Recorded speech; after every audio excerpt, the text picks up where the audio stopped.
like shit when I'm under the center. Game plan sick, talking under the weather. You know what we doing? I need that all expense paid inclusive. I'm the plug, so I'm plugged into it. About money like with Jewish white Christmas. I'm Scrooge, bitch.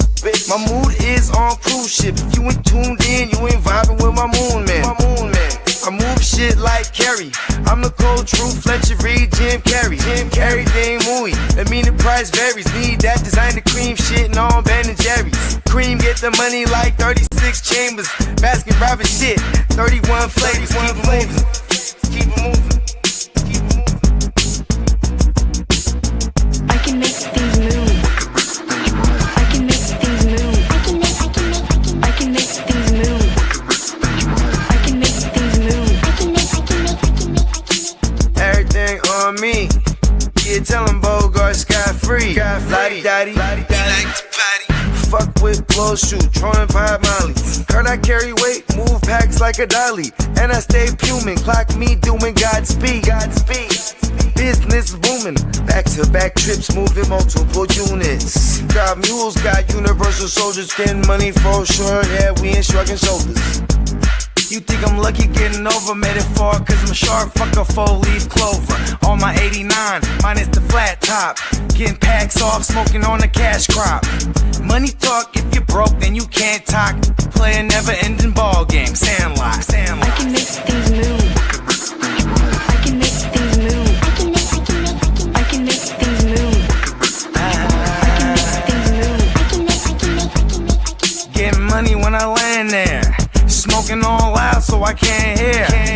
And if your boys bring the noise, all y'all bitches getting scraped pap smear. Codeine got me leaning, trapeze. Put your boy on point, pyramid of Giza. I'ma rock like this till I'm an old geezer. No pizza parlor, but we deliver pizzas. Ask Uncle Sam, I'm taxing. Look, ma, no hands, telepathic. I can make things move, I'm carefully calculated when I make these moves. I run shit, don't let me get loose. I'm all about my decks, trying not to get goosed. Keep it moving.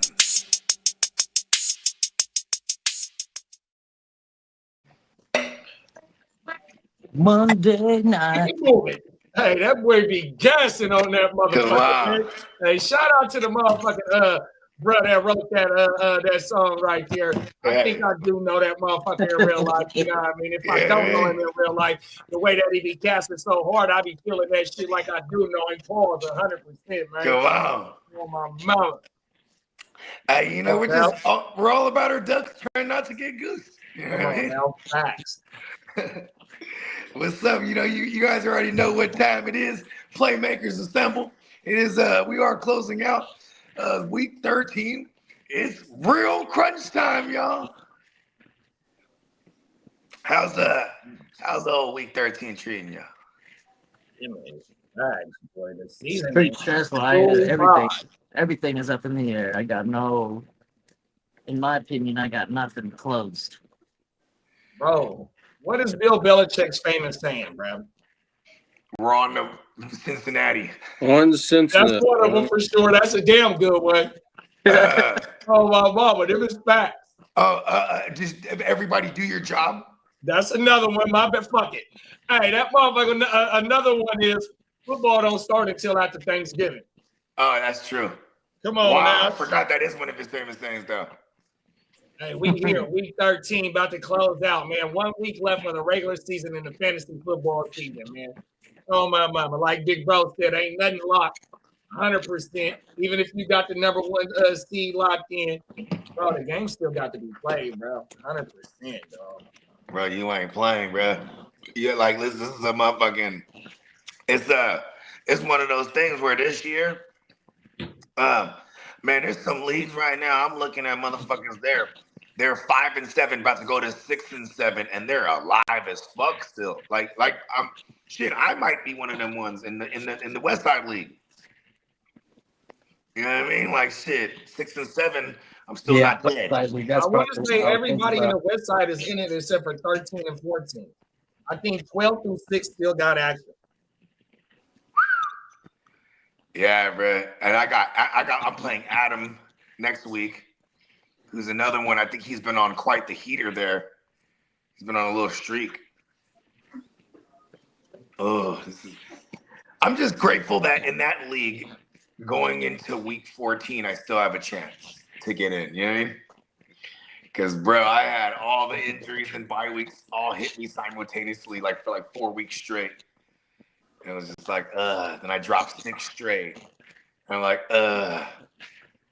Yeah, but I love it. It's fucking war. It's wartime.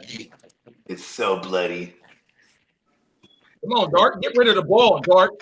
Get rid of. Oh yeah, ball. Do something, bro. Right out to Emil, man. What's up, Prime Minister? What's up, Emil? Canada in this thing. We got Johnny in the building. What's up, Johnny? Johnny. Speaking of the west side, look like somebody creeping up. Damn it, I forgot how the bone song go. Come in on it. Creeping on the come up. Yeah, creeping on a come up. Oh my mom. Good Lord, Yeah. man. That's Johnny. Creeping on a come up. Oh my mama. Look at you. I see you, bro. Creeping on the come up. Gonna blaze me blind up. That's that shit, boy. Is that their first album? Or is that I the think second? so, yeah. Well, technically their East first 99 album is the called first Bone one. Enterprise. Oh, it's on Bone Enterprise? Before they were Bone Thugs in Harmony, and they had like this song, Five people sleep on the left side. Oh, yeah, I remember that. Remember that? Bombity bee, bombity bum, bombity bombity bee, bombity bee, bom bum bom. And like, but then that East Eternal 99, I think, yeah, that's where Creeping on the Come Up was. Oh, no. It was the other one. I think E99 is number 2 with Yeah, it was regular 1999, right? Huh? It was their first Easy album called Creeping on the Come Up. Douglas, damn it. Here, I'm gonna pull it up. Fucking. Yeah, let's see. Yeah, because I'm like, what was it called? East 1999, and the other one is Eternal East 1999. That might how I beat. That might exactly how I beat, bro. Yeah, that Thuggish Ruggish Bone. It's the Thuggish Ruggish Bone. Yeah, that's on the first one. Yeah, that was the shit. Albums. Here we go, right The here. Thuggish Ruggish Bone. You got E99 1995 and then Creeping on the Come Up 1994. Okay, so it was Creeping on the Come Up. Yeah, that album. The I don't album know was. why I couldn't even think of the name of that motherfucker. Remember they had I download that. Fuck that shit. Oh, my mama. It's the Thuggish Ruggish Bone. VG, are you with? Oh, there go Lee boy. There go Jones, Lee. There go Jones, Lee. Oh, you done picked them up? Cold world. Look at him. Oh, That was a punt return, 94 yards. Marcus Jones. Luigi, are you with me? More murder, more murder, more.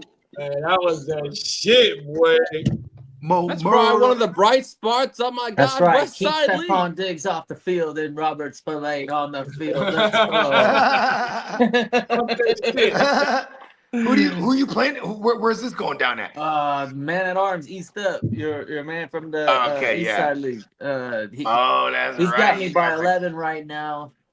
He's got Diggs and I've got Spillane. And then what are we looking for here? This is for the bye week, huh? Yeah. Let's go. So Marcus Jones got me 9.40 points in the West Side, but it's not going to do me any good. You got Brock over there now, so you need this bye week. I got Brock. I've got Dowdle and Hubbard. You know what's crazy is that I got Aaron Jones. Is he on a bye week? He's on last week. Yeah, he's gonna be on a little 2-week bye week. Oh, he's hurt. Yeah, they expect him like week 16 return. Yeah, you know how the benches look. I got Chig Conquo. Is he playing? Yeah, it's still Chick and Hurley. He's a good to throw. I've been putting Gunnar Helm a little bit more often than not. Yeah, Gunnar Helm, he would have caught a touchdown last week too, but I think fucking Zach Ertz with that tight end premium. Fuck. That shit was ruined it for me. I woke up this morning and see what Brad did. I said, "Oh my goodness!" I know. Everywhere I got it. Me too, because it just hadn't been going that. Brad, listen, oh God, I even dropped them in a couple places in some redrafts. Yep. because I was just like, fuck this motherfucker. Jaden Daniels is going. I mean, and then it was the fact that they're playing Denver, you know? Yeah, that game was wild last night. All right, Spillane, let's go. We got Minnesota Dan in the building. What's up, big What's bro? up, Dan? Turnovers. What's up, Dennis? He said it must be cold as fucking Texas. Lee got the skull cap on with the hood up. Oh my mama. Wow. Yeah, it's about 36 degrees right now here in Texas.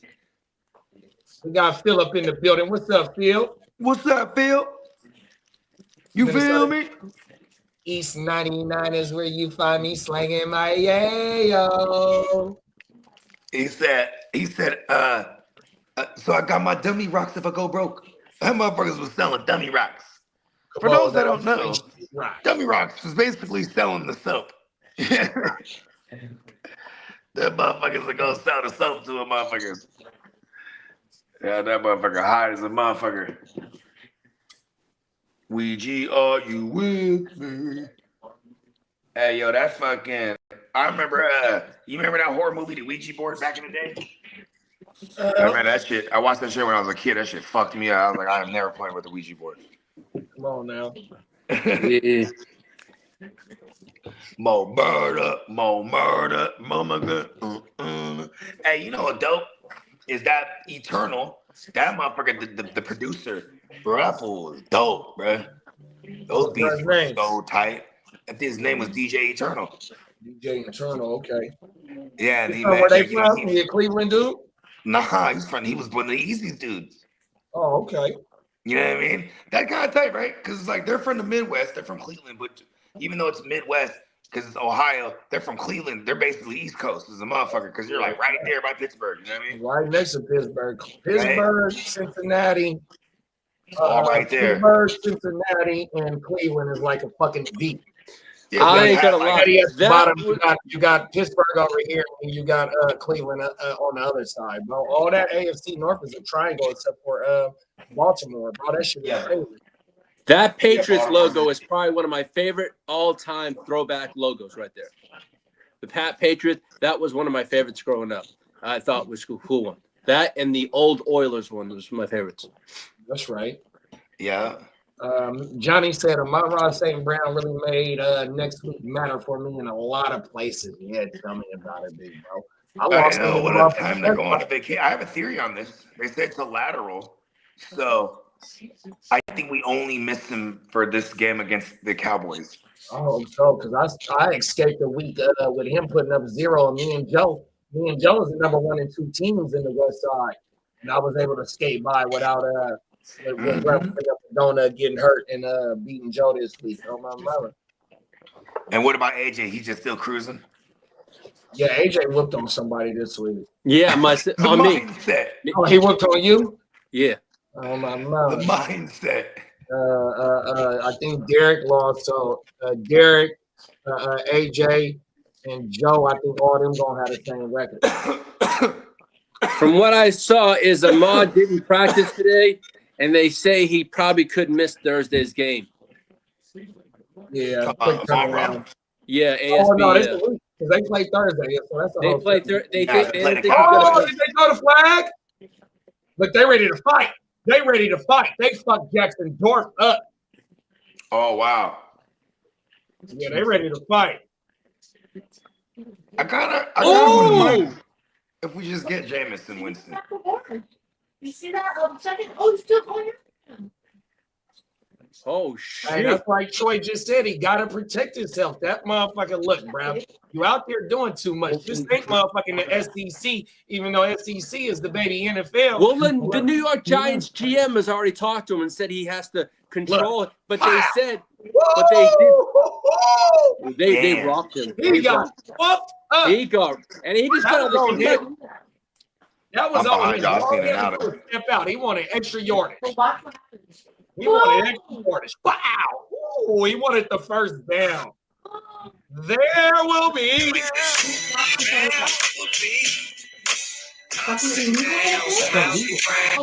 Share with me. Hey, I wouldn't be shocked. I wouldn't be shocked if he's checking. That guy went after him. You saw that, right? I wouldn't be shocked if they're checking him because he just got out of the concussion protocol. That's what. Theo Johnson, that's your boy. Ups and downs, smiles and frowns. You gotta play smarter. That motherfucker first down, dog. I understand you wanted the first down, but man, you played a motherfucking most important position on the fucking field, No bro. shit, right? You just came back from 3 games. I mean, you know what I'd say? Get it out of his system now, right? And Ellis didn't do nothing wrong. That's why they didn't flag him. He was just trying to separate him from the fight. Oh, He hit him with that shoulder too, boy. Who's that? Christian Ellis? Get up. Look at Christian Ellis, beasting. Shout out to Ellis, man. Oh my mama. Part of the Ellis brothers. Oh, Yeah, my and he's mama. a youngster, so every single quarterback in the league, he's built to take you. Yeah, bitch. Ooh, Theo got stuck. Ah! Yeah, he's Oh, they out here hitting, boy. Hey, New England is not playing. Hey, that's the football version of being yeeted. Come on now. Don't say that to me. Declated. Hey, give us an insight on tomorrow's show about what they gonna do with Tomlin, bro. What's the word, bro? I don't think they're gonna fire him. I think I've heard a lot of chatter that there's some rumors that Pittsburgh would like to dangle him onto another franchise in a trade. I have a theory. I have a theory that they will part ways at the end of the year, or not the end of the year, maybe like, after this season, and it'll be a mutual agreement, quote unquote. Yeah. You know what I mean? Like, but it will just be so that he can save face. Yeah. Because it's not like it hasn't happened before, but we definitely haven't seen that. Like I guess Sean Payton was recently, because when he came out of retirement to go there, you still had to trade something of value to the Broncos. Or the Broncos had to trade something to the Saints just to get him up out of retirement. I think it was a 2nd-round pick. Oh, and that was and seeing that wasn't cheap either, right? That was something. What did John Gruden go for? 2 firsts? I don't know. You got me there, but that's the only other example I can think of. I think it was a first in money. Yeah, the Bucks blessed the Raiders on that pick. Oh, my on that trade for sure. I mean, the last longest coach that was there was Belichick, and that was 16 years at the Patriots. And what's he been there? 19 in Pittsburgh, I think, something like that. Yep, 19. Something like that. Yeah, what, 2000 you got there? 1999? Something like that, yeah. Yeah, and all the way up until 2022? 2023. When was the last year he cut? Yeah, 2023. That's a long time. 23 years. Yeah, I'm looking at that right now, yeah. He basically won 6 round. They got 2 first-round picks, 2 second-round picks, and $8 million. Hey, the Raiders got blessed, boy. Tomlin's been there since 2007. The immediate year they won the Super Bowl. Yeah. The immediate year they won a Super Bowl, so they immediately made those picks like, higher pick or lower picks. You know what I mean? Oh, yeah, with me. He's got a record of 189 and 112 and 2, 627, 20 percentage. What's up, Crooked? What's up, Crook? You welcome to jump on, Crook. If you got the link, if you free. Yeah, I remember we were talking about that last night. Minnesota did about the Bucks being in the North. That old Patriots one was corny as fuck. With the white dude looked like steroid. That's that cocky rock. That Ellis bros don't fuck around. Come on, the Ellis bloodline. He fucked him up, bro. Yeah, Christian Ellis. Kittle's the first one that put me on to that kid. He's like, you ever see this kid, Christian Ellis? That kid can hit, bro. I'm like, oh shit. Then I go, oh, then I'm like, yeah, and I go try to pick him up everywhere. He has him everywhere already. I'm like, oh, no wonder he brought him up. You know what I mean? Like, Wait, lying, Craig. He tried to give him that NyQuil for sure. Night, motherfucker. You know what's crazy, bro? We're going on this bye week right now, right? Damn, we finally got to our bye week, bro. I didn't think we, I didn't think we'd make it this far and still be in it, bro. I ain't gonna hold you. You ain't the only one, big bro. Like, I think what was happening with us and like the Bears, right? This is just like, just good coaching. That's what's going on. Personnel wise, we got some similarities there. They're down all their starting linebackers, and they've been down. They heavily invested in that offensive line, and the way that they beat Philly, the way that they, like Pete said last night, coming out of the bye, they made adjustment and turned in to one of the top rushing teams in the league. And when you go get Dahlman and trade for the Jackson and I can't think of the other guard that they traded for. You know what I mean? Like they reworked their whole motherfucking whole line. That's paying dividends. Hey, shout out to Ben Johnson for knowing what the fuck he needed to bring over there, bro. 100%. Yeah. And doing the Dennis Allen thing too. That was super smart. You know what I mean? Like when you look at the other young coaches who came in the game, you know, like we were talking about this the other day, right? Whether, this is whether it was Sean McVay bringing in Wade Phillips or Mike McDaniels bringing in Vic Fangio. Mac Hollins to the 4. You know what pisses me off is that Shanahan never explored those options. You know what I mean? I need that Matt Collins shit too. I need all of it. I need all that stuff. Let's go. I need Hollins and I need Henderson to get that first round pick, first buy. Oh no, that was Hunter Henry. Excuse me. That was Hunter Henry. My bad. It's all good. Henry. Bro, that shit. That's Butte. Let's go, Butte. Yeah. Let's go. Matt Collins is number 13. That's all I gotta remember. I'll be able to put Butte in there for Monrod next week. There you go. Fuck that.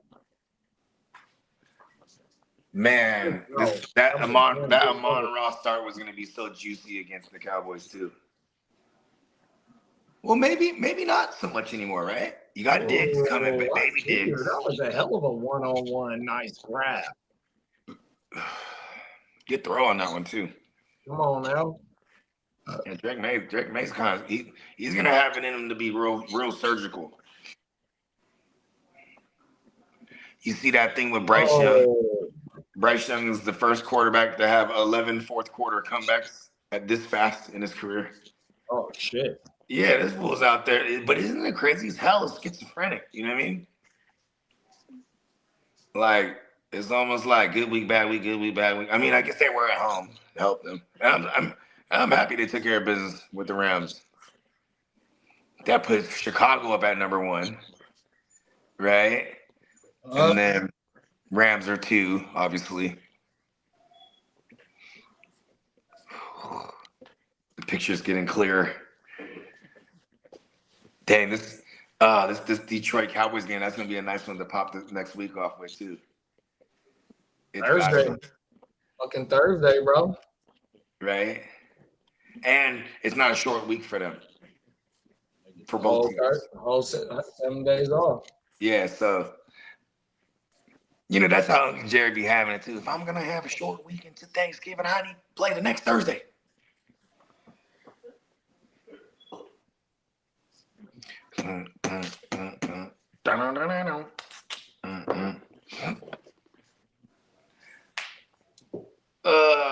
Looks like this is gonna be hella one-sided all day. It ain't got up quickly. That's a fact. Return boy edit TD. Cold world.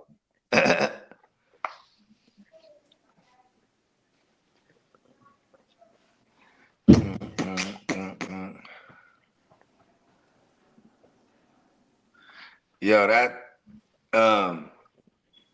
shit crazy. Week 13.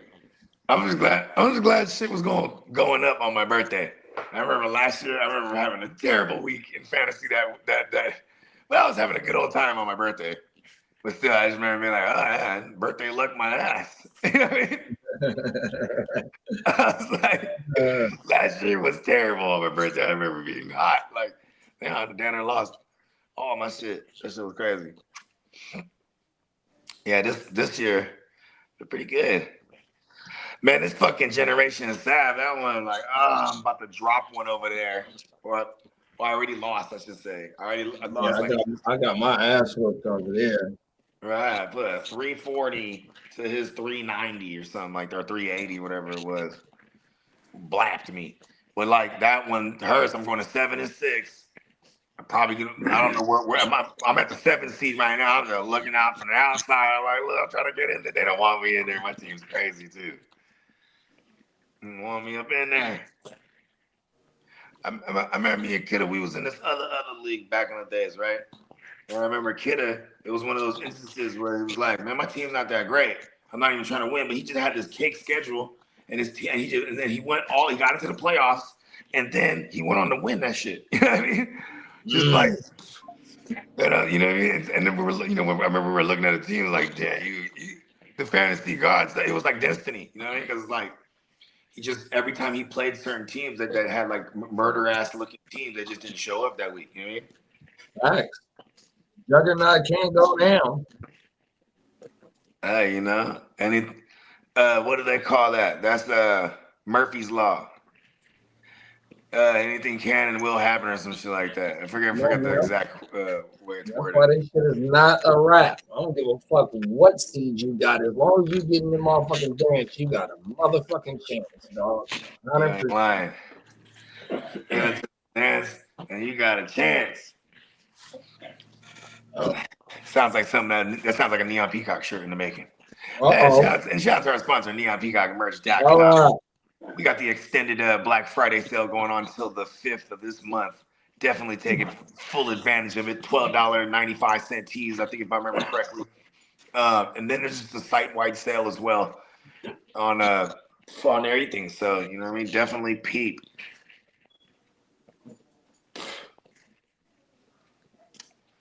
Boom, boom, boom. Patron, give me money.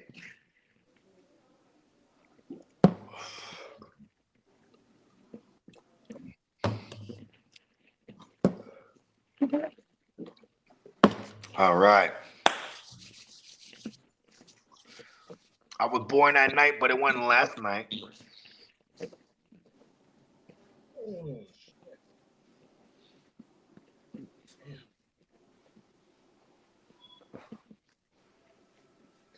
Minnesota Dean said explaining football to his wifey. Yeah, you know what? It's funny. I had peeped that earlier. He was explaining shit to her, right? And it's funny because, like, I think that's why I really fucked with my girl tough, like in the beginning, because she already came from like a family that like football is part of the culture over there. You know what I mean? Like how it was in my household. I think it's just the Filipino thing too in the Bay, because like we had, you know what I mean? We had the Niners. You feel me? Like so. We just growing up where it was like, you know, it was always an event, you know what I mean? Oh, we got a playoff game, boom, throwing a party, you know what I mean? And then, but what was crazy is like, she was in it for the Niner games, you know what I mean? But then once she got with me, and then like years later, I'm doing all the fantasy shit, you know what I mean? Like, I loved explaining shit to her, and then and she's on game now, you know what I mean? Well, she's on game.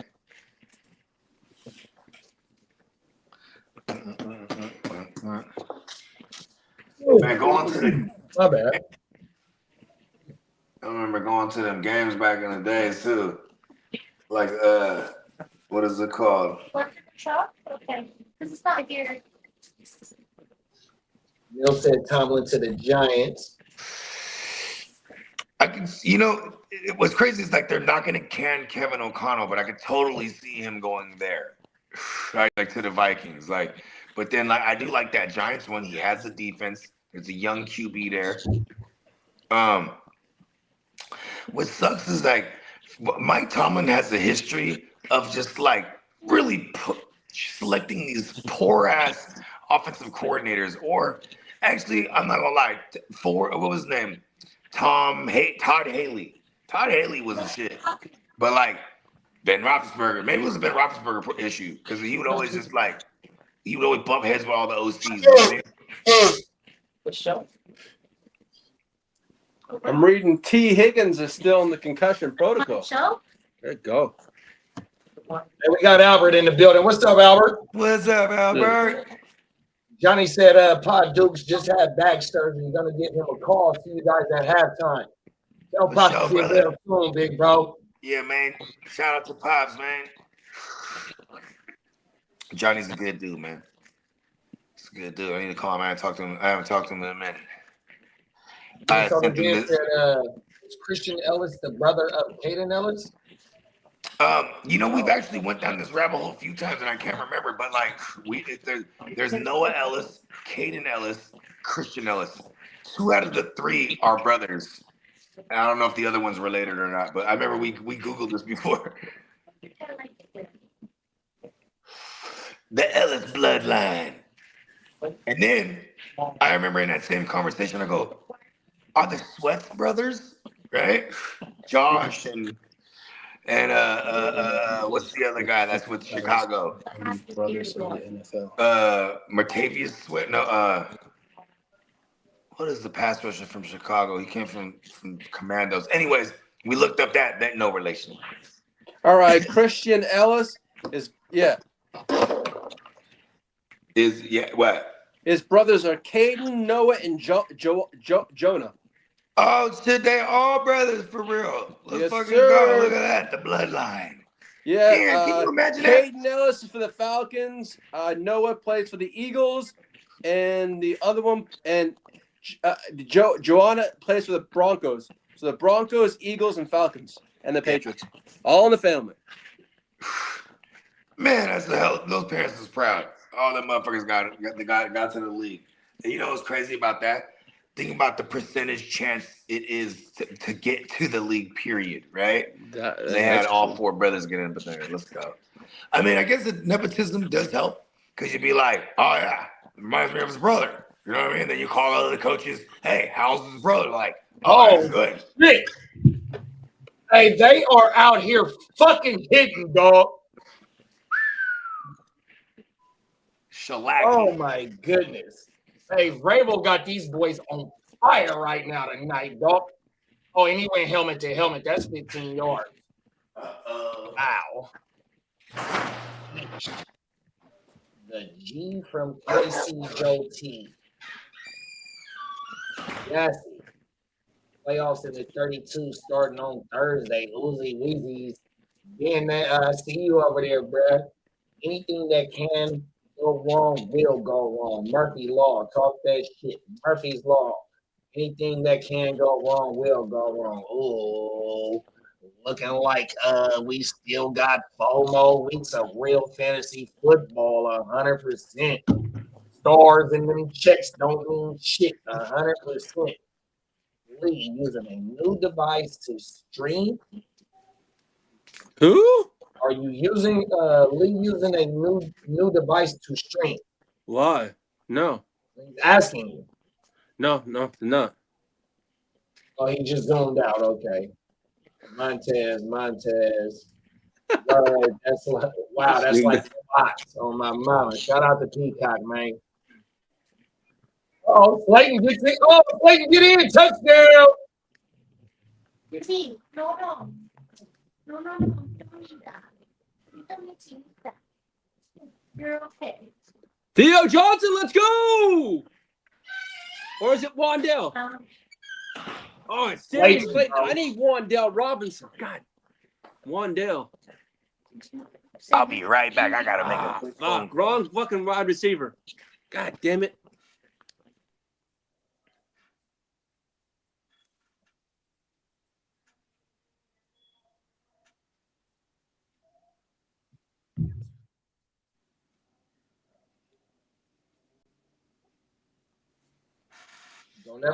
Don't forever when you think Fantasy football is over. Think again. The GWN runs fantasy playoffs. I saw that. I was like, huh? Come on now, talk that shit. So the only one that is still playing this. Oh, the ball is. No, it's short. The ball was behind the line, the goal line. Oh, well, fuck it. Then they kicked the extra point. Too late. Young Wade Koo is over there, huh? I didn't know that. That's like his third team this year. So I guess that Bolton told us they can do the backflip and kick the field goal. Oh my boy, cold shit. Kick a backflip and hit a field goal. Oh, everything. My boy is acrobatic and a football player, all at the same time. Slayton TV. Don't over. Shouldn't be there. Supposed to say, don't forget. Come on now, it's all good, bruh. Yeah, man. Look like my Monday night miracle that I need for this motherfucker Travion to get 22 points. I don't think mine's gonna happen, to be honest with you. Unless they just let him just run, but with them scores right here though. But the reason why I'm not like is because I have Henderson and Holland, but I'm afraid of Rahamador getting a bulk of the carries. That's what I'm worried about. You want to give Emil some inside information on tomorrow's show about Aaron Jones? Aaron Jones, let me tell you. All I can say, it's not serious. Let me look at my list right here for tomorrow on injuries. That's damn good news, though. He's looking at a Week 16 return for Aaron Jones. That's 2 weeks. 2 weeks, yeah. My list tomorrow was kind of long. I know Justin Herbert's surgery went very well and looks like he's playing this coming week. Philip said started Slayton last week and he sucked. I couldn't do it this week. That touchdown definitely gonna help his motherfucking ass out. I was big on. I was the Slayton proponent this week because as much as New England's good, they gave up to receivers. This goes back to like week 1 even. You know what I mean? But they're not terrible against the receivers. But like that's how they're a funnel. It's like super difficult to run on them. I definitely wasn't fucking with Slayton. Good call. Yeah, and I think Gonzalez just hasn't been the same since his injury. Like I think he's playing hurt. You know what I mean? I think he's been hurt. You know what's crazy about Gonzalez? He's been hurt his entire career in the NFL. Yeah, you're right. He's either playing hurt or he's on the IR. Like this is on God. Yeah, because his first year in, he missed 6 games in on his rookie year. Yeah. Second season, missed a few. He had a season ender, I think, right? Then this year, I think he got on the IR early, right? Something like that. Yep. I think he might have started on the IR. Welcome back. Peacock said Vikings have tough RB matchups coming up. Their offense fucking sucks. Here's what I tell you about Aaron Jones. He's a Viking, and the Vikings suck ass this year. That's coming from Peacock in Minnesota DM, bro. And I was just about to say, like, for everybody that Aaron Jones. Leave the Minnesota running backs alone, big bro, going into the playoffs. I mean, I do like here's my thing. It's almost like when you have a Jordan Mason and he's not that great, right? But like now he's about to get all the work. Then I'm like, oh, okay, I'm okay starting Jordan Mason again, like as a flex, right? Like if we're in a bind or like say you're a motherfucker that had Kamara or you're a motherfucker that like had what's the example? Okay, yeah, I need it. I need all of it. Give it to me. Give it to me. That funk, that sweet, that no. Give me the stuff. You know about that? That's Rick. Yep. Cocaine's one hell of a drug. Come on here. Cocaine's a hell of a drug. You beat me to it. What more time? Cocaine's a hell of a drug. Hey, Rick James is a fool. King D, what's up, big bro? What's up, King D? D, I got something for you, big bro. Tell me if you know about this. Cocaine's a hell of a drug.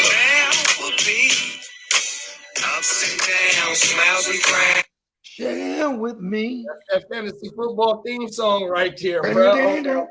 Ups and downs. That's the Fantasy Row anthem right there. Come on now, fact. Story of my life, ups and downs. That's what I did. Said I love to go. How you doing good now, Lee? You eating veal parm and all this shit, man. Come on. Life is good. Life is good, man.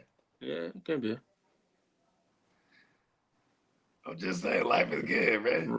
Terrell Jennings is questionable. Okay. He sucks anyways.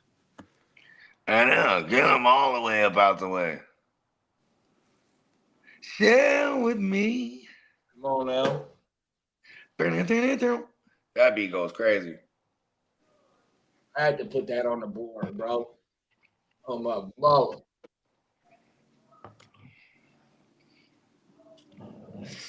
Woo! Yeah. Tron. You know what's funny? On Saturday night, shout out to my bro, with my brother-in-law and shit, and my sister and all, and fam. It was my nephew's birthday. His birthday is the day before mine. But they was clowning me because they was like, "Man, you still like drinking Patron?"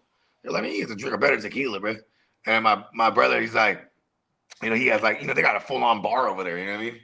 So he's just like, he had all these different tequilas and shit. So I was like, fuck, I was just taste testing different tequilas. I was like, yeah. I wonder why I've been so Tron committed. You know what I mean? It's probably just the only one that just get the job done. You know what I mean? And wake up feeling fresh. What is that? Irish potato chips.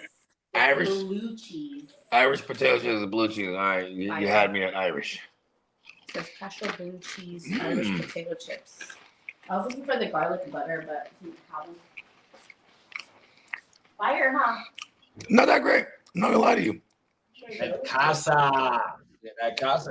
I used to take shots. That's what I used to drink, bro. I used to love that casa. I love that. Yeah. You're the first one I ever drank Casamigos with. Is that right? Yeah. Man, hey, JD's hella funny. Because like when I got there, we was already, I was hella shrooming already. And you were already turned. And then you were like, hey, bro, you want Bud Lights? Man, hold on. We walked to the store, right? He comes back, boom, Bud Lights. He said, what you like tequila, right? Yeah, hell yeah. Boom, drinking the Casamigos. Big ass red cup. And then I remember about to do the pod, but then remember Brody Cortez, like, oh, look, I'm turning back around because I think he was heading down to the bay. So he was like an hour out. He said, fuck that, I'm turning around. Bogey's there. He turns back around. So we're like, all right, cool. We'll just wait for Brody. So we're getting more turn. And then I remember like you went and did like an outfit change. And I remember Ken was like, damn, right? He's like, you just doing the outfit changes, bro? Like, you know what I mean? I remember we was all laughing though, because he was like, what? You're like, I ain't changed no outfit, bro. You're like, bro, you're all wearing a whole different outfit. And you're like, for real, bro? Right? And we were dying. And then like, I remember we're sitting there, we're doing a show, and we're just blowing, you know what I mean? And I mean, you know, you just on instinct, I just boom, and it passed you just grab it. But at the time you weren't blowing. So you're blowing, right? And then you passed it on, and then like 5-10 minutes later, Kev was like, he was like, you know you were smoking, right? You're like, nah, bro, I ain't hit no weed. He's like, yes, you were, bro. And I was like, yeah, I passed it to you. But you know what I mean?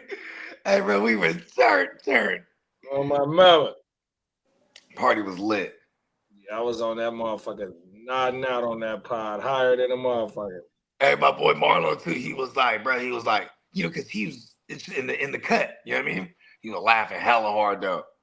Because when we were on the way home, he was like, bro, I took you to the hood to go talk fantasy football. You know what I mean?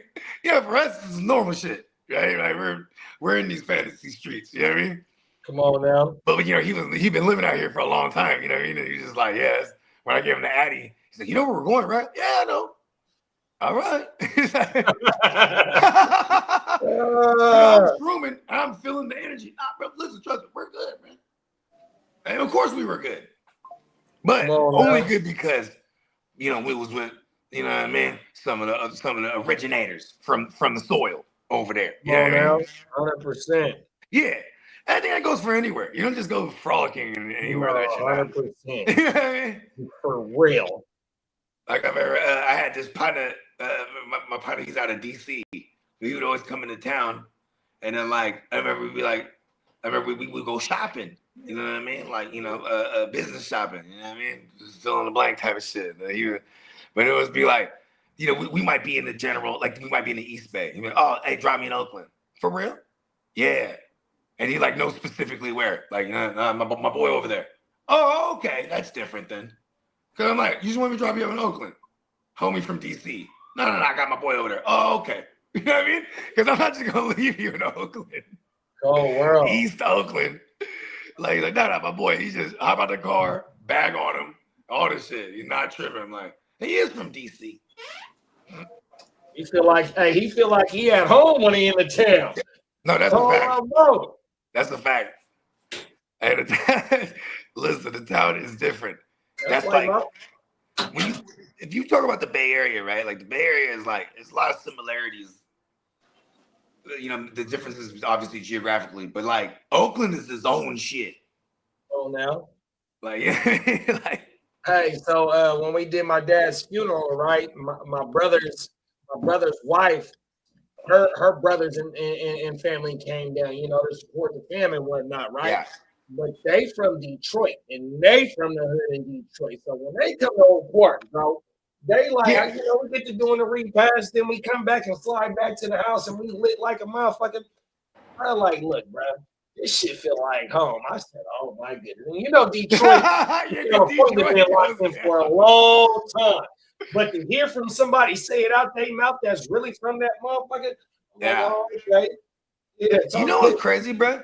Is that when I hear a lot of these Detroit artists, it reminds me of Bay shit or Northern Cali shit or like sack shit, some sack shit too. Like for example, one like Smoothie, bro. Smooth.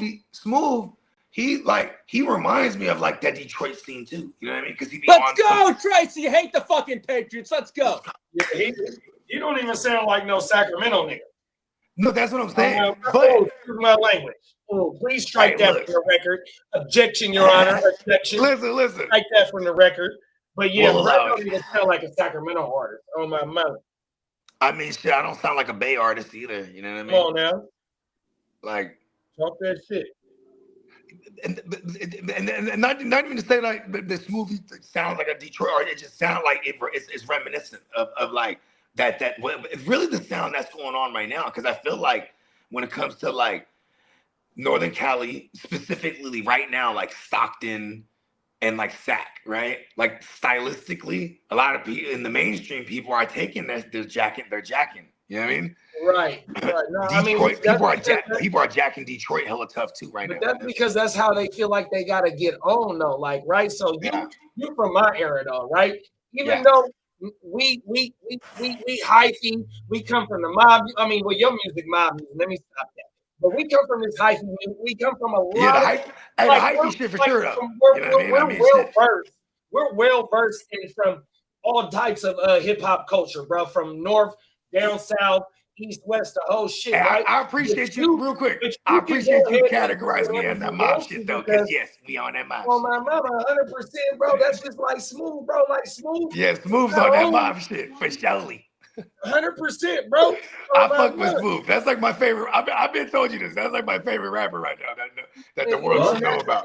See, like Smooth is like the same age as what's going on right now. You feel me? Yeah. And that's how old is Smooth right now? Like mid-30s? He's not jacking that type of style, and that's what I'm trying to talk. Like, make the point about you, bro. Real ones don't ride the wave. Real ones create the wave.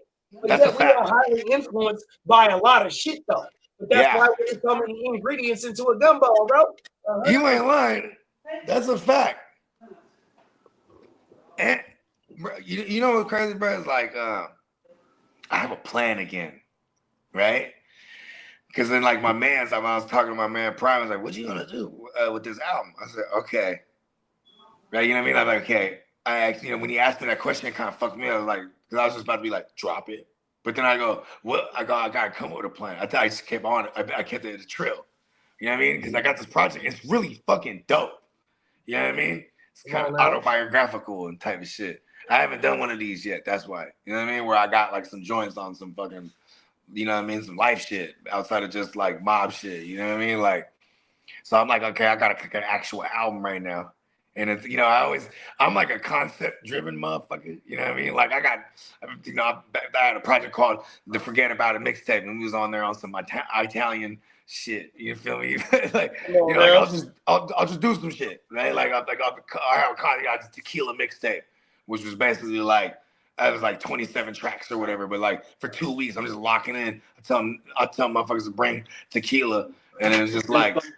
And there was just the whole album was a mixtape for lack of a better term. It was just all fucking. We're just getting loaded and we was getting money. You know, when you're young, you get money, and it's just like in the moment shit is hella dope. But I like those pieces. So like, cause I could go back and I remember like those times. You know what I mean? But like, this one, it's like encapsulating some life now instead of just in the moment. Like, okay, this is what happened in my life, type of shit. You know what I mean? And then I was like, okay, if I want to visually do this, right, I go. So then I hit Peacock and go. Because first of all, shout out to the universe, right? Because shout out to Slim. Because I believe this is some universe shit. Where I'm thinking about what I'm finna do.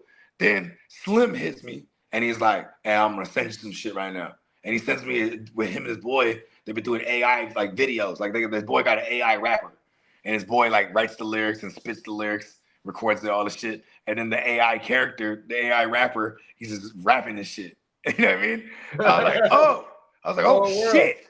I'm like, I want to do this. You know what I mean? So then I'm like, okay, Peacock, you know what I mean? What's the extent of like your understanding of like the AI woo-wops? And he's like, oh, give me a second. Then he hits me up like a couple hours later. Yeah, I've been fucking with some of them. A lot of them's not that great. I'm like, okay, word. And he's like, but we could do like, I could create the characters, because obviously it would be me. You know what I'm saying? You create the animated character, then it'd be like stills. It'd be like motion stills almost. You know what I mean? Where then we're gonna put we're gonna rap the lyrics are gonna be like shooting. You know, it'd be like a lyrics video. You know what I mean? Where the words are coming out. You know what I mean? Because I be saying some shit. And I think that's part of it. You know what's crazy too is like when I'm watching that Stockton shit that's going on right now, right? Like their manager, I know that guy. You know what I mean? I know this fool. And you want to know what's crazy? Why I never like thought to like go reach out to this dude or anything? Because he's tapped in with all the fuck shit. You know what I mean? And because that dude, he's from San Jose. Shout out to the homie Monk. You know what I mean? But this dude, and I was like, because I started thinking like, okay, could maybe go hire a real manager. You know what I mean? Like I know Jack's rest in peace to Jack. I know his manager, his one and only longtime manager. Shout out to PQ. I thought about reaching out to him at one point, but I was like, huh. But all they're really gonna do is just get you to the Empire or something. You know what I mean? Yeah, you know, cuz they lost their life in the Stockton thing too, man. Yeah, man, it's terrible, bro.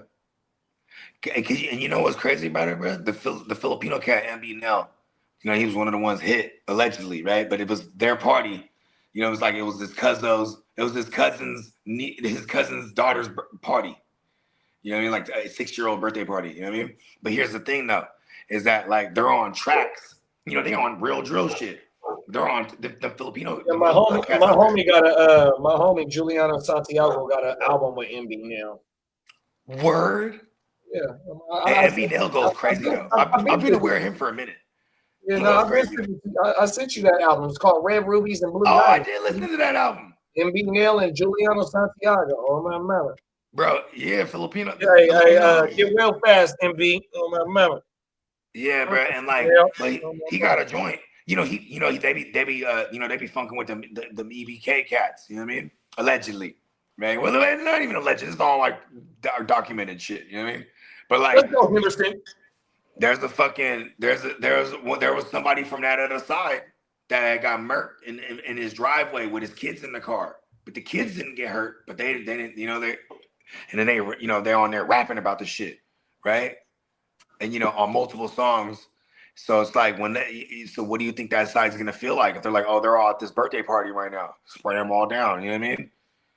And I hate to say that, like, and be sound insensitive, but that's exactly what they brought it onto themselves, bro. They brought it onto themselves, though. If you think, if you truly believe in karma like me, you know what I mean? You're gonna spray somebody down when they got their kids in the car. then hey, look, if they're gonna come, it's just like motherfuckers that'll shoot up a funeral. Like, what do you expect? You know what I mean? Motherfuckers is crazy. You know what I mean? It's like, then that's the thing too. When you're a gangster, you can't be around these. Like, don't you know what I mean? Like, you're gonna endanger everybody you're around. You're a gangster. Oh, wow. Like, especially if you're out there like really with the shit and you be into active, like having active beefs and you know what I mean?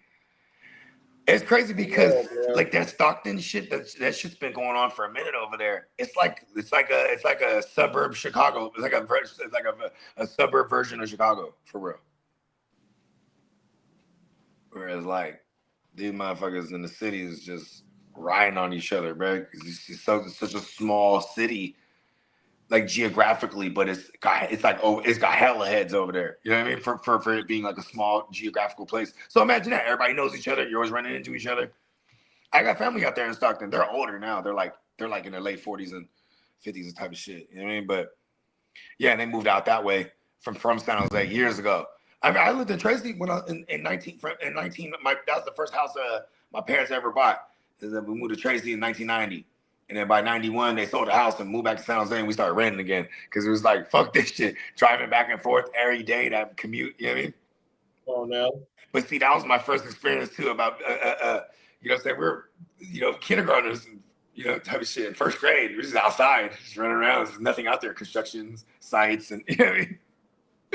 But that was what was crazy. Is like there was hella gang violence over there in Tracy and because you got fools coming from Oakland and Richmond and San Jose and you know what I mean, and Pittsburgh and all these other areas because there was new development. You know what I mean? Oh, wow. Same thing with Stockton too. It trips me out though because it's like, it doesn't surprise me because the diverse nature of Northern California and these cities. You know what I mean? But like. I think people just trip when they see like a Filipino cat going crazy out there. You know what I mean? But it's like, you know what I mean? I didn't see every nationality where I'm from, where everyone got real ones, where everyone has hitters. Everyone's not to be played with or underestimated, or you know what I mean? That goes for life. That's a key in life, period, bro. Don't ever underestimate nobody. You know what I mean? You know what's funny? Even just on a smaller scale, say it's fantasy, right? You ever be looking at a matchup and you go, oh, I'm about to smack. And then it all goes wrong and you lose. You go, I'll never underestimate nobody. Motherfucker care about the cut and smack the motherfucker. Oh, did he get it? Kyle Williams. Oh, that was a nice pass from Drake May. Nice. Kyle Williams, bro, he's going to be a thing in the stretch run. Hey, and I have him in the West Side. Do you remember that, JD? In the West Side? When we were planning the whole Vegas thing, like in the week, I know Peacock. Hey, Lee, that West Side, bro. Yeah, you gotta retire that, bro. West Side. I mentally fucked up. West Side till next year, bro. If I got the shiesty on, if I would have played Zach Ertz, because I did not see it was last minute because what's his name was out, Kincaid. I would have had 25 points. I could have gave AJ a fucking match. Come on, B. Bro, how did you not? You do the new. Oh yeah, you were kind of tapped out this last week. 4-7 or some shit like that. If you would have been on your shit from beginning to end, bro, you might have been sneaking in there. I always tell them that. It's a lot of teams that's bunched up right up under you, Paul. 100%. Trust me. And it's a 14-teamer. How fucking gangster is that? Look at, on a bigger scale, the 32-team league. That shit, it was a bloodbath. That shit was a fucking bloodbath. See, this is actually. Put it this way. AJ has just 1 point, like half a point shy. If that's 25, I could have been only like 15 points behind him. It is in 6 or is he in 7? AJ is like he's 8. AJ's like he's up at the top. He's like 3rd or 4th. Oh, AJ. I'm thinking of Adam. Excuse me. My bad. What's Adam's record in there? Adam like almost in playoff contention. Adam is gonna come down the next week. I think he got the same record as me, huh? Adam's in 9th place. 100. But look at the records though from 6 to 1. Yeah. Oh no, it's bunched up. Yes. Where am I at right now? Oh, Bogey, you're 5-7. You're just below Song. Song got a shot. Song Where been am I? Where am I? Song Where been am in I at? Song's just under the line. Hey, Song been in 14th place at the I'm in beginning of 8th the place season, right now. and here it is. He damn near fighting for the offs too. Yeah, bro. Hey, shout out to Song. I remember I had text Song the other week because I remember he made a pickup that pissed me off. You know what I'm talking about? Like you see someone pick something, go, oh fuck, he was out there. And then I hit him up. I'm like, bro, you hella in it. He's like, I know, bro. He's like, this is crazy. Cause like he thought he was dead in the water. You feel me? Bro, he was in 14th the whole. That's what I'm saying, bro. And that And now motherfucker he's came in 7th right now. Well, what place is he? 8th? He like Who? 7th. Song? Yeah. Yeah. Song right now is in 7th at 6 I'm and in 6. 8th. Bogey, you're in 8th. Yeah. Oh shit! And I mean, granted, unless Jackson Dart puts up like 1 million, I think I might get away with this one. Ooh. Adam's 5-7 also. Is So Adam is Dennis. gonna win? Is Adam winning right now? Actually, there's 1, 2, 4 people at 5-7. Bro, and they all got action at this 6th spot coming into this week right now, bro.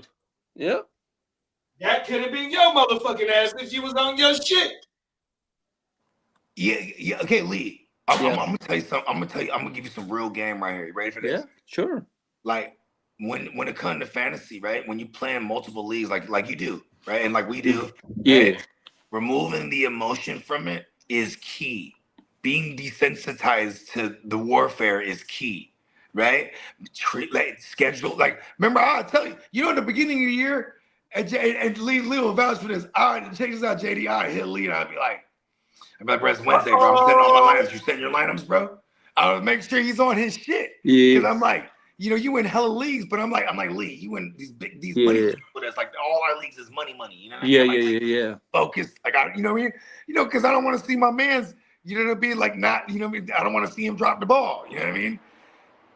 But like I was saying, we each other. I was telling him the other day, we each other's crutches, bro. You know what I mean? Yeah. You know what I'm saying? I don't even like to use the saying, oh, you're only strong as your weakest link. I don't fuck with that. None of us is weak. Yeah. You know what I mean? If anything, we each other's crutches. We're gonna hold each other up. You know what I mean? But but then he'd be like, yeah. I'm like, okay, Lee. And then sometimes he'd be like, that's why I'll go hard on you. Remember the Theo Johnson I know. week? Yeah. Remember the Theo Johnson week? You're like, Theo Johnson everywhere. But then I played him. Dylan Gabriel. And played, you would have won. I think I forget who you were playing. So I was like, I think I was playing Twitter that week. Sweetness. And Sweetness. He was like on a 5-week winning streak. It was like week 6. And then the week I made a trade with you, the player you gave me, I didn't put in and I lost. I was trying to tell you. I was like, I traded you somebody. And I told you too, he's finna blow. You started him right away. See, that's the thing though. Listen, Lee, I love being in leagues with you, or anyone for that matter, if they're gonna be slipping like that. I ain't gonna hold you. But our leagues aren't designed like that. Everyone in our joint, they're all savages. That's why you gotta be on your shit. You ever see me and JD? We'll be on here, we'll be hurting. Sometimes we're like, because we did some self-inflicted shit. Yeah. You know what I mean? Because that's the thing. It's like everybody, everybody's on their P's. And you know what I'm saying? If I do some self-inflicted shit, okay, look at what did I do? In two of my leagues, ever since Nick Bolton was on a bye week, I just never thought that they scroll all the way up, because in all my dynasties, I'd be having like 20 linebackers, and this motherfucker's all the way at the bottom. I just go 2 weeks without even starting them. This week it cost me one. Oh shit! And I had something, it was a different. Yes, Matt Collins. I needed those points right there. Thank God. Let's go. I need that first round buy in the FM1. What league is that? Psych Ward. Actually, I'm taking on the guy I'm tied for first with. I remember this now. Okay. And I beat him in the first matchup. That means I will take the series in the. That's because I faced him twice. I take both matchups. So, and I'll own the head-to-head, and I'll own him on points too. Man, shout out to my man Kappa. He probably I'm gonna get him in some of these dynasties next year. This is one of my mans from back in the days, but he always did. He's a redraft motherfucker. You know what I mean? Long story longer. Somebody, Zor from Station. Yeah, Zor. Yeah, I was watching. Yeah, I was on that episode for a little while before I did the first hour. He said he wanted to get in. Hey, look, you know what's crazy? He'll love this one, because when he said he does the dynasty baseball, the baseball dynasty, I'm like, oh, he's gonna like our leagues. 100%. Yeah. He's also good dude too. We got another baseball player for fantasy. Stay tuned live on my mama. So I'm coming in the next year. Pause. We got another body, 100%, and then we got to lock in with Spencer on the race car shit. Oh, word. Ian fuck with the race car. They would be a good duo. Yeah. Because you know what it is? It's two white dudes too that are totally invited to the cookout. You know what I mean? 100%. So, you know what I mean? And they know their shit. They're very professional. They work in the field. I was telling Ian about Spencer. Because I'm like, Ian, ain't you the one that told me about Michael Jordan? I'm like, nah, that was Spencer. Because we was talking about the shit that the F1. Remember Spencer started, he popped it off a little bit in the offseason. So we was talking about the F1 shit that just happened in Vegas last week or 2 weeks ago. That's what me and Ian was talking about. I think that's the second time this year, right? I think that might be the second time this year, or am I right? This might be the annual thing. I think it's an annual thing now. Because I think it's the first time I've been last year. Yeah, they're doing the F1s over there now. Yeah, that's how we got Formula One goes crazy. My dad. I grew up watching all. We go to Laguna Seca and do all that. You know what I mean? My dad was little. He loved the races and shit, bro. That sounded crazy. He loves racing. There you go. I said he loves races, bro. That sounded crazy. Have you been to the Sonoma track before, bro? Yes, I sure have. One time. That motherfucker smacking? I used to go to. Bro, I might have been like 10 or 8 or 9 or 10 because those were those years where we were hella. Because then, like, it became once I got into junior high, you know what I mean? It would be like he would just go with my uncles and my cousins, like we used to always do. But then now I'd be like, oh, I'm gonna stay home because like anytime. See, now the thing, anytime to get the open crib, like, oh, they're going somewhere. Yeah. I used to go to Loudon, New Hampshire all the time. You know what I mean? My younger brother was a huge Jeff Gordon fan, and we used to go to. What was the name of the track? Loudon, New Hampshire. New Hampshire, okay. Yeah, we used to go there, and he used to love Jeff Gordon, and we used to go the rest of the time. I got a fat ass Dale Earnhardt jacket in my house. It's the leather. You know how you. I got to go to Daytona one year, but it got the BS wrench on that motherfucker on my mouth. It got the number 3 on there. I got the real Intimidator coat. Earnhart was my favorite driver growing up. Mine's the Intimidator, dog. It was Dale Earnhardt and Bill Elliott. Those are my 2 favorite drivers. That motherfucker got that fat number 3 on there. I got that bitch in the house. That motherfucker like 25 years old. Yeah, I had an Earnhardt football jersey. I used to wear around.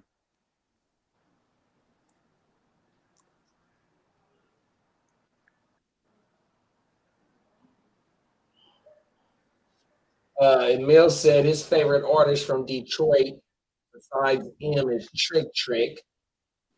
Never heard of that one. So it's a single Terry Stevenson night. Haven't seen too much of TT or Hendy so far. Young Way Cool straight kicked the ground. That shit was funnier than a motherfucker, bruh. Oh, everything. I'm surprised he wasn't hurt off that motherfucking play. Everything. That boy. Salute, Derek. Got stuck in the ground like a motherfucker. What's going on, big bro?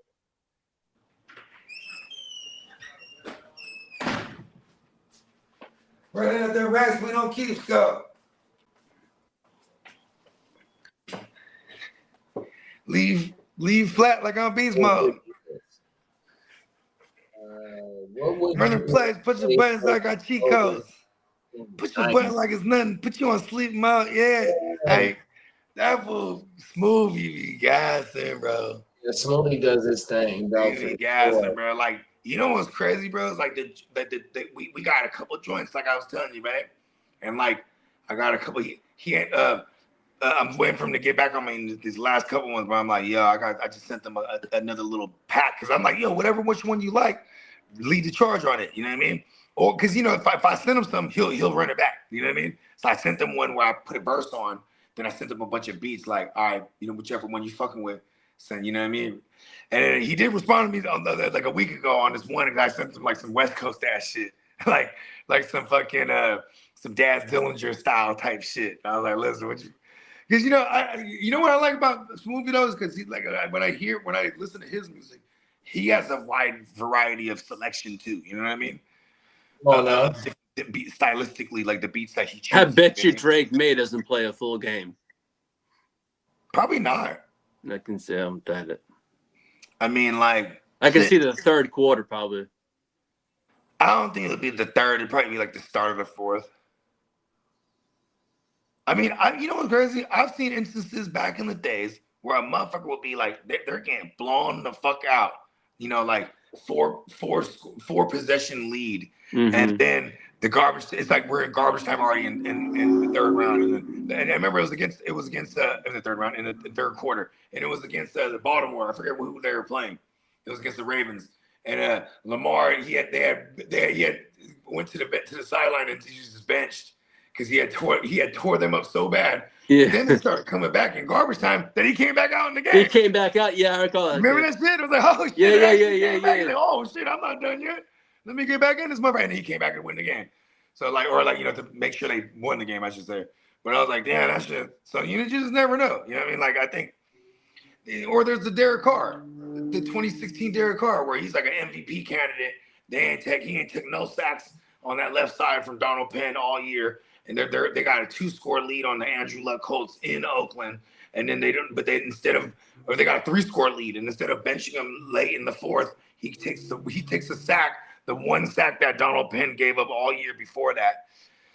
I mean, he didn't give up no sacks before that until that moment, and then they broke his fucking fibula. You know what I mean? And then haha, Raiders. I've actually learned to not hate the Raiders as much as I did in recent history. Because them and the Cowboys on this. Because you just dropped a pick. Who is it?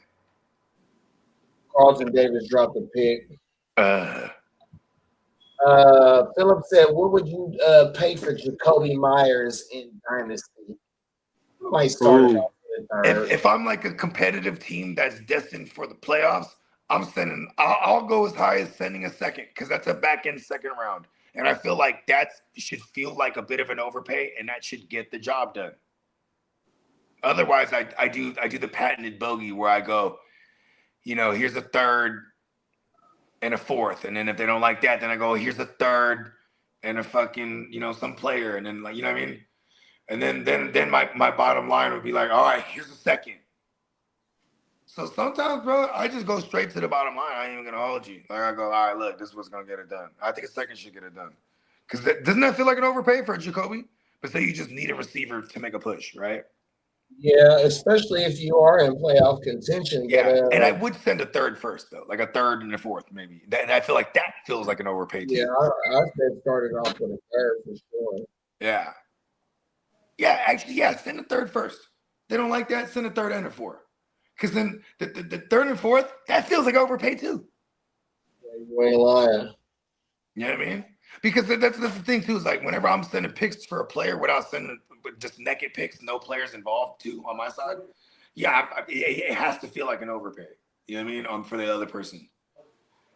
And hey, look, that's one of our signature maneuvers. Ain't that right, JD? You know what I mean? Come on now. We get to that certain part of the year, we start to shopping. You know what I mean? Because we're like, look, this pick right here is about to be like a later pick. That's the intention. Like, listen, what I'm about to buy is about to propel me further.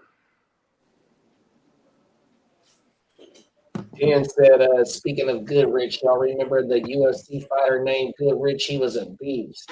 Yep. I only remember Brody. Yeah, I remember Brody. That's another one of my birthday twins too. Is my homie Marcus Goodrich. Shout out to my man Marcus. And you know what's crazy about us Sagittarius is, right? We're into some shit, right? Like JD, when I met you, it made total sense. This is the shit that you into right now. You know what I mean? Come on now. Okay, like we always got a craft, so to speak, right? So this guy, my birthday twin, my man Goodrich, him and one of our other childhood homies that we grew up with. What? They do the drifting. They're drifters. Oh wow. Yeah. I got a story for us on OJ for drifting. Word. On my mama. Yeah, bro, and they're badass. He's one of the drivers for their team. And I was like, oh shit! And then not only are they're sponsored and they have you know they have their team but they also have a shop that's their bread and butter. You know, they have a shop and they work on drifting cars and you know what I mean. And then hey, we gonna kill him with this story though that I got saved for us in the tuck about drifting on my mama, drifting, doing donuts, all types of shit. Because you remember we did the story about the origins of the sideshows with the OGs. And then we even did little D in them, you know what I mean? And then we even did the story where they you know the historic strip where everyone went in Sacramento. In Sacktown. What was that? In Sacramento on Broadway. There it is. We did that story too. Hey, and what? I got something cooked up, bro. On my mama. Hey, come on, bro. Hey, listen, man. I'm just a sous chef. You the main chef. Man, fuck that shit. You know what I mean? I'm the sous chef. You know what I mean? You can just say, listen, this is what we chopping up. Okay, word. And I just flying through the archives on everything. You know what I mean? Let's go. Come on. You the main cook, man. I'm just the sous chef. Let's go. We gonna eat. Hey, that's because we be covering so much shit, and then we be doubling back and tripling back. You know what I mean? We be keeping the shit updated. That's a fact. It is fun. That's my favorite show. I ain't gonna lie. The other ones, I feel like the fantasy content we do is part of necessity, being a fantasy warrior, gladiator, savage. You know what I mean? Like we require the show and the content because we're just on here just sharpening fucking blades all day. You know that car culture shit, man. We come from that shit. You ain't lying. My bad. Pardon the garage.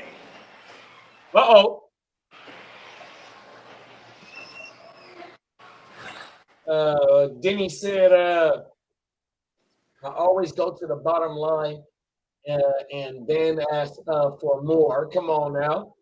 And Phil said, I was thinking about a third, I was thinking a third to start off with on my mama. Mm-hmm. I also encourage you aim higher. I mean, Jacoby Myers, my baloney, has a first name. I got love for the kid.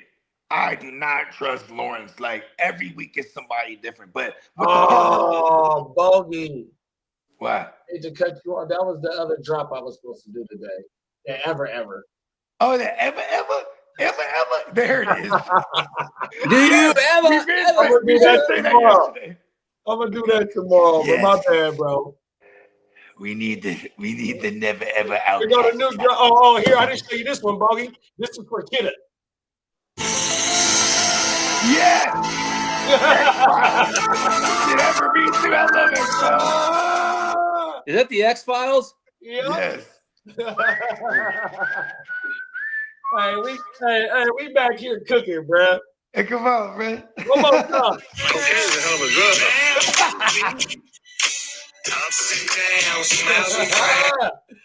Hey, I'm telling you, bro. Whole world. Share with me ups and downs, smiles and frowns. They don't know nothing about that. That's that WROE theme song, man. The Fantasy Row. For those that don't know what the row is, the WROE, that's an acronym for the fantasy wide range of emotions. I'll have you know, I happen to be the mayor of Fantasy Row. And everyone on Fantasy Row, they watch a series. It's the most popular series on Fantasy Row. It's called the Of Course series. Like you know, when you like when you need JSN to blow up against this secondary that's been giving up points, and of course he doesn't do shit, right? Of course JSN has a fucking stinker in week 13 when someone might need like a boost to get in or something. You know what I mean? Of course. That's like me. I'm trying to get in. If you look in the Heart to Start Dynasty, I think I was talking about this shit right before you got backstage. I'm playing the number 2 team, right? Yeah. And so that motherfucker up on me by 22 points, right? And all I got is Travion tonight. So I got 100.6. So if I get 22 points from Travion, I fucking win. And I'll take over the number 2 seed in the Heart to Start Dynasty. You feel me? Yeah, Kev, but you still have one more week to do. Kev, and shout out to LR. They teams dominant than a motherfucker, dog. Oh, Kev's doing it over there. Mike Vrabel sporting his porno stash. I think Kev undefeated over there, bro. What was that, JD? I think Kev undefeated over there. Oh, wow. Hey, you know what's crazy, bro? It's like, this is how you troll him right now. You go, damn, bro, you better go undefeated all the way. Put the unnecessary pressure, right? I see you, JD. I see what you're trying to do to me, right? But you put that unnecessary pressure, bro. Hey, we ain't never seen it. Have you ever seen it? Bruh, hey, look. Undefeated with it all. Put that pressure on him. I've never seen it, bro. Oh, I've never seen it either. And you know what's crazy? I've been undefeated and went all the way, and I lost in the chip. I remember you saying that before, bro. Wasn't that a couple of years ago, Bogey? Yeah, I think that was it might have been either 19 or 20. I think it was 20. Oh, it was definitely 2019 because 2020 I kind of had a shitty year. Too much Clyde Edwards-Helaire. Fuck COVID. Fuck COVID. Yeah, the COVID year was crazy. Yeah, it was. Fuck that. I did lose the Super Bowl that year too, and that was the third. We had a keeper league, and that was the third time I had lost that Super Bowl. And then they were like calling me the Buffalo Bills and shit. Yeah, the motherfucker said that because the trophy right here, this is for the Ashley the Classic, just regular redraft league.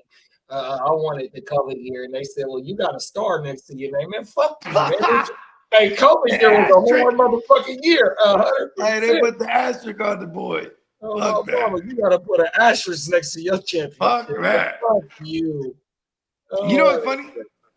Nobody. It's only the only person that ever says that is the one who won, though, right? Like, like look at LeBron. He went to the Lakers. He immediately got him one in the bubble. You know what I mean? Yo, did you guys see the game last night? Did you see the what's his name? The former NFL player that's on the NBC crew. Do you think they say he may have mini stroke last night on air? Oh, Ryan Harrison? Yeah, you just have to send. I was gonna send it to you, but I totally forgot. I don't want to watch that. That's fucked. No, up. he had like an attack, and there's a guy online on X Sunday. He does all the injuries for sports injuries. He said if you watched it, he was having a TIA attack, which is partial a stroke, and you could see him like this, and he was going like this. I was like, what the fuck? Oh wow. Yeah, half of it. So half of his shit was kind of fucked up. Yeah, I was like, I took it like that shit just happened to my boy not too long ago, like a couple years ago, and like he was walking, and I felt hella bad because I didn't know about this shit. He's one of my son's godfather, so we were at the baptism. This is like years ago. Yeah, this is the 2020 actually. You know what I'm saying? He was walking up, and he was like limping and shit. I'm like, damn, they super gangster lean. But once he got closer to me, I was like, oh, shit, bro, you had a stroke? Because once he got close to me, see his whole shit was drooped. I was like, oh, shit, bro. First, I was talking shit. I look at that motherfucker with the super gangster. He's walking slow, like kind of limping and shit. And then I was like, oh, no, shit, my bad, bro. Like, you know what I mean? But that's what he said. He had a fucking, it was like a mild stroke, but that it was categorized as something, some kind of acronym. It might have been what you said. Yeah, TIA. I think it's TIA. And then he's back now. He's back. They say he's like, in his words, he says he's 98% back. You know what I mean? Wow. You know what I mean? But like, yeah, there's a little while there. And then, he was just like, yeah, bro, I didn't really tell anybody. It's not like, hey, everyone, group thread, I have a stroke. You know what I mean? Like, you know what I mean? I know. I was like, damn, and it kind of makes me. I'm a motherfucker who would like always like tap in with fools. Like, hey, bro, how you doing? You know what I mean? Like, that's always just how I've been. And like those same people usually reciprocate. And then usually when we ain't heard from each other, somebody's gonna hit the next man up. You know what I mean? And I just remember just ripping and running so much that year. I just like I didn't even. You know what I mean? Well, yeah, you know how life be and shit, man. Life be life and a motherfucker. I was trying. The same guy I'm talking about. He was texting me yesterday. He's like, just text me happy birthday, and his birthday's the 1st of the month of November. It's the 1st of the month. Yeah. So like we always, since we were kids, he's the 1st, I'm the 30th. You know what I mean? And bro, he's like the Scorpio version of me, and vice versa. You know what I mean? Like this dude he swear all the bitches love him. He's swearing just like I do. You know what I mean? Oh, Like, bro, it's not on us, man. exactly, man. And we was always fly as shit, bro. Hey, motherfucker learned that as a whippersnapper, man. Come on, bro. Like, you know what it was too? It'd be like when we were like, got their tag team them, and peel them when we was young. Like, oh yeah, you can't go out with the ugly homie, bro. You know what I mean? Listen, he ain't got no game because the ugly homie, he might got some game though. It don't even matter. It's in him, not on him. You know what I mean? Type of shit. But we was fly, bro. Bitches call us guapo, bro. Let's go, young guapo. What's going on, Bowie? What's up, Babagoo? I'm picking it right where we left off last night. Yeah. I was waiting for you. I thought you were getting your sound together still right there. I was just waiting for you to finish what you were saying. Yeah. I didn't want to interrupt you. No, man. I appreciate you. It's great etiquette. Great podcast etiquette. You see that? Yeah, sometimes it is kind of bad where you get 3-4 people and they all wanting to say something and they kind of keep talking over each other. So. Yeah, and you know what it is? We're working on that, Pop. We're trying to get it together. But how you doing tonight, JD? Huh? I said, how you doing tonight? Everything good, big bro. How you doing tonight? Oh, I'm doing good. We had a good time last night. I wish you'd have been around for Bogey's birthday. I had to call he had a good time all day last night and give myself some rest. I know. That's what Bogey said. Oh wow, Devin Williams signs with the Mets. Woo. We had what would you call it, Bogey? Like a good virtual birthday celebration. Oh yeah, come on. Yeah. Okay, look at this, Pops. So when I first met JD and them, we met in the digital realm, right? But hold on a second. But this was during COVID times, so like this was the most convenient way to kick it, like hang out as in kick it, right? Right. Because, yeah. At that time in the world, motherfuckers was scared to go around each other for real.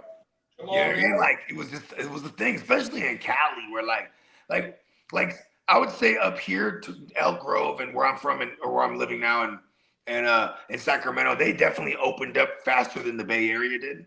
But like, yeah, during those times, it was like this was the coolest thing to me. Like, oh, we're just kicking it. Every Friday, we had this show called After Dark on this other channel that I was part of years ago.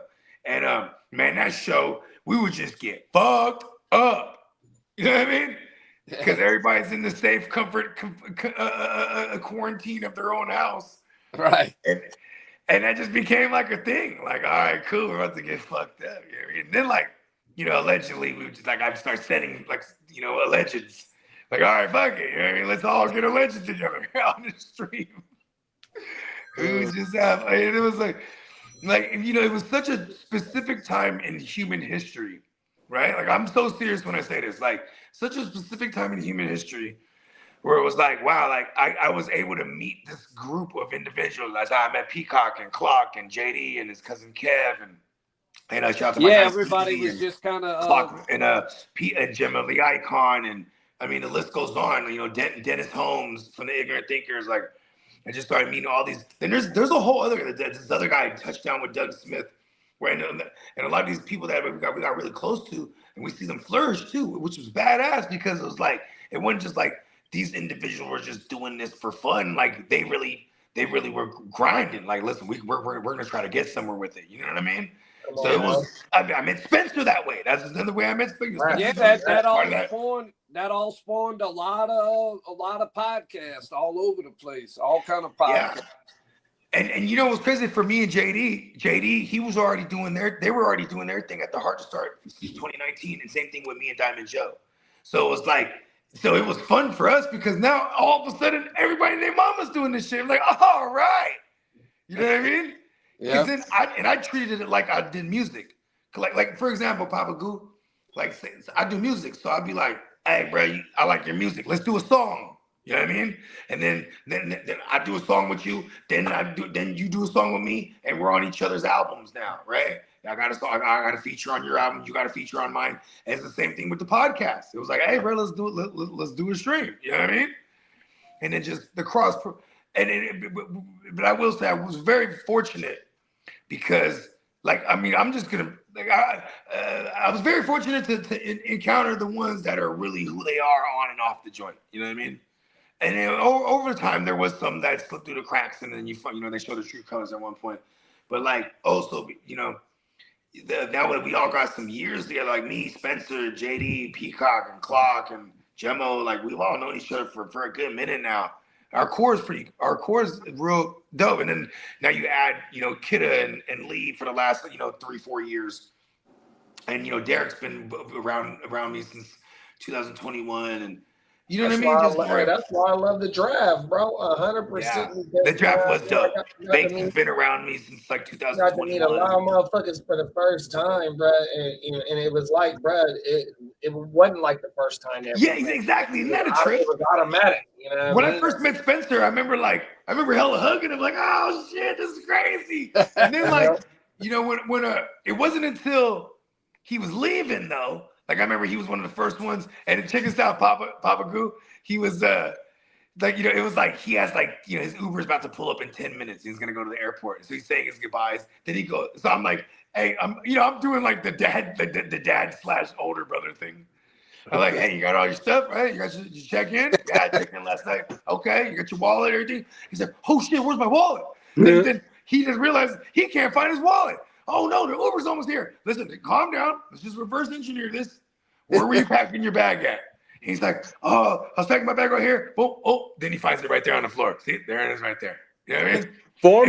But it was just funny because then I'm standing out there while his Uber picks him up, and he was like, all right, then saying goodbye. And I was like, oh shit, I hope I see you again. Like actually in physical realm, like, because we're always gonna be doing the streams and stuff. But it was super cool. But the whole time when we were kicking it for that weekend, it didn't feel like we had the first time we met because we've been kicking it for so long. And I think that's another thing too. When people if you're ever gonna look at a bright spot for something like COVID, it's like that was the first time where everybody on the world had the same plight. You know what I mean? So you sit your motherfucking ass down. You can identify with what everyone's going through. We're all going through shit. You know what I mean? Ocho Cinco's going to college. Yeah, Bogey, like with y'all three, I've never met y'all in person in the same room, but I feel like with y'all three, I got 3 friends. Come on. I don't have to. You're Papa Goo, man. Come on. Come on now. You're a playmaker. Come on now. It's funny too, because you know what I mean? Primetime Papa Goo. You know what I mean? Isn't that thing? I feel like y'all are some of my good friends. I mean, too many motherfuckers can get the nickname Pop. You know what I mean? Pop. You know what I mean? It's only because I got my dad in my life 100%. You know what I mean?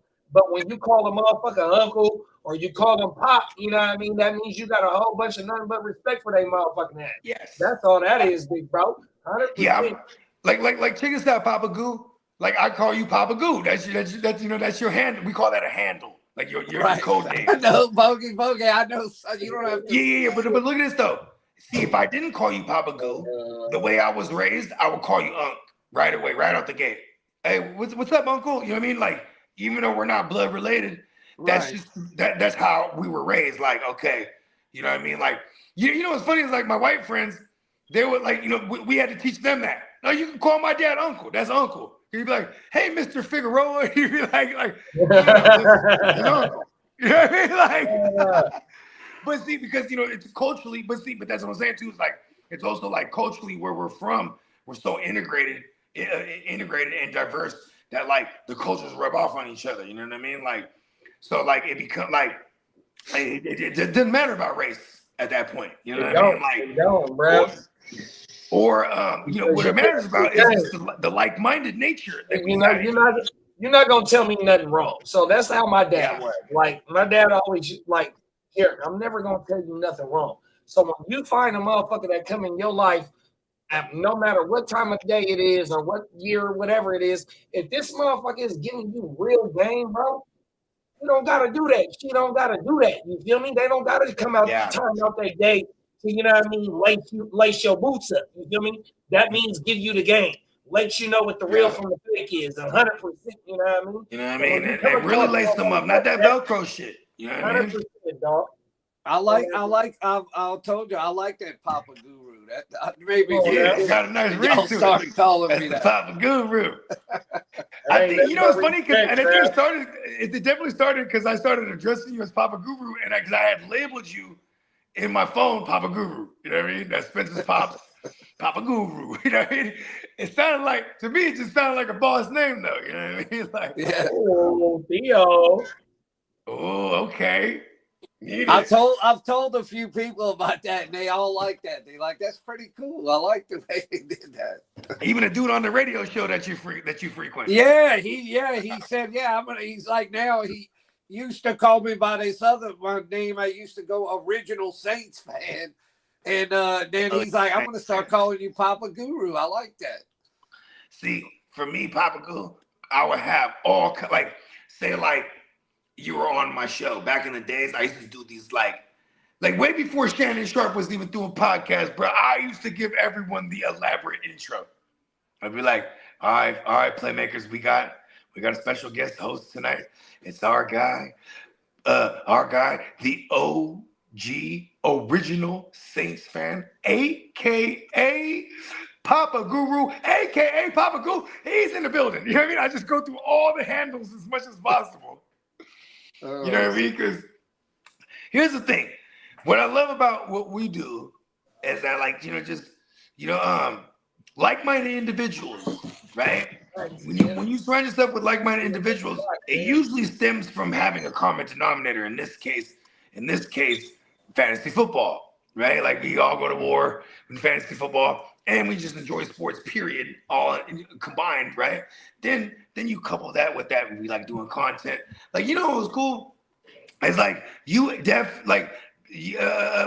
Gen Wealth concept, right? It's just generational, and like you solidify that having you on all the time, Papa Goo, because you get to lace people up with history. One, you get to lace them up with history from generations prior to to us and to some of these other some of our other young followers, but also at the same time, you know what I mean? It shows that even although there might be generational gaps, a common denominator could bring everybody together. You know what I mean? Like you could bridge generational gaps.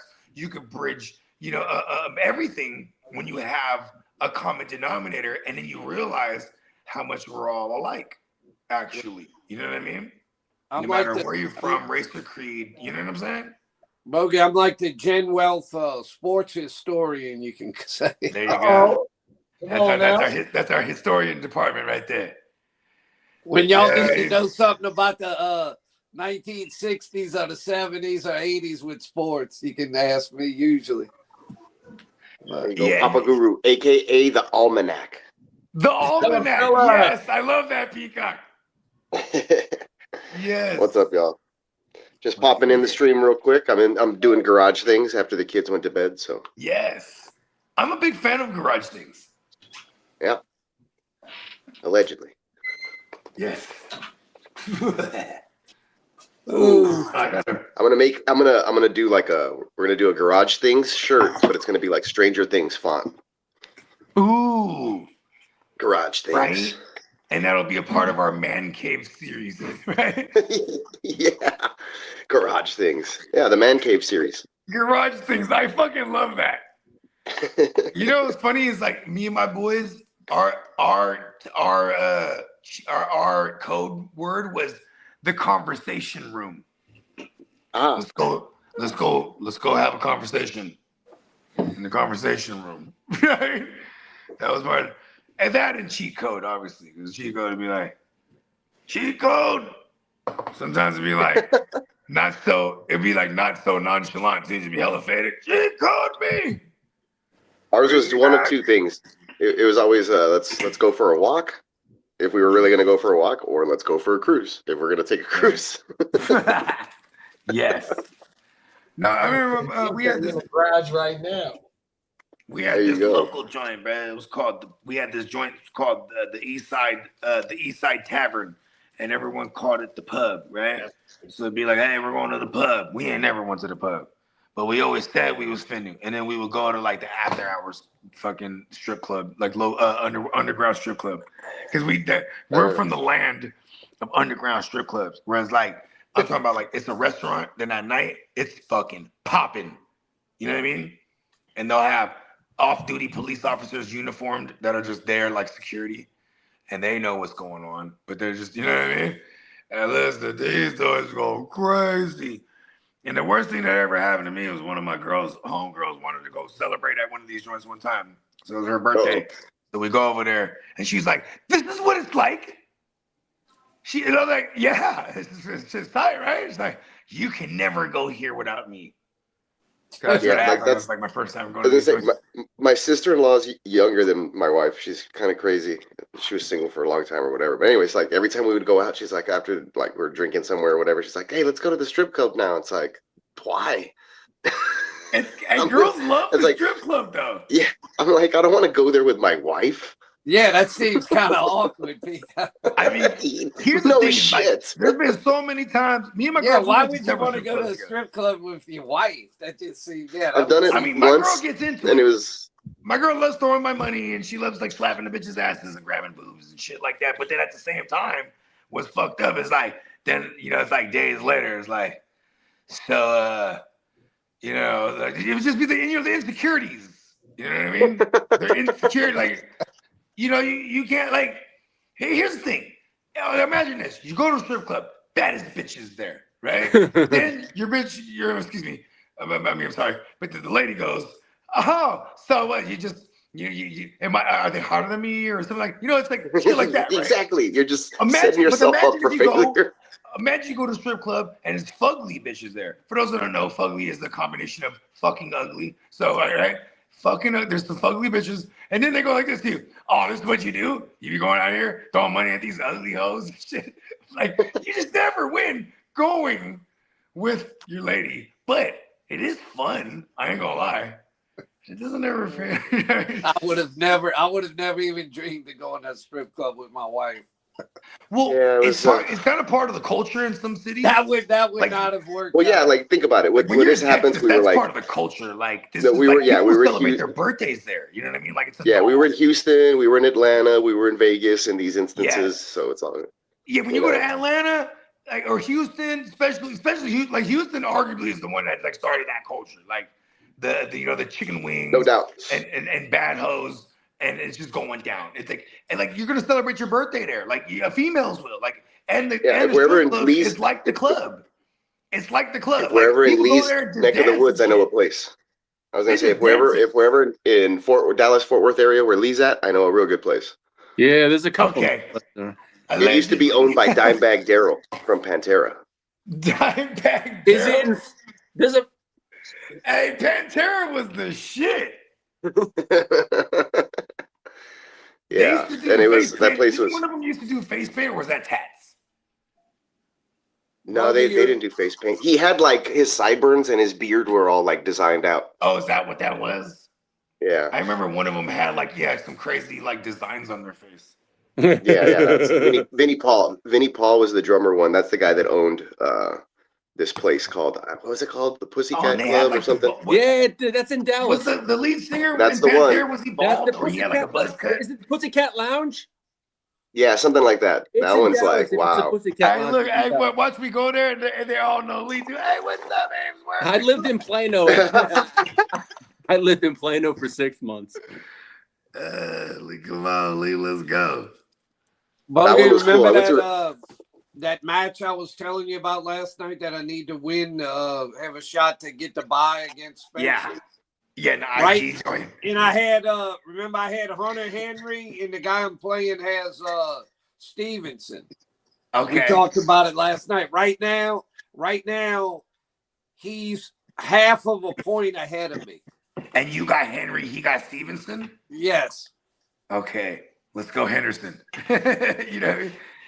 You know what's the worst is that like we need them to like do something on the other side. I need Henry to catch a touchdown here. So. Yeah, because otherwise it's like they're just gonna keep on run. Right, exactly. That's what Drake made to keep throwing TDs. And you know what they'll do is they'll probably preserve their youngster and throw Stevenson out there more. You know what I mean? That's the one. I've been watching the game. They've been kind of rotating them back and forth. Yeah, I think on drives, they're rotating drives. Yeah, that's really irritating. I'm playing against Henderson, who I dropped in my home league a couple of weeks ago, which is great because it came back to bite this guy in the ass. Yes, because I have Drake May, and yeah, and then he played JSN against me. And the first time we played each other, JSN killed me on Monday night. That's how I lost a few weeks ago.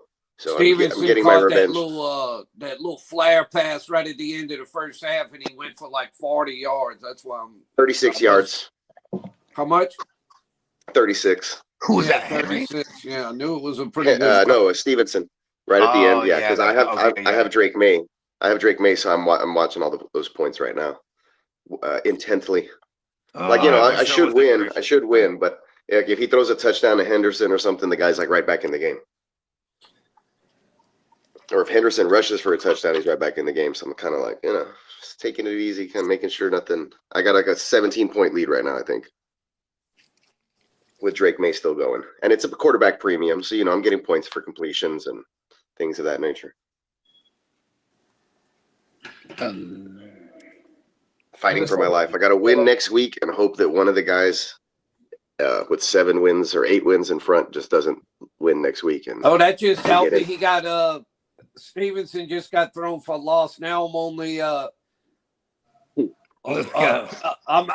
less than 0.2 of a point behind. It's 108.02 to 108.2. It's hard to even describe that. That's 1.8 tenths of a point is what I'm behind. I beat Steamboat in the D-Gen, and I think that's going to put me at just like hanging in the last playoff spot. So I got to win again next week. Find Hunter Henry. Next year, Peacock. Next year in Vegas, right, Peacock? Yep. I'm thinking we're all going to try to do the house, right?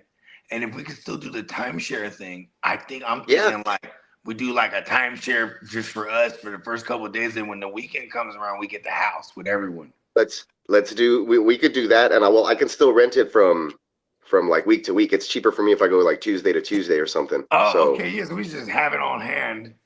Oh, yeah, we can have it on hand. Because then we can just have one on hand, Yeah, one on hand, like an extra one, because that one's like bracelets or whatever. But like, let's say we have like, I don't know, we need to go crash over there, just whatever, just to chill or something different, separate little spot to not.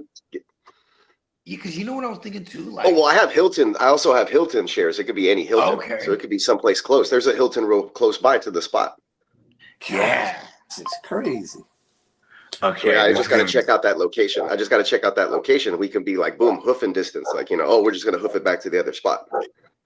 Yeah. Stevenson just lost a yard. Now less than 1/10 of a point behind. Yeah, we could still do that. And just, if we just got to get like, it's the further in advance I know for sure we do it, the better. That way I can book it, because other people want to bid on that time space. I doubt it, but that's a fact. It is like summerish, so you never know. Well, that's the thing too. Is like because it's like there's like conventions that go on that week too. Like their annual joints. So it's always good to like that's why this last 2 years we hella looked in advance because we're like my dad told me the last time he was like, or my mom, they were like, hey, if you want to rent the timeshares out, just let us know in advance. I'm like, all right, well, we'll see. Yeah, back in the days, my folks. Remember, I told you I stayed at that joint with the lazy river before. Yeah, that was cool. My parents had timeshares there before they sold it off. Like I think after the market. I really like that one because it's a little off, like right next to like Old Vegas. Yeah, and I think it's not far from a Costco either. It's not far from a lot of stuff actually, and there's like a CVS. There's a CVS, and then the strip isn't that far either. Yeah, I was gonna say I think the CVS is like right across the street even. For sure. Like a Target, not too far. Yeah. So it's not, that one's not. That one's not bad. And I think that one's like the furthest one from the strip. But there's like that one's a little more like. Get some pocket money too, bro. It's like that one's dope. That one's more like resort style. You know what I mean? Like we'll have wristbands and we could float in the lazy river and margarita. And it's a fucking shacks. It's like a big ass fat like penthouse. It's essentially. Yeah, for sure. You got a room. You got multiple rooms in there. Then there's the living room and the kitchen, and you know what I mean. Correct. Yeah. Yeah, And I think they got balconies and shit. They have balconies that stretch far too. They got balconies. From room to room, because the rooms have sliding doors in them where you can go to the balconies. So it's like I stayed out there for my homeboy's wedding.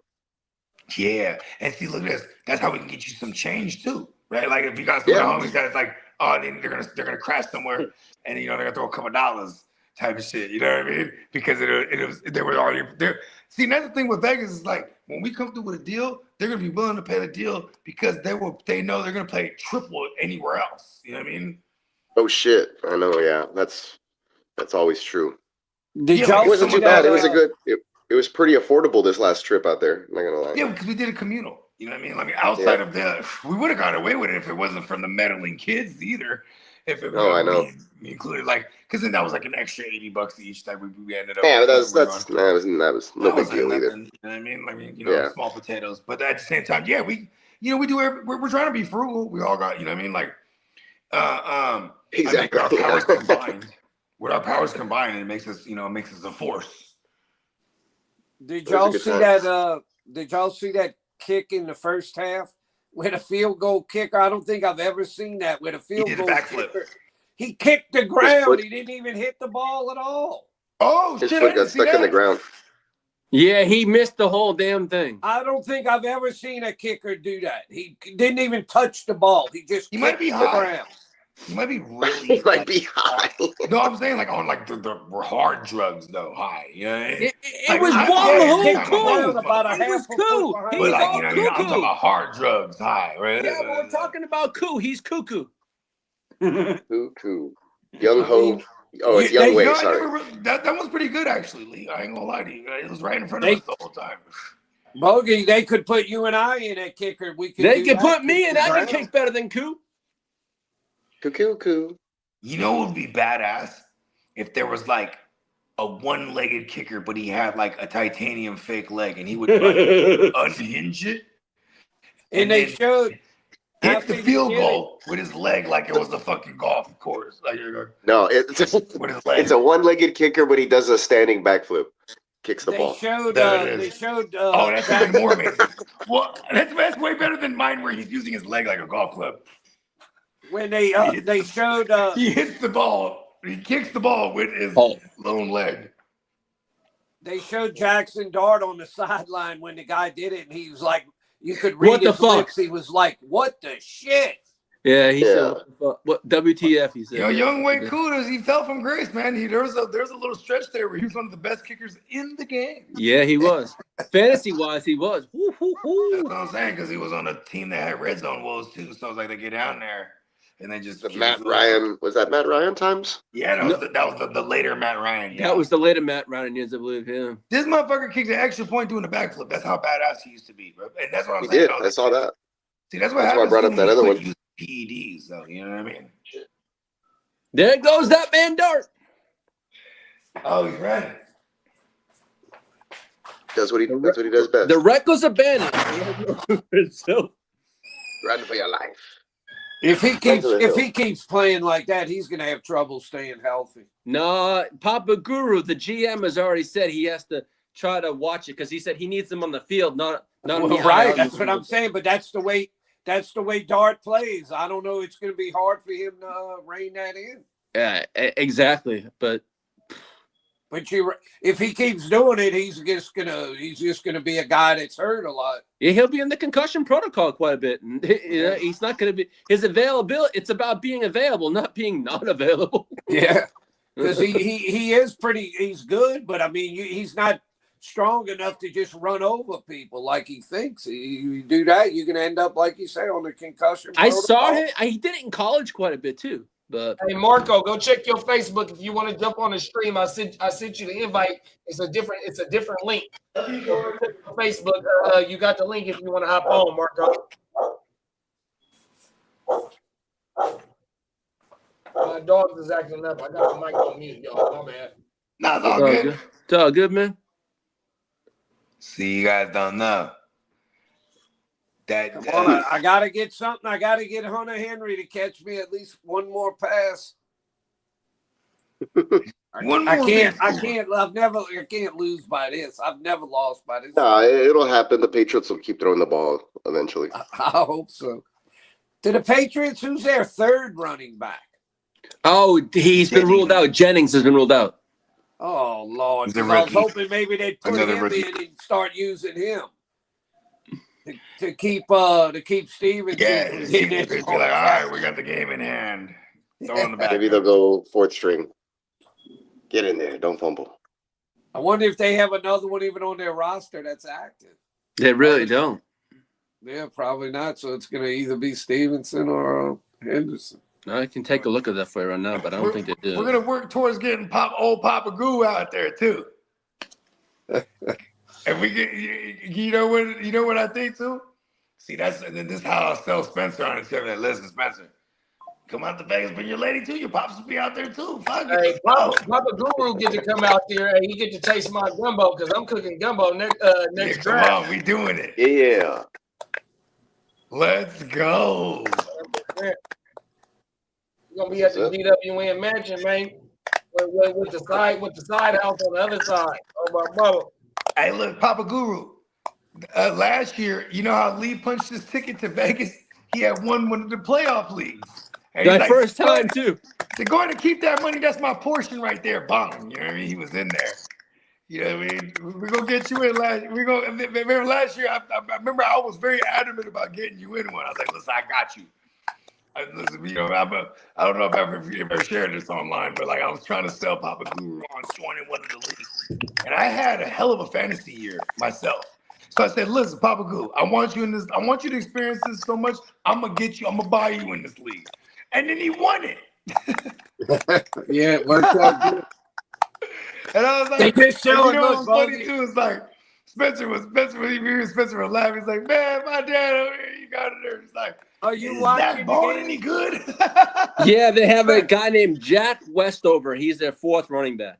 Bogey, are you able to watch the game right now? I just gave the device back to my little one because the game. Oh, because they were just showing that replay of that kicker again. We kicked the ground and not the ball. That's why I just went inside right now because they were calling me. I don't think I've ever seen that in 60 years of watching football or whatever, 58 years. I mean, you know what's so crazy about that? This is why I said he's probably high or he's on drugs or something, or he's strung out or something, is because, like, you know, when you do something for so long, the muscle memory takes over. Like, how do you just, for the first time, kick the ground like that? Yeah, I mean, it wasn't like he shanked it. He didn't even hit the ball. He was like, that motherfucking foot got stuck in the motherfucking grass. Yeah, he was bruh. like kicking a foot before the ball, and his foot just got stuck in the And grass. that motherfucker hit the emergency brake on the front wheel drive. That's what it was. He was getting on glass. Hey, you know when it be raining, it be wet, and then you know what I'm saying? Push the gas, hit the fucking e-brake. Slide on that motherfucker. Come on, I come from the sideshow area. You already know. Hit the e-brake on the front wheel, bro. Oh my mama. No world, bro. Yes. JD, you gonna give me a catch from old Hunter Henry? I need one more catch to have a shot to win this damn thing. Oh, last time I checked, I thought you was with me. Oh no, not against you. This is in another league where I'm trying to get the have a shot to get the bye week against Spencer. Oh, in his Instagram league. Oh, that one. Yeah, I'm doing good in that one. I'm 9-4. Let's go. Let's get him, Pops. Oh, yeah, This is the first time I've ever been in that one. That was the one he's had it for like 10 years, and my nephew's been in it the whole time, and he didn't want to do it anymore, so Spencer asked me to get in it. And it's worked out pretty good so far. You know what? That would be funny, Bogey, if I'd end up winning that league. I doubt I'll win it, but if I would, Spencer's gonna be like, man, I ain't getting you in any more leagues. No, but listen, Papa Guru, I'm rooting for you. You know why? You get that bag, and then, bang. You know what I mean? We're going to Vegas. Fuck it. Yeah, but that isn't even a money league. That's just that's not even a money league. Okay. No. Okay. That'd be my luck. I win the one with no money. And that's a 12-team league. Yeah, you know what's great is my dad every year they go to Vegas during that time of year. It's that league. He told me in 10 years it's 12 teams. There's only one person that's ever won it more than once. That's how it's pretty competitive. It's my longest standing league was 10 years because I stopped at 2023 was the last year. So I went from 2013 to 2023. That league, I've been in a Singletary. There goes Singletary. If it makes you happy. Was that song? Yeah. I was like, I know that. Who is that? What's her artist name? What's her name? Fucking, is that Michelle? Is that McLaughlin? Yeah, I think it was. It was, huh? Well, that's good by the Giants getting that touchdown. That helps nobody. That might make New England more wanting to pass when they get the ball the next time. No, that's what you want. You don't want. Yeah, that's what I want. I want Hunter Henry. You want the hunt? Look at this though. I can see it already, man. It's funny because Dennis. Shout out to my man Dennis, bro. Dennis keeps it lit, like because Dennis is already planning outfits and shit, right? And I'm like, yeah. He says, is it too early to think about Vegas? And I go, no. I'm glad someone is. Because Diamond Joe's one of the curators. Peacock also as well. You know what I mean? Like, we just got to keep the conversation going. So once we start putting the pieces together. We got a lot of pieces. Let's go. I'll try to tell motherfuckers, don't be afraid of that fucking that secondary over there in New England. It's not the crazy. You know what's crazy about the Bill Belichick New England? They're always built the back to the front. So that means like they would have this guy scrambling around. They never really gets it. Damn, that was a nice man. He was all over the place. Since Dante Hightower, like in recent history, what notable pass rushers have New England actually had? They don't have them because they're built from the back to the front. So their coverage is going to be super tight.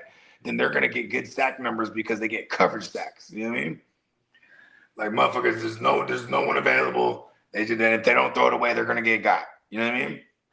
Vrabel, he's always been aggressive with the front. The front is aggressive, and that secondary, they just pick fools apart from disrupting shit. You know what I mean? It's kind of like how a solid kind of approaches it. You know what I mean? They made the 2-point conversion, so it's 30-15 now. Minnesota Dean said, "I got 100 for getting Pop to Vegas. I will send it right now if Pop commits to coming." Pause. Well, look at this. This is what we'll do. Is we'll just start the Pops fund. You know what I mean? So if that's the case, we got 100 already. I'll donate to the fund too. Yeah, don't even donate. I'll contribute. That's a better word. Put the pressure on me. No, listen. At the end of the thing, because every year, here's the thing. Spencer, he was so bummed out that he couldn't come out the year before last year. I want y'all to come to. But then he said, "Look, I'm gonna be." He said, "I'm doing my baseball thing in the West Coast, bro. I'm going to pull up." So we definitely coordinated. You know what I mean? I was like, "Listen, I'd like y'all to come to New Orleans." Fuck yeah! Come on now. Hell yeah! Here's the thing. You know why the Vegas closer thing for me too. And the reason why we put, oh wow, hold on, wait a fucking darn minute. Should we play with this idea? New Orleans draft? That would be cool. Come on now. You know why it's hard to commit, or why it's easier to do Vegas? I should say, not hard to commit. Why it's easier to commit to Vegas is because like a lot of us here on the West Coast, that's a hop skip. Right, yeah, it's more convenient. And then at the same time, everyone else in the world, there's always flights to Vegas. You know what I mean? It's like a perfect like summit. You know what I mean? JD's never been to Louisiana. Yeah, I sure haven't. I have. It's been a long ass time.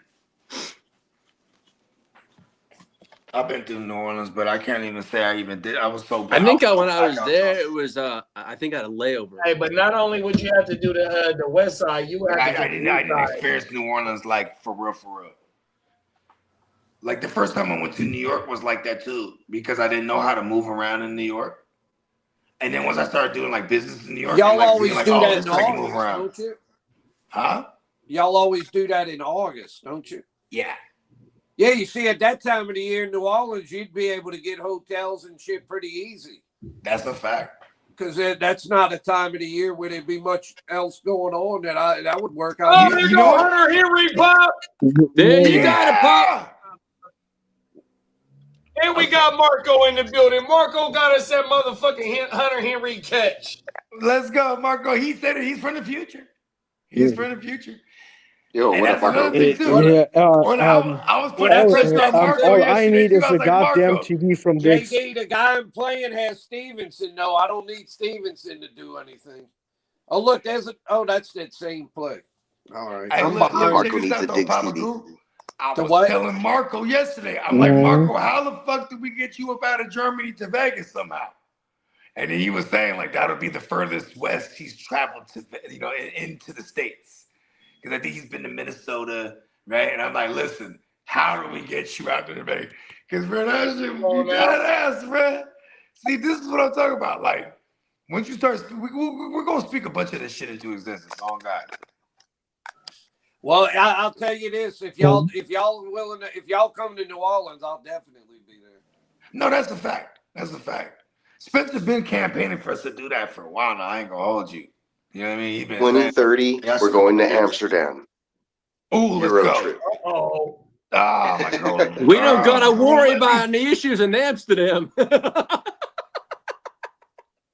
You got issues in Amsterdam? Go ahead. If we did it in New Orleans, then Peacock can drive there. Yeah, I can go from Houston, like boom, boom. I'll be there. No I problem. wouldn't mind going to Texas too. Oh God. Yeah, I wouldn't mind either. I ain't been there yet neither. Like yeah, Texas is cool. Like what was it? Spencer had this idea. He was like, he's able to move around in the months of June and July, and he was like, what if we did like something in Texas, like in the DS Dub? And I said, shit, I'm not mad at that. You know what I mean? But honestly, here's my thing. It just sucks that Vegas is definitely a cheat code because it's like, you could find deals to get to Vegas. Like when you have the date and you have a lot of advanced time, you could find deals. You know what I mean? And there's always something to do. Yeah, and for what we're gonna do out there, community wise, it's gonna work. Like the more the merrier. It gets cheaper in that aspect. You know what I mean? Like, oh, we can go from house to bigger house. Like, you know what I mean? Yeah. Yeah, because then we just get everybody in. You know what I mean? And it just becomes cheaper. Because that's the thing with Vegas too. Is like, say like an individual gets their own. Like my lady and the Candlestick lady, they're definitely coming out next year. We just get them their own. We're gonna try to do one of those Airbnb mansions, or what the fuck? There's like, I've been going down a rabbit hole because shout out to Dennis. He sent He sent me down a rabbit hole. This dude named Jason something or the other. He does party houses. Where like it's like a literal party house where like this is understood that they're gonna party here. You know what I mean? Are y'all hearing static again? Yeah, is that you? No. If you I hear don't know. it, Is that me? I don't know who that is. No. If you hear it's not you, because if it's you, you won't hear it. So Really? the fact that you hear it's not you, I hear it too. I think it's Lee. I'll back out. No, let's just mute him and just process elimination. Well, he is. Seems better now. Yeah, he's gone. Yeah. Yeah, it seems better now. Yeah, well, because it has been. I call it the Stranger Things noise. Isn't it kind of like a Stranger Things noise? Remember that one like night, Bogey? Eating chips or something. It seemed like it was rotating. It was one person. He's so robot that even the digital stream sounds like he's eating chips. It was going like from one person to the other. Yeah, that one was freaky deaky. You know what was crazy about that too, Papa Goo? Was like StreamYard's just been geeking overall, period. Like yesterday, there was like we fired up the show, And I was on mushrooms, so like, you know, I tend to believe like, listen, this is my theory. When I'm on mushrooms, or any of us are, we're like emitting these frequencies. And like when I'm on mushrooms, I fuck every technology up around me. I swear to God. Like I'd be in the studio, shit was just not work. I'm like, oh shit, my bad, I'm on mushrooms. Stevenson just caught a short pass. This is the current thing. I'm 111.02 and he's 109.7. Let's go. So Let's go. Papa Gurus on Fantasy Row. Ahead. He's on the row, huh? Let's Yeah. go, man. This is too close for comfort.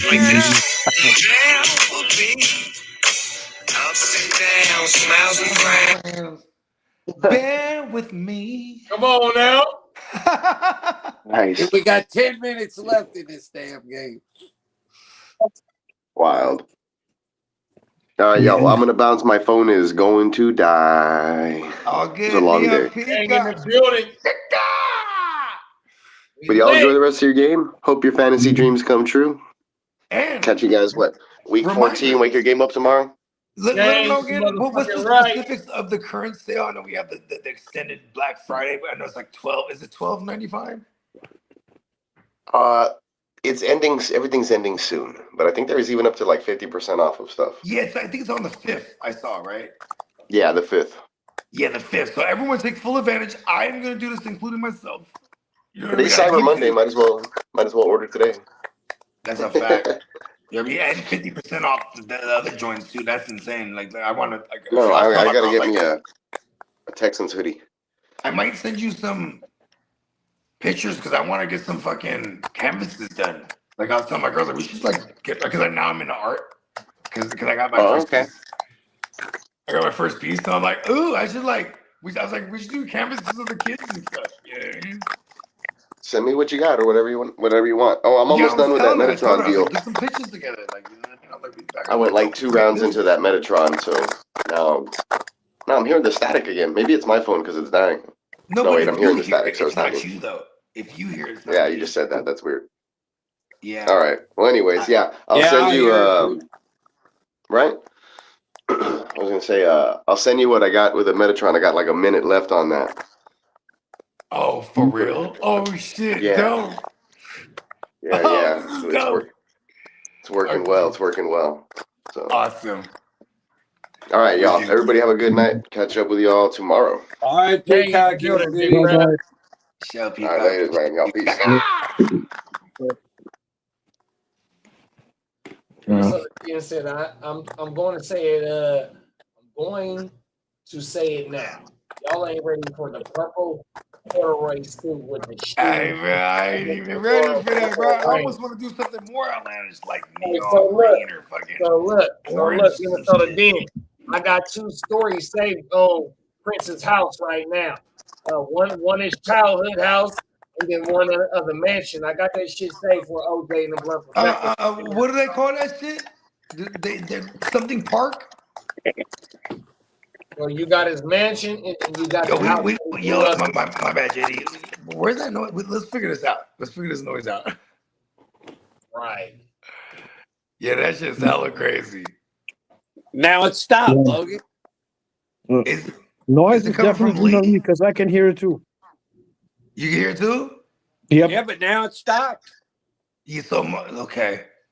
So it ain't Mark's. It ain't Marco's. We all good. Okay, there it is. Dan said it's called Paisley Park. Paisley Park. There it is, right there. That's the mansion. That's 100 points. But also something to do with his childhood home. I don't know if it's up. I got the story saved. Hey, y'all ever fuck with the Oregon Trail game? Like back in the days, the Apple game, Oregon Trail. Oh yeah. Yeah, look. So that shit originated from these teachers that created it in Minnesota, and Prince was one of the kids at the school where these motherfuckers would play that game all day. Yeah, we used to play that shit too, bro.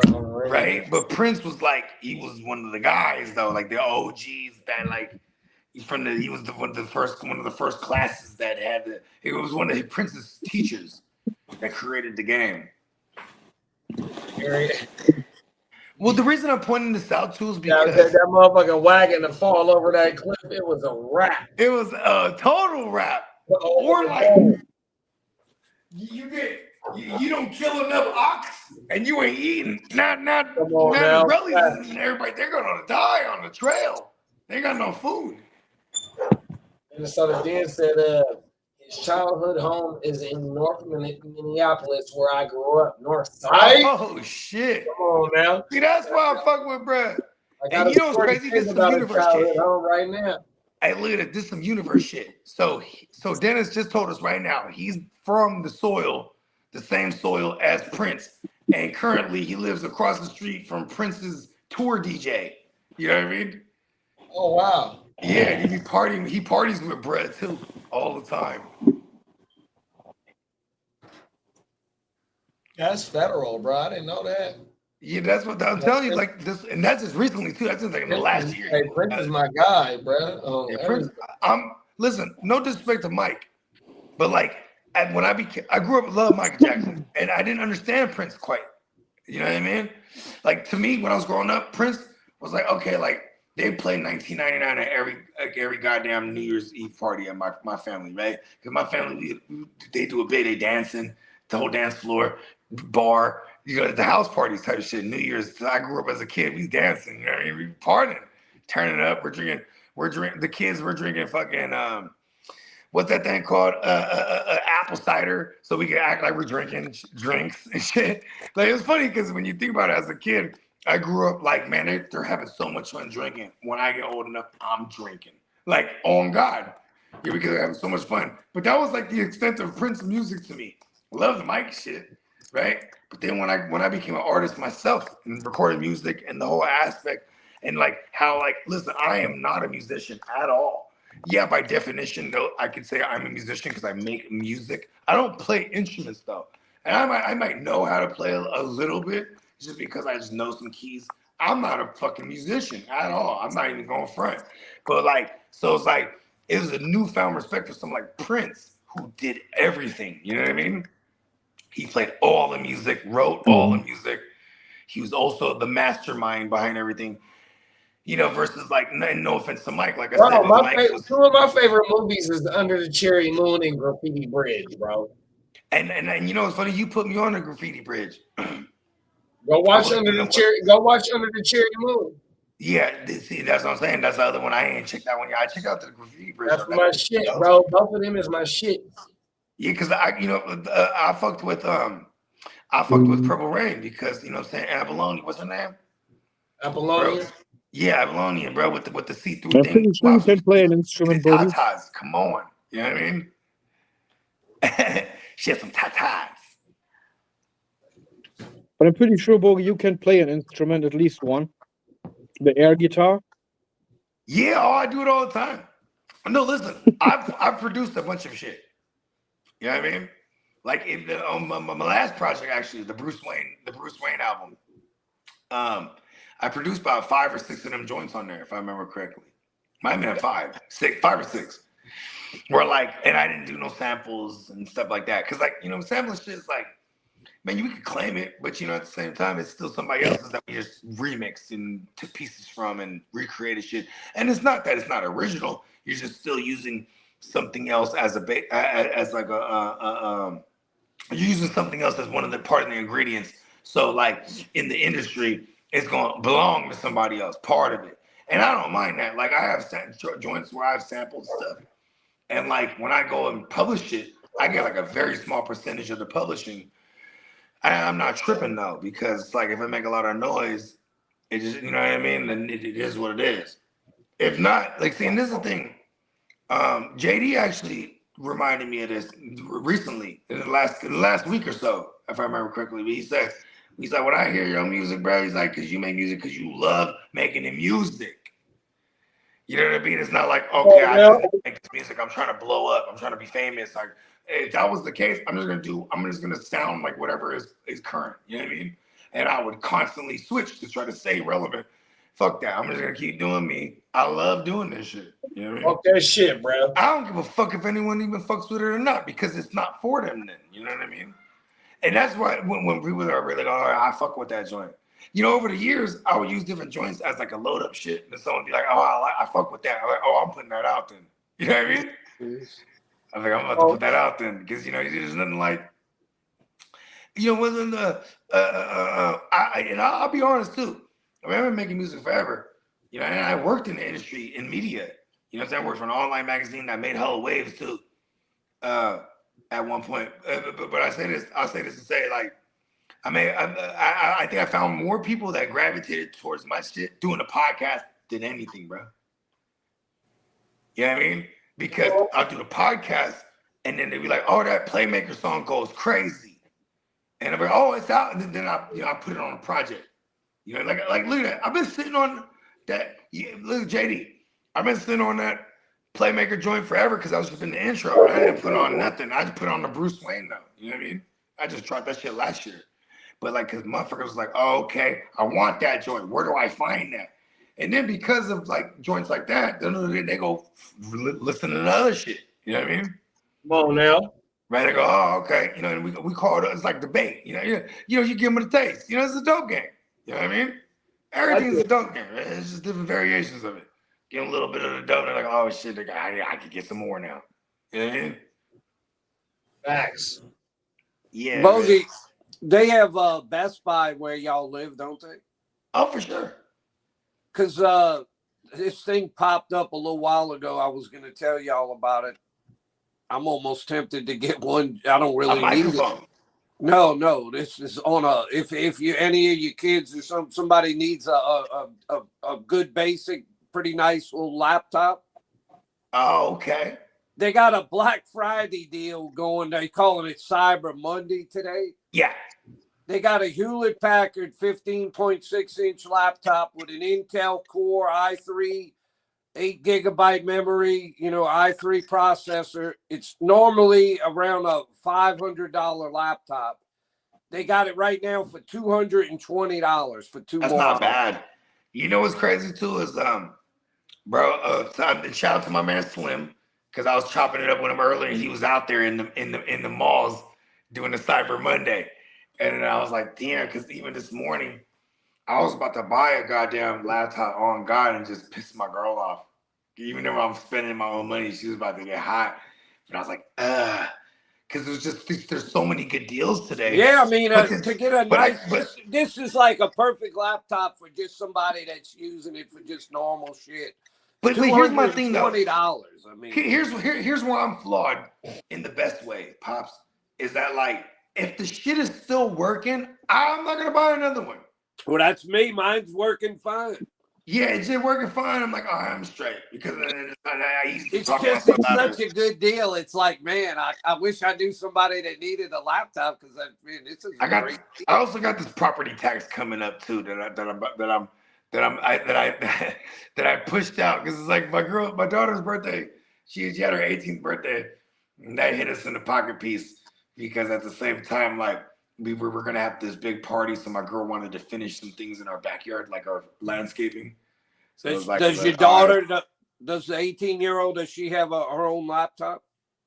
Oh yeah, she got. No, I'm just saying, like yeah. But we spent money on the party, is what I'm saying. Yeah, she got her own laptop. Yeah. Okay. Yeah, she got her car, and she got her. You know what I mean? She's doing good though. She's doing good though. That's why she got all that shit. If she was doing bad, I'd deny her everything. Stiff arm. You know what I mean? Doggy. What's that? No, I thought that was I mean, I thought it was Stevenson, but I think that was Henderson. I'm getting them mixed up now. One's 32 and one's 38. Yeah, then but yeah, she's see, I'm trying to tell her right now. Like, I'm trying to get her to like, listen. And then it's sad too, because she be trying to get jobs and shit just to like make money. But there's so she's got her own car? Yeah, she got her own car. But like this area. And okay, how about this too? This area, like there's little jobs everywhere, like in nearby. Like, whether it's an ice cream shop or like a restaurant or whatever the case may be. These motherfuckers is not, they always say they're hiring and they just don't hire these kids like that. It's hella annoying. I'm like, yo, like, and then there'd be like these, like her friends that have jobs, they got in by somebody, like a family member. Or yeah, that's what I always used to tell Spencer. So many people, if you find out how they got their job, it's because they knew somebody. Exactly, like nepotism and just if you don't know somebody, it's not that easy to just go get hired. It's not what you know, it's who you know, for real. Yeah.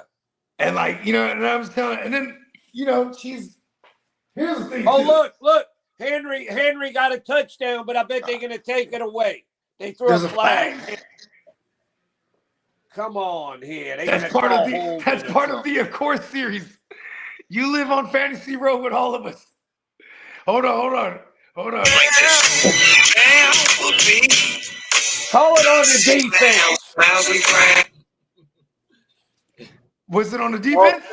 It was all set penalty. I don't have the sound. Let's go. That's they gotta replay the play. No, now they saying something like it offsets or something. Yeah, so that means the replay.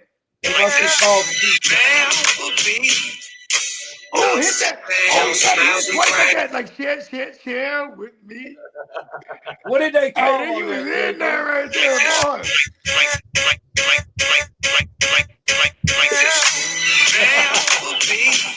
What did they call on that? Hey, you in the mix with the Guccini Mac. Yes.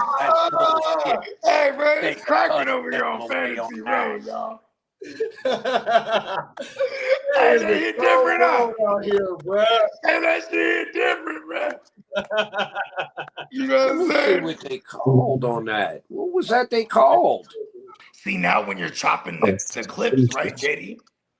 You'll start to realize, okay, if I chop it as close as I can to this S, right? The S in share. So when you hit it, it'd be like, and it hits with a clap. So it'd be like, share with me, right? You feel me? Like I remember being so mad for years that my fucking my Jamaican horn. I remember for years I had chopped it where there was a second of dead sound before it went in, so I couldn't go. It'd be like, you know what I mean? And I just never went back to chopping because I didn't give a fuck really. But I was like, because like when you watch like Joe Budden, you're like, hell hitting it, right? Facts. Hitting that bitch.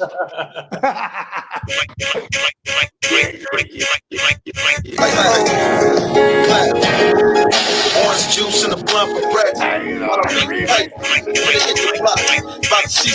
Oh God, he's remixing that shit, bro. Ups and downs, smiles and that shit hella fun. Cold world. Oh God, that shit's hella fun, huh? Hey, that's why don't leave me around no buttons, bro. I'm about to push the buzzer. Hey, we're pushing all the buttons. We're pushing all the buttons. Oh, that shit was funny as a motherfucker. Oh, laughter's the best medicine. You know why they took that touchdown away? They called the illegal shift.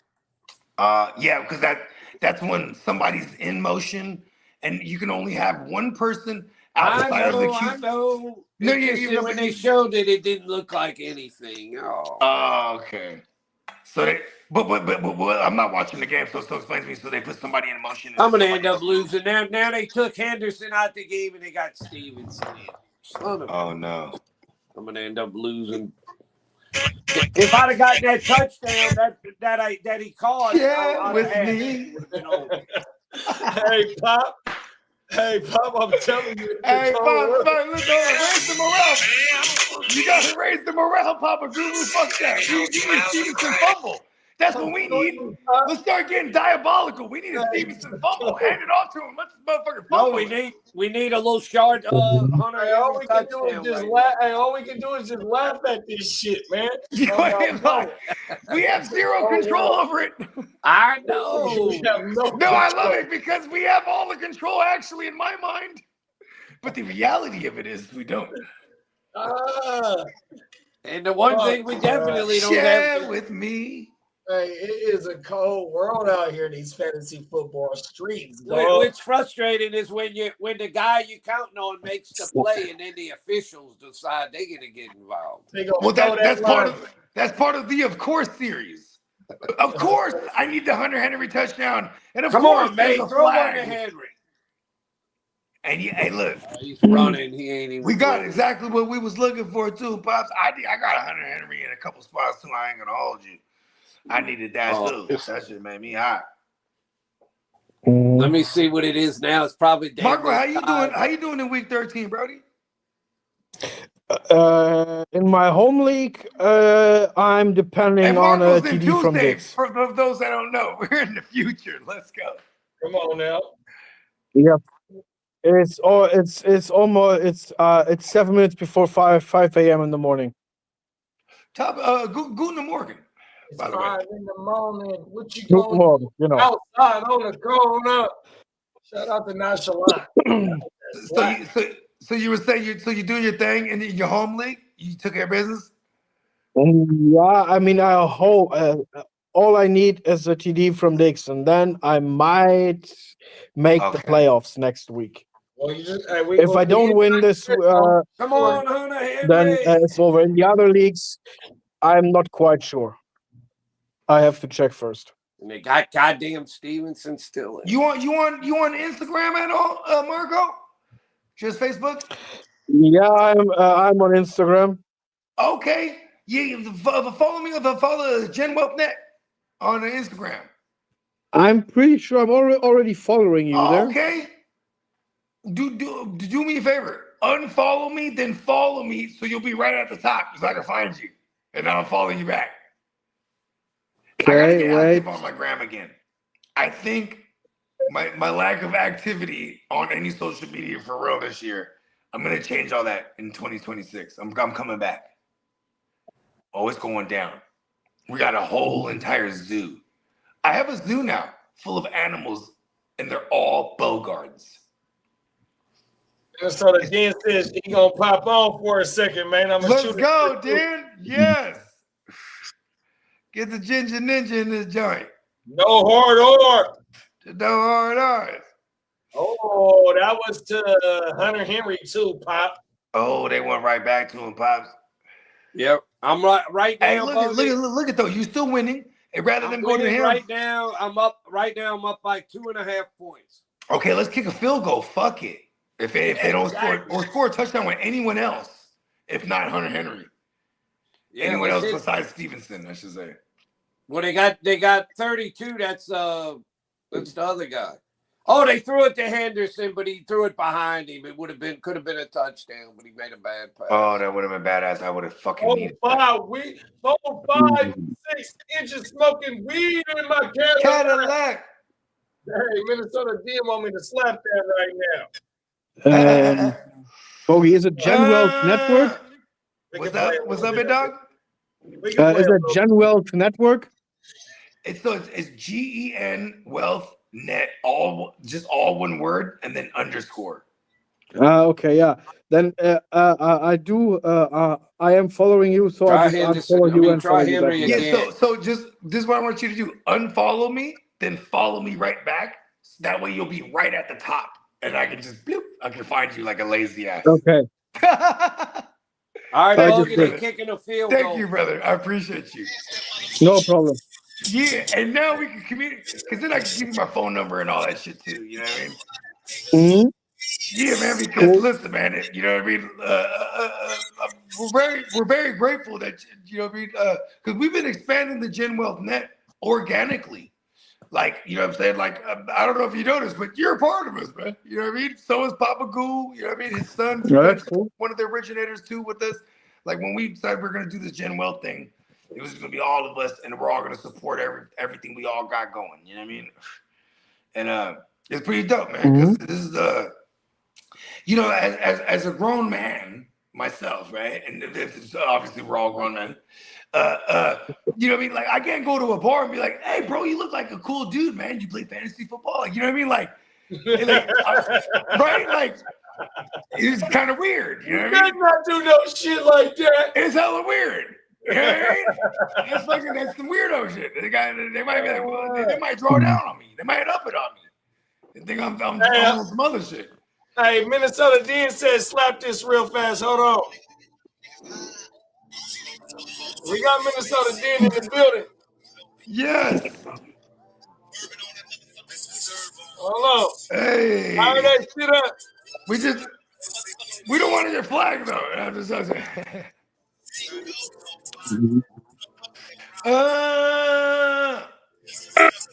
Make them say, nah, nah. I remember back in the days, Master P. Old Dennis is on tonight, huh? Yeah, we got Minnesota Dan in the building. In the motherfucking What's building. up? Yeah. Hey, okay. Look, check this out. Marco, his deepest adventure into America went as far as Minnesota. All right. So Marco been to Minnesota. Bogey, they kicked the field goal. What time of year did you go to Minnesota, if you don't mind me asking? Wait, I was there the last time I was there. That was in summer 22, and for Christmas 2019. Okay, then it was snowy. Because Minnesota. Yeah, I mean it was pretty cold. I think that the coldest I witnessed was not quite sure if minus 35 Fahrenheit. Whoa. Yeah. And look, he laughing because he be outside barbecuing and shit. Oh, it's minus 20. It's still barbecue weather. Yeah, and I mean, I just remember that that the place where my ex lived at that time. Wow, I mean that place was fucking freezing. I mean, I've never seen anyone putting like this transparent foil on windows. I mean, that's like not a thing. That's not a thing here in Germany at all. What does Germany have white Christmases? Depends on where you live in Germany, I guess. I mean, we the last time we had a like really white Christmas here that is at least 10. So it's not a regular occasion. Nah, where I live, not anymore. I mean, it's at least 12 years ago. I might say that we had actually real snow for Christmas. I mean, not like this little bit snow. Like just little flakes and shit. Yep. Like I mean, like real snow. I mean, this that was like this really hardcore snow angels and shit. Hardcore snow that they didn't even have like what they put on the that gravel shit. That sand what they put on the street, so it's not slippery anymore. The city ran out of that shit, so they had to import that shit from China. Oh shit! See, that's what I'm saying. I told motherfuckers I need to start selling some salt. That's how I found Lee in the Himalayan mountains. Marco, I can pop you guys outside real quick. It's about 0 degrees right now. I'm gonna turn the phone around. We just covered in snow. Wow. This is some shit. Wow. It's just white. Damn. Yep, that's don't go outside. Cool. You might freeze. Dennis, I'm freezing right now. Out here. I'm freezing right now. You ain't lying, JD. Oh my God. I'm over Dennis, here. What part of Minnesota you live in? I'm born and raised in Minneapolis, Minnesota, but right now I live southwest of the cities. I'm in a small town called Cologne, Minnesota, from Cologne, Germany. It was German. They kind of settled here back in the day, so they named it Cologne, Minnesota. It's about 10 miles west of Chaska, Minnesota, but we're southwest of the cities. Okay.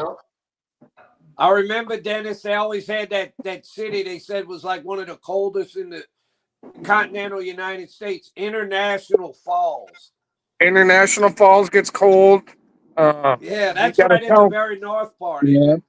We got a town called Browntown. You like to bring her to Browntown or something like that, Pound Town. But Brownton, it gets cold there. It just gets cold everywhere in Minnesota. So yeah, Minnesota's just a goddamn cold state. The whole state's cold. We're right up there with Canada, bro. Yeah, I mean, you might as well live in Canada when you live in Minnesota. I mean, that's cold. Yep. I mean, Minnesota is definitely pretty cold. Yeah. And you got to be ready for a lot of snow, too. Yeah. We just we had a storm come through and it dropped about 1 inch, and then 2 days later another storm came through and it just dropped like 6 inches. So, I had and an this is old friend of mine that I was good friends with for a long time. He was from Buffalo. Buffalo gets a lot of snow. Yeah, facts. I got a homie from Buffalo too. He said that motherfucker a couple of years ago he had snow to his roof, like 6 Right. Oh yeah, it'll go up to your goddamn roof in Buffalo. Everything. they get the lake effect The snow. lake effect snow off what is that? Not Lake Erie? Erie. I think it's lake Erie. is that over there by I Buffalo? want to say it's Erie. Yeah, Is it Erie. Erie? Okay. Now we got Superior up in northern Minnesota, and they get lake effect snow up in northern Minnesota. Yeah, that lake effect snow, that's some shit, man. That causes snow like crazy. Whole world. Now this last snowstorm we got, when I looked at the radar, it was raining down in Texas, and all that moisture. I don't know what kind of front was going on up here, but we were sucking all that moisture from Texas, and it was coming up here into the cold air and turning into snow. Yeah, Illinois had a shit pile of snow in the last week. That's a fact. That's a fact because we got guys in Chicago too. Maybe he was just telling. Shout out to Chicago, they get all that shit off of Lake Michigan. That's a fact.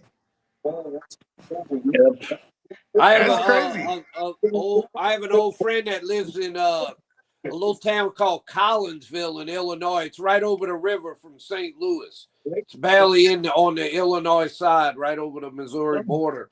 And they got a shit pile of. They got like 8 inches of snow this week, and they normally don't get that much snow. They normally might get snow once a year if they lucky, twice maybe. And it was snowing like a motherfucker. Check this out, Pops. Before the San Jose Sharks, right? Have you ever heard of San Jose? Had I ever heard of San Jose? Yeah, before the San Jose Sharks. Yes. Yeah, I'd heard of San Jose. Word. They had that famous song with I left my heart. Do you know the way to San Jose? Yeah, I heard of San Jose. Yeah, okay. Yeah, that's right. We was kind of on the map because of the song. Because it's a big fucking city that like became a big city, I should say, right? But what's crazy about it is like, you know what I'm saying? Like, my pops, I was born and raised in this motherfucker. And my pops always tell me, San Jose is the best, Jay. That's my dad's voice, by the way. Right? That's your voice. San Jose is the best, Jay. We're inland, right? So we're the South Bay. Buggy, were you on the show that night? I don't think you were on that night with JD and I and Diamond Joe. Remember, JD? We were going over all the history of Sacramento and shit. Yeah.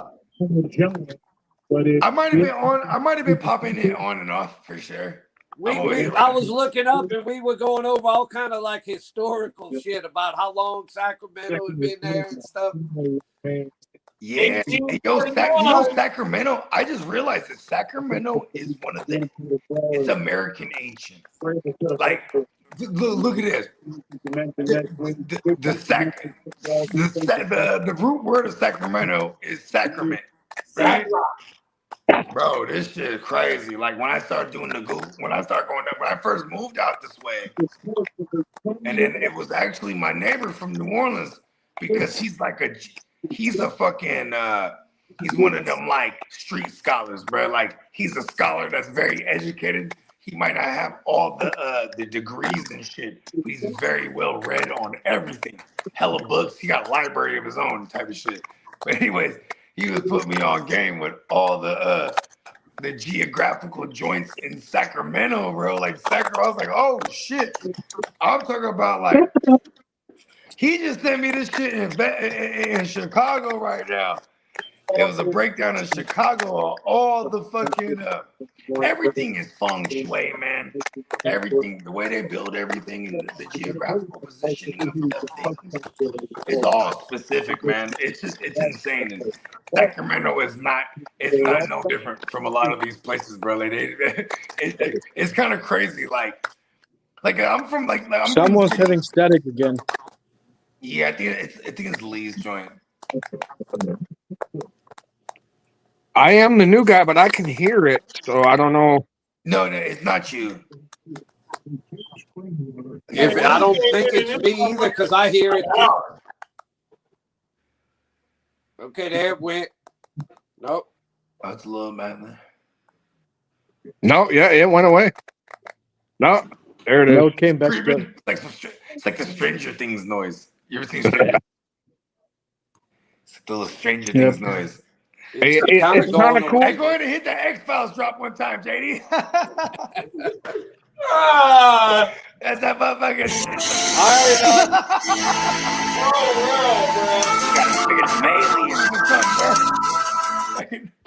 Hey, it's the Anunnaki.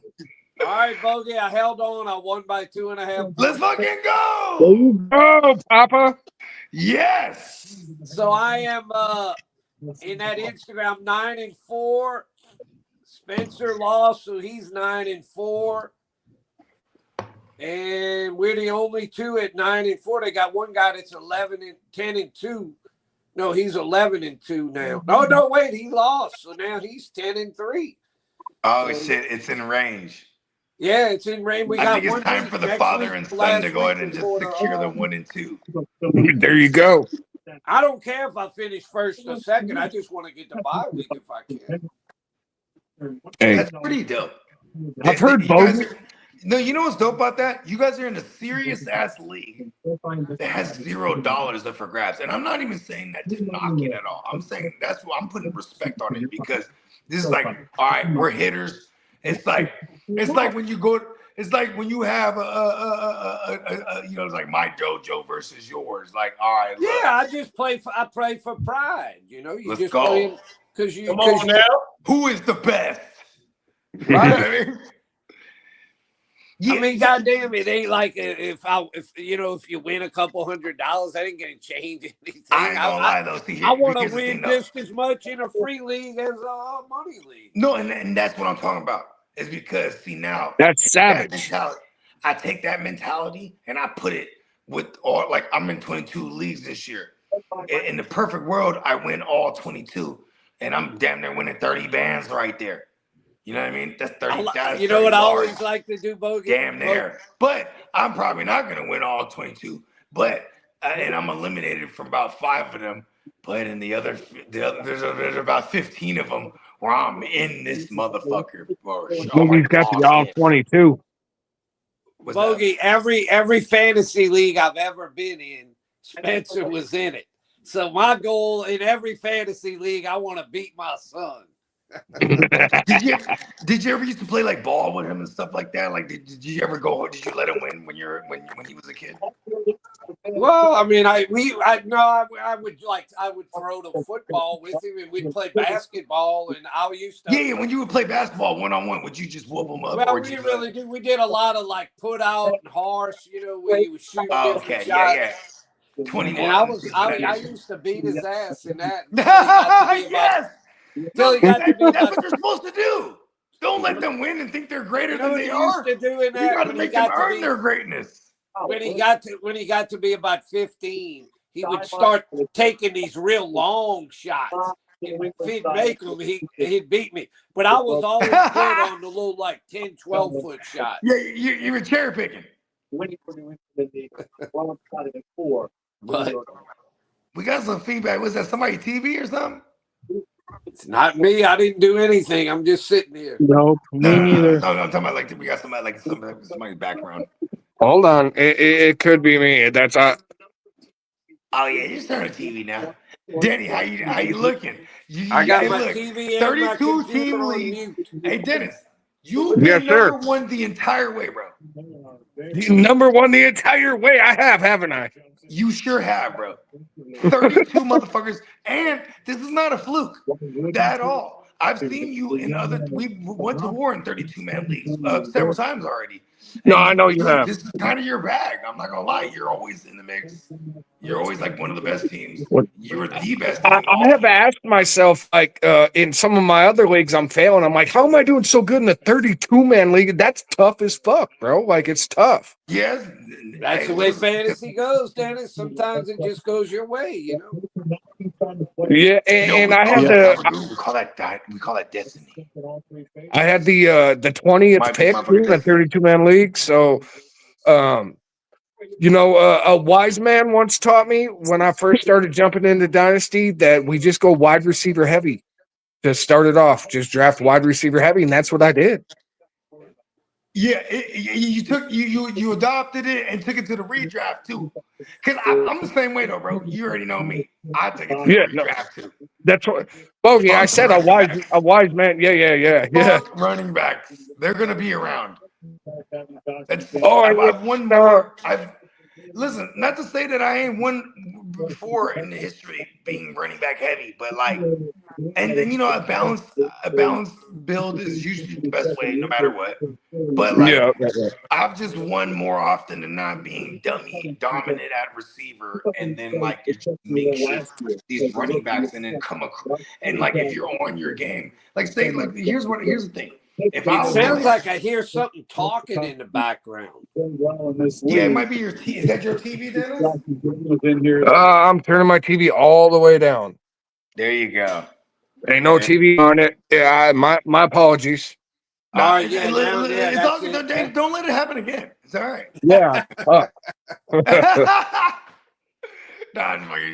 Hey, see, I could joke with Dennis like that because he knows that's my guy. Dennis is my guy, right?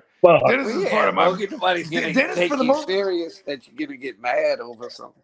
Nah, but also with Dennis, the people I'm the coolest with, I can fuck with the most. Well, exactly. Dennis I is the one, like, I put he's it part in of the my chat morning earlier. routine, like 3 or 4 days out of the week. Yeah, I put it in the chat earlier, Bogey. My wife had asked me yesterday. She goes, "What's going on today? You know, just kind of what's going on."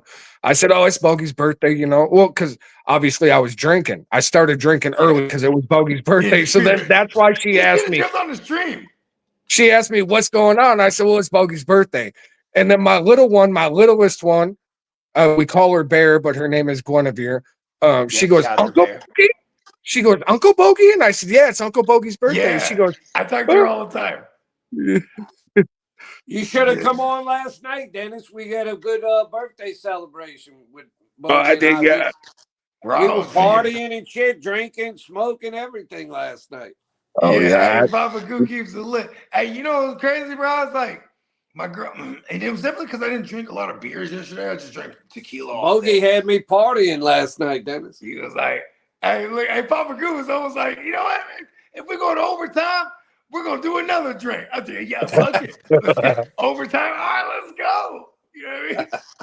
Good times. I put down 18 Miller High Lifes for Bogey's birthday yesterday. I appreciate you, man. And that's a light night. I could do 24. I've seen you do it in person. Yo, you know what's crazy? It's like I remember I was shrooming hella hard. I'm shrooming Dennis, you drink the regular old Miller High Life? Yeah, champagne or beers. Yeah, whenever Spencer and I go shoot pool matches, that he always gets the Miller in the bottle, the Miller High Life in the bottle. The High Life, yep. I don't give a shit. I like any of the American beer. If it's good and cold, I don't give a shit. I'll drink any of them. I really don't either when it comes to like drinking like light. Like, see, here's the thing. It's like, it's funny because shout out to our guy Marco. You feel me? He's from the Z Future. He was like, I remember I met Marco's one of the more wittier ones, right? And I had made a comment I bet it was like, oh, we were talking about like waterboarding or water torture or something. And he goes, yeah, Bogart. He says in the chat, he goes, Bogart water tortures himself with drinking Bud Lights. Right?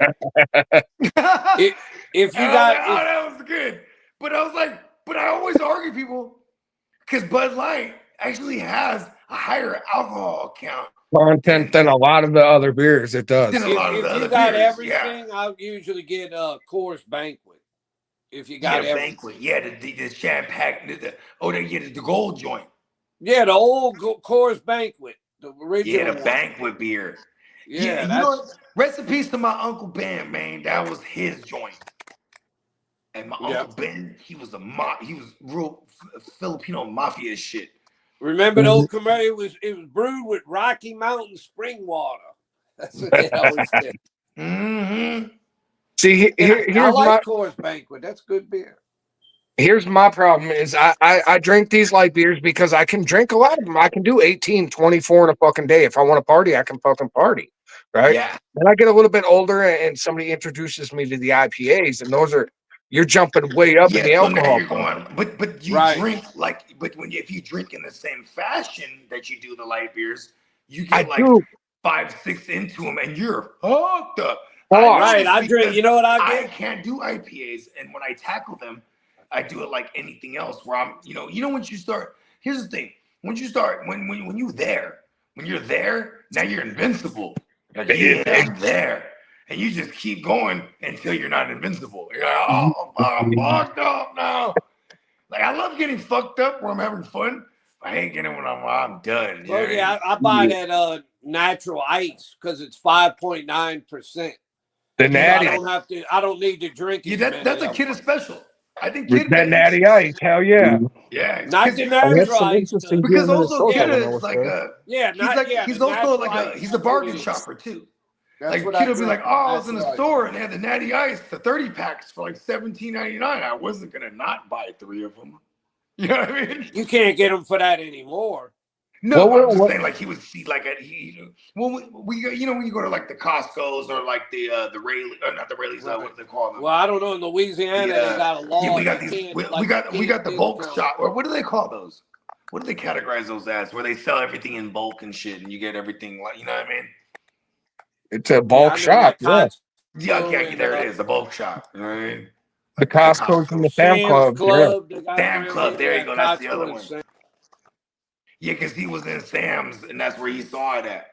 He was like, man, the natty ice was like $17.99 on sale. I wasn't gonna. Dude, if I could get 30 packs for $17.99, I'd buy about 4 or 5 of them. Wouldn't have to buy just because of it. I'm just gonna stock up because I'm gonna save money if I'm already gonna buy it. And here's my thing: is I'm a preference guy. Like, whenever it was like, okay, but you know how if it's somebody's birthday and you go out, right?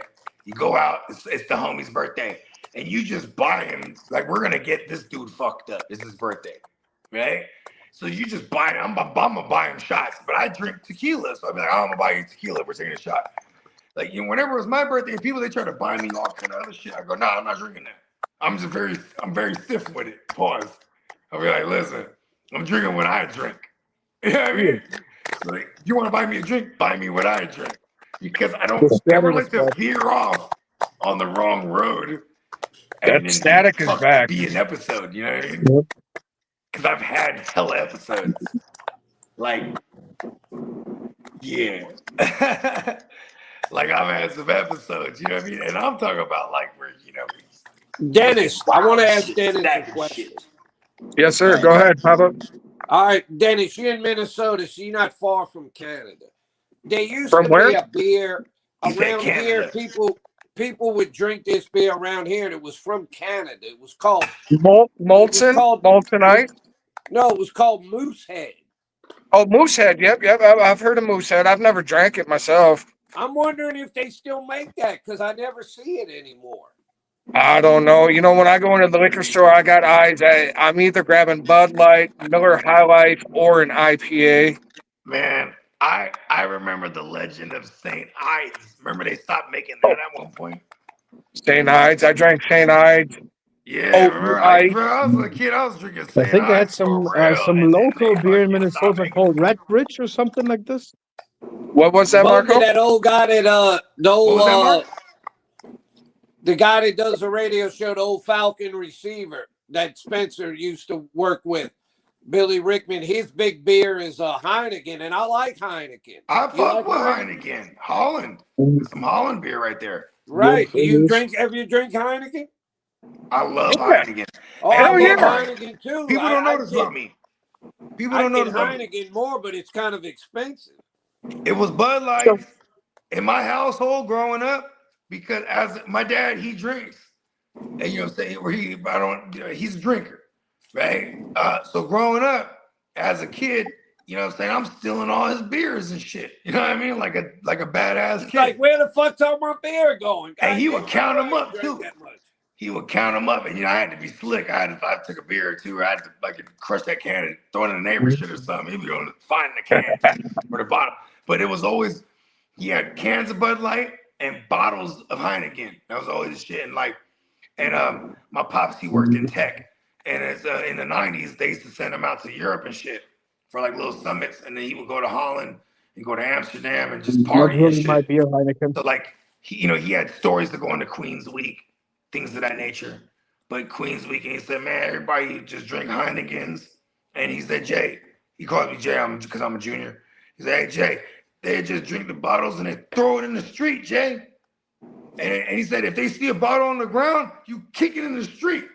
He said, and then you had street sweepers that come through just clean the streets, like during the parades or during the Queen's Week and shit.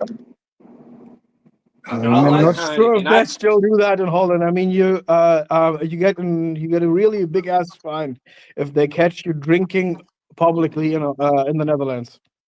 Oh, Very expensive. Yeah, they in the last 20 years they really tightened up their they even tried to ban psilocybin mushrooms. Oh, they did. They banned psilocybin mushrooms, but then they started doing psilocybin truffles. How crazy is that? Like truffles that are infused with psilocybin. Bogey, And, like, what's the in you too, Dennis? What's the DUI limits there? Is it 0.08 or 0.1? It's the same everywhere else, isn't it? In Louisiana, 0.08. It's it used 0.08 to always in Cali. be 0.1, and then they lowered it to 0.08 here. Yeah, that's what I'm saying. It's 0.08. You lucky Do guys. do they have the laws there? Like he said, we're lucky. Hold on, what's the joint over there in Germany? Yeah, it's 0.5. 0.5. Oh shit! Damn. Hey man. Or do they have or the if you laws are there too? Like say you're not at all near to over the limit, but what they call open container law, where they can give you a ticket just because you have an open. You got an open joint in your car. Yeah, yeah, we got that for sure. I mean, they can't do the. I'm not sure if they can do that here. I mean, they still have to prove that you drank. I mean, if you didn't drink, I mean, they can't give you a ticket just because there's an open beer in your car. No, because like Bogey, like my brother and I, all those years we go to the Saints games with Spencer and his cousin growing up, and and I always drink when I'm going to games. I drink. Yeah, come on. So my brother about 10 years ago, I don't remember exactly when he stopped drinking, but even when he stopped drinking, like when we go, I'd have my beer and I'd be drinking. I'd be in the passenger seat, but I'd be drinking my beer. And I think technically they could still, if he got pulled over, they could give us a ticket for open container, even though I wasn't even driving. No, that's a fact. But I told him, I said, well, look at this. I said, if we get a ticket, I'll pay it. But I said, I'm going to just keep it down and be careful. I'm drinking. Well, look at this, Papa Goo. When I was a kid, and like I said, my family, they turn up. So as a kid, and see, I mean, this might be like, I don't know how people, it's all subjective, but you know what I'm saying? I grew up in a family that indulged, and like, I watched them have a good old time, but like they, and of course you had the ones that would overindulge and be a mess. And so it's like you had every example, right? But like there was little things, like for example, we would go to Nevada and go fucking to Vegas, and my family, they're all gamblers too. So when I was a kid, we were in Vegas, and my daddy had a Chevy truck, the 18 bed, the 18 like the 18-footer with the long bed, and he had the cabin on it with the little seats in the back. And like in Vegas, you could ride around, everybody's drinking in the car, and you got the back little thing open on the cabin, and you're just driving around the city like that. In the 90s, that was legal. Yeah. You can't do that. Now, even in a place like Vegas, you can't do that now. Back then you could though. I used to think this was so cool. I'm like, wow, no one got no seatbelts on. There's open alcohol containers in the car, and as long as the driver was sober. Yeah, my parents didn't really drink it much at all. They drank like a beer or two, but they never hardly drank much when I was growing up. My dad was like the Iron Man of drinking to me when I was a kid. And I got a lot of my life lessons that I was just saying this yesterday actually on the pod. I got a lot of my life lessons when I look back was when we were coming home from family parties and my mom was driving home and my dad, he's in the passenger seat with the seat all the way reclined. And it would be my little sister behind him because she's little. So he could be all the way reclined. And I'm in the other side on the left. And they look, Jay, and he's giving me life lessons. You know what I mean? Shout out to Papa Bogey. He be giving me life lessons. And I remember this one that I always laugh about because I'm the same way till this day. When I'm faded, I'm playing some loud music. And I'm doing the same thing. Just the apple doesn't fall far from the tree. My girl's driving. I'm faded as fucking the passenger. And I'm slapping the music loud as a motherfucker. Because I'm feeling it. It's the vibe. And I remember my dad used to do that all the time. And then my mom would be like, turn the music down. She would just turn it down. And my dad would be like, CJ, this is a lesson. They're always going to try to lower your music. You know what I mean? Which was basically an analogy of like, they're always going to try to rain on your parade. You know what I mean? And you just gotta be able to get used to that. Otherwise, it'll go bad because that's kind of part of it. And I learned because of from moments like that, I learned like, okay, I don't need to fight every battle because I'm gonna win the war every time. And the war means we're all winning in my mind. So it's like all these minuscule arguments, and I'm talking about relationship shit, right?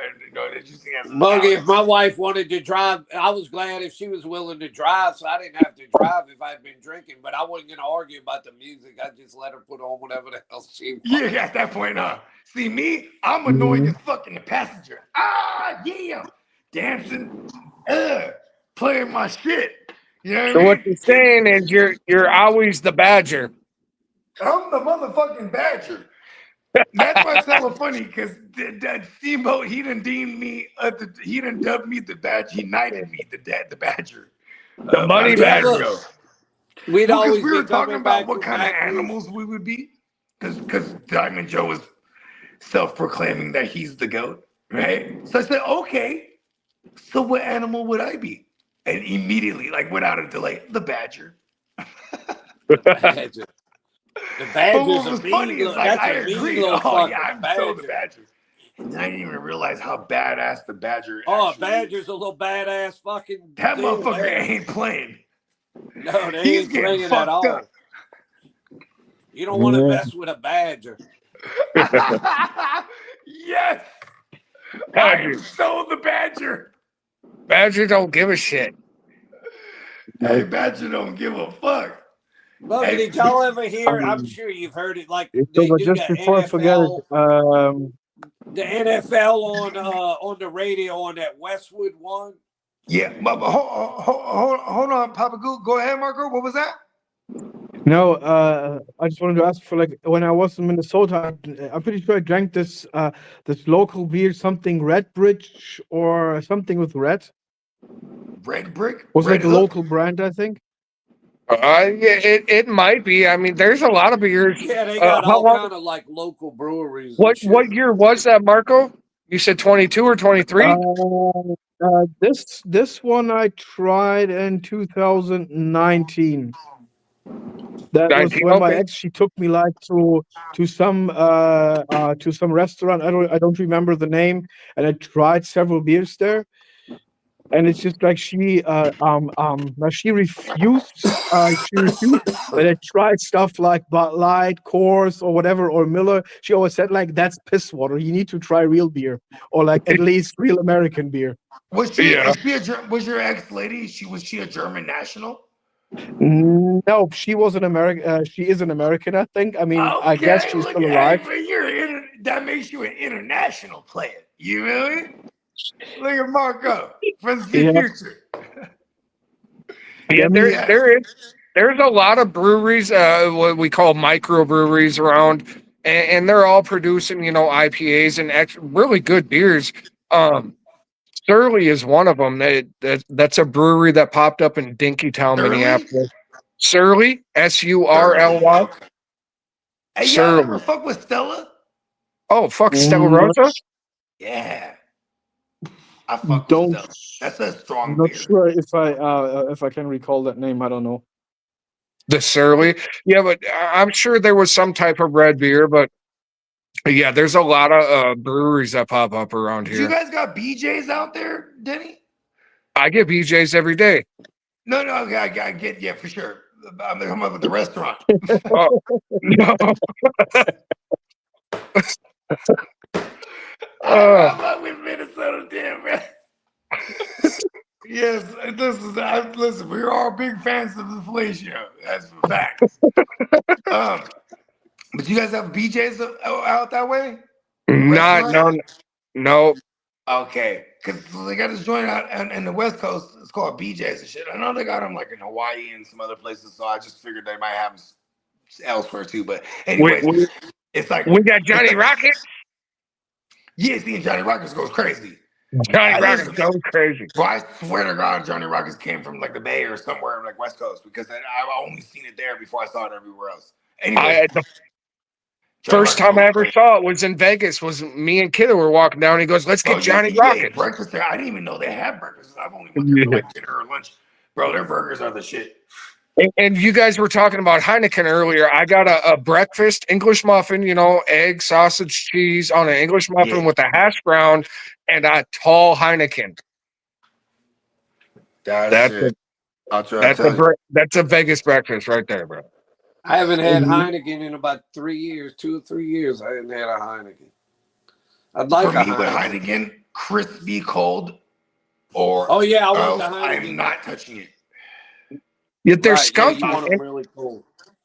Anything that comes in a green bottle or a green can is kind of skunky. It's a skunky beer. Yeah, it is. And like, listen, here's the thing: is like that's one of those beers. Like Corona is one of them too. Where like Corona, like I can only drink Corona in a bottle.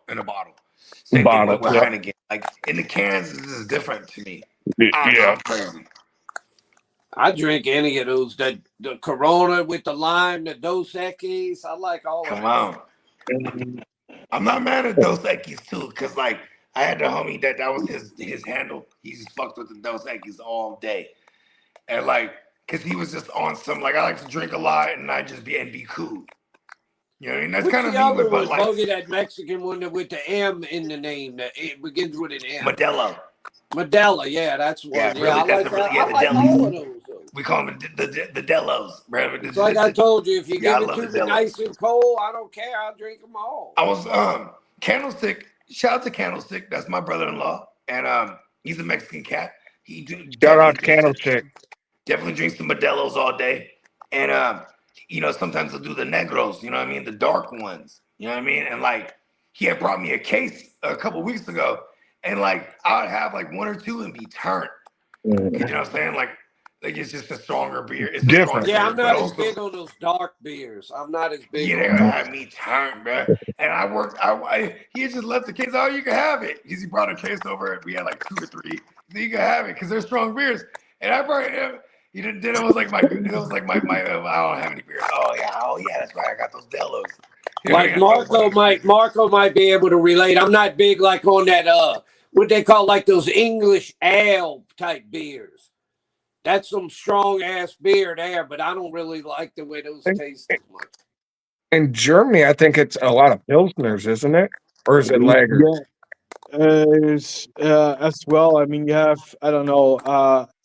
I think Germany has probably, I mean, besides the Czech Republic, the most different styles of beer worldwide.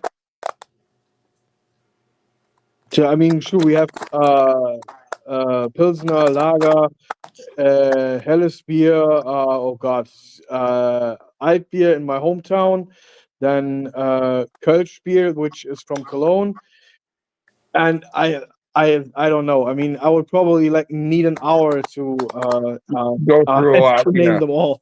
Yeah. Yeah, you're kind of from one of the meccas when it And the comes to that only type of other shit. English beer I know right now is like Guinness, but I think that's actually Irish, not English. Yeah. Is okay. So then yeah, out here, I remember fucking with the Guinness back in the day, the super dark shit, bro. I cook brats in it, bratwurst. I'll word. boil brats with some bell pepper and some onion in some Guinness. I'll boil it in the Guinness, and then I'll go out and slap it on the grill and brown it up real quick. It's fucking bomb, dude. Yeah, I like good brats. I like brats. Yeah, I fuck with the bratwurst, bro. A lot of people, Bogey, around the way I live, this is Cajun country, and it's known for their Cajun sausage. And a lot of the people around here, they don't like the brats or the Italian sausage as much. Yeah. But I like them all. I like all of those. I like Yeah, I fuck brats. with all. I like Italian. I like good Cajun sausage. I love sausage. Yeah, even from our culture, Filipinos and shit, we got longanisas and shit like that. Yeah, Y'all need to try those. It's like similar to a longanisa. You know what I mean? What Like they call kind around here, some good, what they call fresh Cajun sausage. That's some damn good sausage. You've probably never had that. Nah, I guarantee I haven't. I still have yet to have the pute. What is it? The pute? The pute? What? The boudin? The boudin. Boudin, yeah. The boudin. I need Boudin. that. I need that in my life. Oh yeah, you'd love that boudin. That's good. Yeah, I need that, bro. That shit sounds like exactly what I would fuck with. This Cajun area is known like the capital of gumbo, sausage, and boudin. That's like what the Cajuns are really known for. Listen. And then they're known really. They're like the starters of like all the crawfish shit, like ball crawfish, and they've known for like seafood boils and shit where they do all kind of seafood. I watched them guys doing them seafood boils, especially with the crawfish. They suck the juice right out of the head. He's like, that head juice. Oh yeah, these Cajuns that's are where it's crazy. at, Brody. I'm not a Cajun. Even shrimp. Like when we do shrimp boils. Yeah. Okay, like look, when we do shrimp boils, we're Filipino. We're gonna eat everything with rice. So we got the shrimp boil. You know, when you bust that shrimp head off, you know what I'm saying? Like, everybody don't get to sucking the juices out. What I do is I put it on my rice. I ain't sucking the heads of any of them. I put the head juices on my rice. Yeah. Oh no. Oh, it's so good. I'm not really a big boiled seafood guy. I'd rather fry. Okay. I'd rather fry. I fry. love breaded and deep fried anything. Like, breaded and deep fried anything. Yeah, you really can't go wrong, can you? I'm fucking with it all. Like I remember the first time I heard of like deep fried peanut butter sandwiches, bro. We was in Santa Cruz. Which is a pretty well known beach in the world, right? You know, Beach Boys and sometimes have rocks in Santa Cruz and things of that nature. Yeah. Anyways, you know what I'm saying? I was like, oh, that's the club. When I first heard of deep fried peanut butter jelly sandwiches, I was like, where do they got that at? Oh, they got it at Santa Cruz. Boom. That sounds weird, Bogey. Peanut butter jelly? This is what they do. This is what they do. It's a peanut butter jelly sandwich, right? And then they freeze it. Then they fucking dip it in like pancake batter. Pancake batter, yep. Then you deep fry it. You flash fry it. That shit is fucking phenomenal. And then not to mention like those deep fried Twinkies and deep fried ho-hos and all the nasty bad shit for you. That's so good. They do that all at the Iowa State Fair. Fair food. I was just about to say that. It's fair food. Yeah. At the Iowa State county fair food. food. They fry like a whole stick of butter, like on a stick or something. Wow, just butter? Yeah, like just butter. I'm like, who the shit would eat this? That's the And whole they say minute. it tastes really good, Bogey. Listen, That's the whole. I bet because you know what we'll do? Take regular old toast and put butter on it. So why wouldn't Oh, I deep always fried put bread butter and on my butter be toast. That's the only not way I eat delicious? toast is with butter on Why it. wouldn't that be delicious? That's the What, whole you never heard Minnesota of State that's the Fair way I stick. grew up putting butter on my toast. Yeah, Come on. the That's the way Minnesota I State grew up Fair. with toast. The whole gimmick is everything's on a stick. You get a pork chop on a stick, bacon Word. on a stick. Would they do deep Everything on fried a stick is Twinkies, better, bruh. deep Bogey, fried if you don't put Oreos? butter on your toast, what would you do with it? You just eat plain toast? Well, no, you can put jam on it, We're gonna choke. jam or Hey, preserves. listen, I might have just smoked some weed. I might die eating a dry toast. From the cotton mouth, I might choke on that motherfucker. Oh, I It's want some dangerous. butter on my toast. Hey, Oh you know yeah, what? Butter and jam has been my joint since I was a kid. I guess they have it there too. Y'all have had French toast, huh? Come on, bro. What? I love good I've been French making French toast. toast since I was a wee tyke.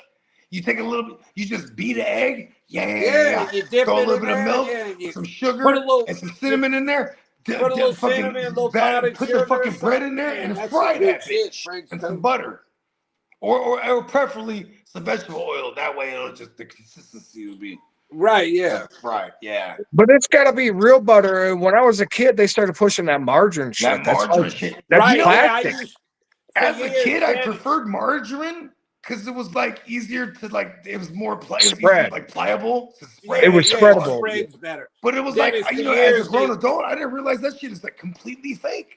It's for plastic. years they was telling us, What the margarine's fuck? a lot better than regular butter for you. Now they That's how act they like the sold it to regular us. butter's way better for you. Yeah. Remember, what was the bitch? It had the lids. They would talk. Country Crock? Crocker butter or Crocker margarine was it called? Country Crock. Country Crock. There it is. Bong. 10 points. Country See, Crock. remember they would have the lids talking in the commercial. Oh, it's better than butter. Or it's just Well, good and then healthy they had butter. Fabio throwing his hair. I can't believe it's not butter. I know, right? I thought I was about to be buff like Fabio. Well, Bogey, I keep both. Hey, was Fabio a German? I feel like he might have been Swiss, like a Swiss, if not he wasn't German. Do they get offended if we call him Swiss? I always buy regular butter and a little margarine too, just so if I need something where I can spread it quick, I got something else. Pause. Hey, look, hold on. Papa Guru is generations beyond that, so he's accepted. I know. Yeah, I don't ever pause there with Papa Guru station. I'll fuck with you, Papa Guru. You the man, man. Oh God. Well, what? I'll use regular butter or margarine. I don't give a shit. No, that's a fact. But Now, you I know mainly like, now use I'm like, regular butter. Can I tell you what I do now when I make like a grilled cheese or something? I use mayo, real mayonnaise. No, mayo's where it's at. Because you know why? Mayo's It won't where it's burn. at, bro. The butter makes it charred black burn. And that's kind of how I like my grilled things, grilled cheeses, and like even when I do the quesadillas.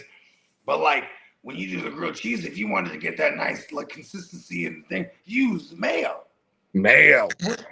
Look, do y'all eat pool boys there?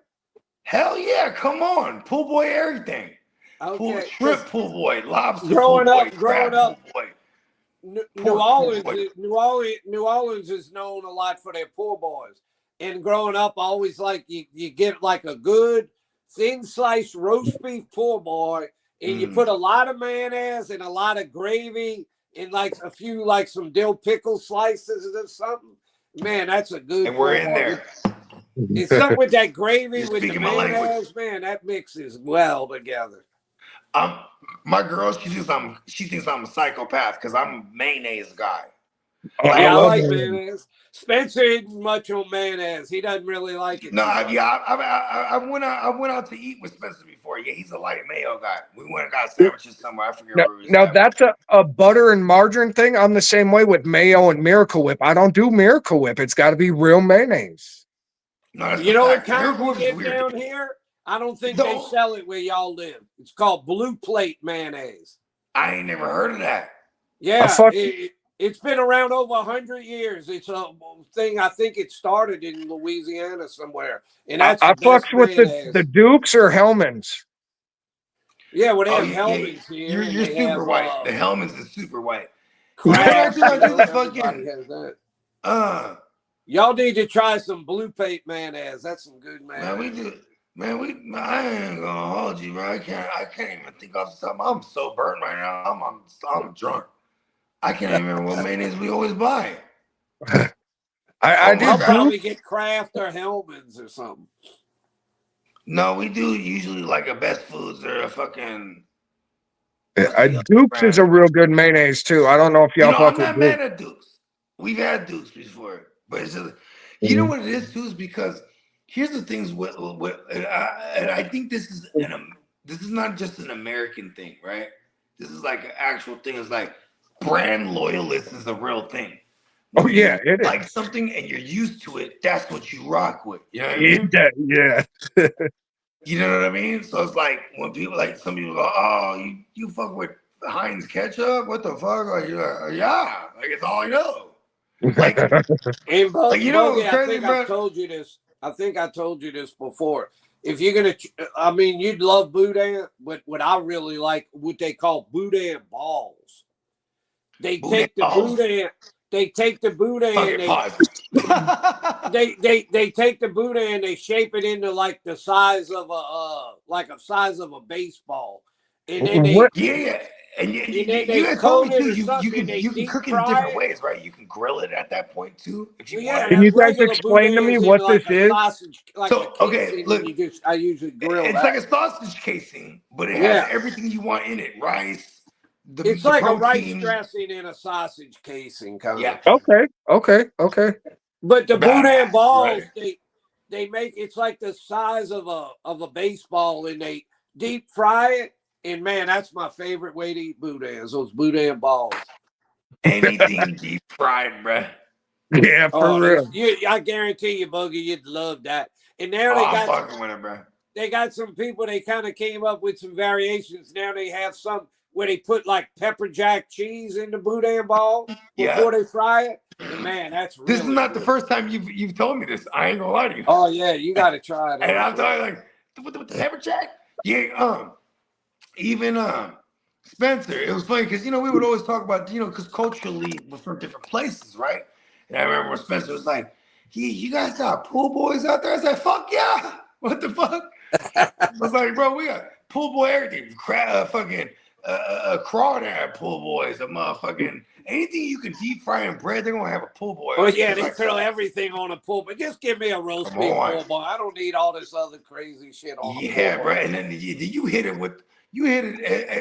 as plain Jane but also complex all at the same time. And you was like, man, the roast beef with the gravy and just some mayo with some pickles. Oh yeah, that's my pool boy right there. That sounds exactly how I rock with it. You know what I fuck with? I'm a big seafood, like breaded seafood, tartar sauce, pickles. I'm that guy. You know what I mean? Give me whether it's breaded shrimp, you know what I mean, or even just beer battered anything, and you get some good tartar sauce with pickles. New Orleans on a pool boy with some lettuce, tomatoes. Do you fuck with the cocktail sauce, Bogey? Yes, I do. I actually have a run-on joke where I say, like, what's funny? I actually resurrected this just yesterday. I was trying to explain it. I was so faded, but I was like, man, that's cold shrimp. Like that means cold shrimp. Yeah. That means like it's good, but it's you know what I mean. But most people don't fuck with it. You know what I mean? Cocktail shrimp. Cocktail shrimp. I don't want that. Cocktail shrimp. Yeah, see, because most people don't fuck with it. See that? No, I don't like that. You know what I'm saying? I like fried shrimp, but I don't want that cocktail. Yeah, but that's the thing too. Is like, then that's why I say it too, is because I'm kind of one of those ones. Like, I'll fuck with it. Like, you gotta get me drunk. I'm eating cocktail shrimp. Otherwise, I'm like, I don't know. It's funny, Bogey. I like cocktail sauce, but I don't want that It's cold shrimp. It's alright. You know what I mean? Yeah. But I like cocktail sauce. That's a fact. See, and that's what Dennis was asking me right now. Yeah, the cocktail sauce. Like the it's the horseradish in it. cocktail sauce. I love horseradish in it. And I fuck with horseradish badass too, bro. Ooh, of course, horseradish goes crazy, bro. All right, look at What this. wasabi? Listen, there's this sandwich at this so we got this uppity grocery store. When I first moved out here, the closest grocery store was the uppity one. I live in a big giant suburb right now. You know what I mean? And there's the closest grocery store to me geographically, just where I don't gotta go far, is this joint called Nugget. And Nugget, it's uppity as a motherfucker. It's like a Whole Foods type of shit. But their little food section over there where they cook shit, and they have a deli and they make sandwiches and they make hot sandwiches. And this line is always out the door.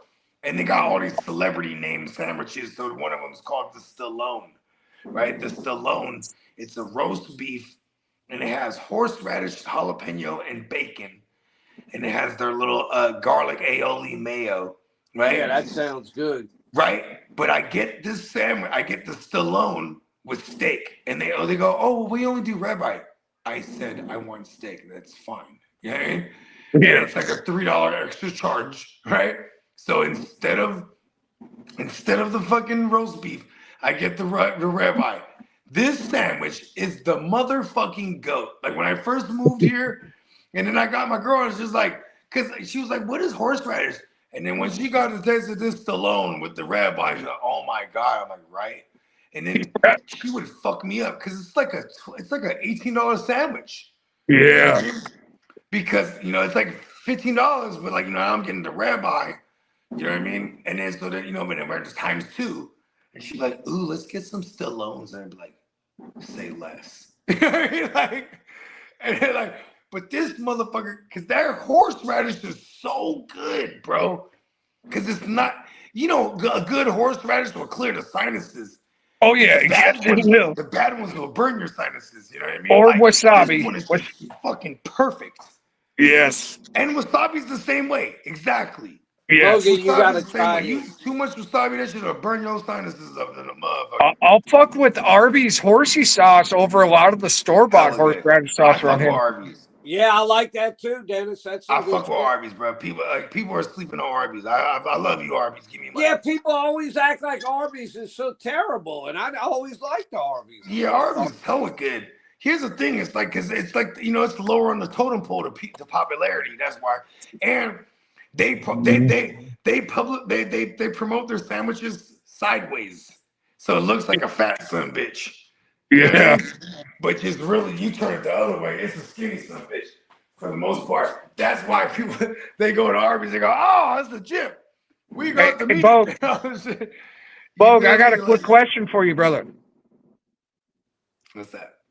Can we still see each other if we're backstage versus being live on YouTube right now? Just kind of kicking the shit? We just got to. You can you can see and hear the people when you're backstage.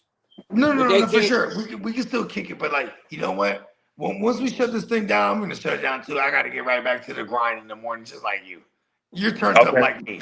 I'll be the voice of reason. You know what I mean? No, because you know what I'm saying. If that was the case, we would have just been kicking it backstage. We would have cut the show. Well, no, that's all I'm wondering. Because we're on stream right now, so yeah, we good, but we're not doing nothing reckless. We're just talking some good game. Bogey, I want to tell you that I may have told you this before, but I'm not sure. Did I ever tell you about this stuff called shrimp and brochette? Shrimp and brochette. So explain this to me. I'm curious. It's a French term. I don't know. It's E-N-N, like that means in, I think, in French. And then brochette is like BROCHET. Is it it's like shrimp on bread? Bruschetta? The what? Oh, bruschetta. Well, that's like Italian. But what it is, Spencer and I used to go to this seafood restaurant that guy would give us this thing to, and it's like over 100-year-old place. It's really well known. But they have this appetizer called shrimp. And they put it on the little crispy little bread woo-wops. No, it's shrimp, and they wrap it in bacon. And okay. And it's like, I don't know. You had me at shrimp wrapped in bacon. And it's like broiled or something. But man, these are the best shrimp. And they give you this stuff. I don't know if you've all ever heard of this called Romaloid sauce? That's, No. I think, a Cajun thing. It's called Romaloid sauce. And it's like a tannish brown. I think it has a little bit of horseradish in it. It's probably got some mayonnaise. It's like a spicy. It's like a spicy tangy. It's like a tannish color. And man, you No, take but flavor wise, it's like a spicy tangy. Like yeah, it's kind of tangy. Then they came out with a different one that's like a whiter. Yeah, because the reason I was asking if it was like kind of a spicy tangy, because like there's where I'm from, we got a lot of Cajun restaurants, and they would have this, anything shrimp, or like they had like breaded shrimp or deep fried shrimp or Cajun shrimp. They would have this tangy sauce, like it was kind of and it was kind of like an orangey brownish, light brownish. Right. Yeah. Yeah. That's kind of similar. But then they changed it to this like whitish sauce, and they just call it like a seafood dip, and it's got like a kind of a harsh radishy taste, but it's good too. But I'm telling you, that shrimp wrapped in the bacon, the way they cook it, and you man, that's the best shrimp I've ever had, any kind of way.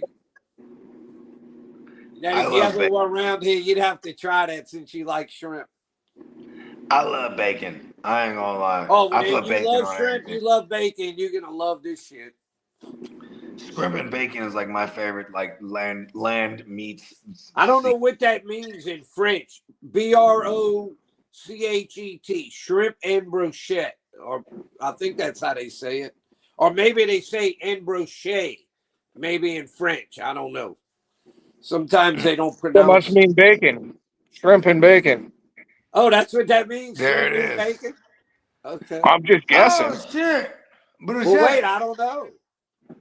That does make sense because it's shrimp wrapped in bacon.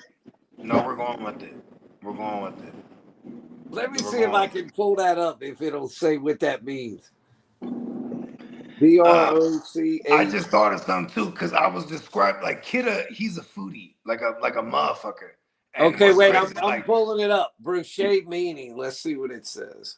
You know what? I'm gonna go take a picture of it. I'll be right back. Okay, you know what it says, Dennis? What's up? It says brochet, a skewer or spit on which chunks of meat or fish are barbecued, grilled, or roasted. Okay. So it doesn't really. It's just the way they do the each of the shrimps is It's on the like process. a little stick. Each of the shrimp is on like a little big toothpick thing. So that's what it is, and they must. I don't know how they. I guess they grill it. Probably on like like the shit that they grilled all the other shit on, and man, it's good. On Thanksgiving, I wrapped bacon around Kit Kats, I wrapped bacon around Reese's, and I wrapped bacon around Twix and a couple of Oreos, and I put it all on the smoker because I was already smoking stuff on. I had smoked mac and cheese and shit like that for Thanksgiving. So they turned out really good, man. I'll put bacon on anything. They do that. They also do this flounder, this fish, a different way that I'd never had it, and that's some of the best fish I've ever had too. They take a whole flounder and they like put it on the grill, but it's the whole flounder, and they like skewer it in like a grid formation, like all these little squares. And I don't know what they season it with, but then they bring it to you on your plate. And you can take a fork and literally each little square, like just take it, and you get like a big, nice chunk of good flounder meat. And they give you like this lemon and garlic. With flounder. They give you this lemon and garlic sauce to dip it in. And then when you finish that side, you got the whole thing of bones, and they give you your thing with the plate, and you flip it over. And then you got the other side. And then when you finish, all you got left is all the bones. But you don't end up hardly getting any bones when you eat it because of the way they do it. Oh, it's awesome. Nice. The best flounder, one of the best fishes for fish type. Yeah, flounder is thick as a bitch. This is whole flounder, Bogey. And they do it. I don't know how they grill it or something on their deal. And they skewer it in this like grid formation where it's all like in a squares. And then once they bring it to you, they give you this lemon and garlic or garlic butter sauce. and you just take your fork and you can kind of take each square of the good flounder meat, and then you dip it, and you finish one side, then you flip it, and then you got the other side. Yeah, that shit is that is awesome, bro. I'm a big seafood guy. But see, here's what's crazy is like I had realized at one point, outside of like shrimp, like I really just like anything deep fried and breaded. So like, you just stick anything in front of me, and I'll be like, yeah, I eat that shit. If you ever came to Lafayette, Bogey, and we went there, you get the shrimp and brochette for your appetizer, and then get the flounders for your meal, for your I want to entree. take my lady. I want to take my lady to New Orleans for real. More than likely though, right? I mean, not even more than likely, 100%. We're doing Vegas again this year, and we're gonna work on getting you out there, Papa Goo. We're gonna watch this. Watch this. Well, I want y'all to come to New Orleans. No, that's a fact. Well, That might be another trip. that's going to take planning. There's two leagues that go out to Vegas, Papa Guru. You got to understand that. There's the East Side League and the West Side League. So if the West Side League went to Louisiana, the East Side League would have to too. So it's going to take more than. Well, that's the thing too. Is like, here's the thing. It's like, you know what's so sad is like the East Side League. There's like a core group that don't want to go to Vegas every year. So we fight them every year to do Vegas. Yeah. So they would never do like the likes of New Orleans. Like it's not even just they wouldn't do any like the fact that they do Vegas is because it's like it's cheap and it's close. You know what I mean? We need to sometimes just get you and JD and a few other people. And that's what I'm saying. Yeah, exactly. That's where we're at with that. You guys are already talking about taking a trip up to Minnesota for some ice fishing. I mean, we'll do around the world. You know, let's go down to Dallas one time to leave. Let's go to Louisiana one time for fucking Spencer and Papa Guru. Yeah, JD said he's never been to Louisiana. It's all the more reason to actually like start a business. Go Dennis, have you ever been to Louisiana? Yeah, because then like I have not. Then we could just write these bitches off. You know, like I'll book everyone and just everyone give me the money and I'll book it through the company. Yeah. I have companies, so I know how this works. And I've always been saying that too, because like even JD, he inspired me years ago, because he went and registered the LLC for his podcast. You know what I'm saying? And I was like, yeah, I got to do that too, bro. Because then you know what I'm saying. Then when you actually have an LLC, and I know this because I have companies. You know what I'm saying? Where you know what I mean? We're filing. We're gonna buy some shit that we need. Dennis, you know my younger brother's a big fisherman. He'd probably like that. I say I got this guy I met, Dennis. He lives in Minnesota. We go there and he's taking us ice fishing. Yeah. Yeah, I told Dennis, I was like, I have to experience that. Because that's something I know my brother's done a lot of fishing in his life, but he's never been ice fishing. I can pretty much. Hey, look, I can already hear me too, right? Like, I'm just gonna be so amazed that I'm be like, look, I'm on frozen ice right now. This is the closest I get to Jeebus. And I'm walking on water, right? But I was really amazed about ice fishing in Minnesota was all the trucks on the lakes. Yeah, bro. They put trucks in for whole like whole what do they call those things? The trailer things, Dennis?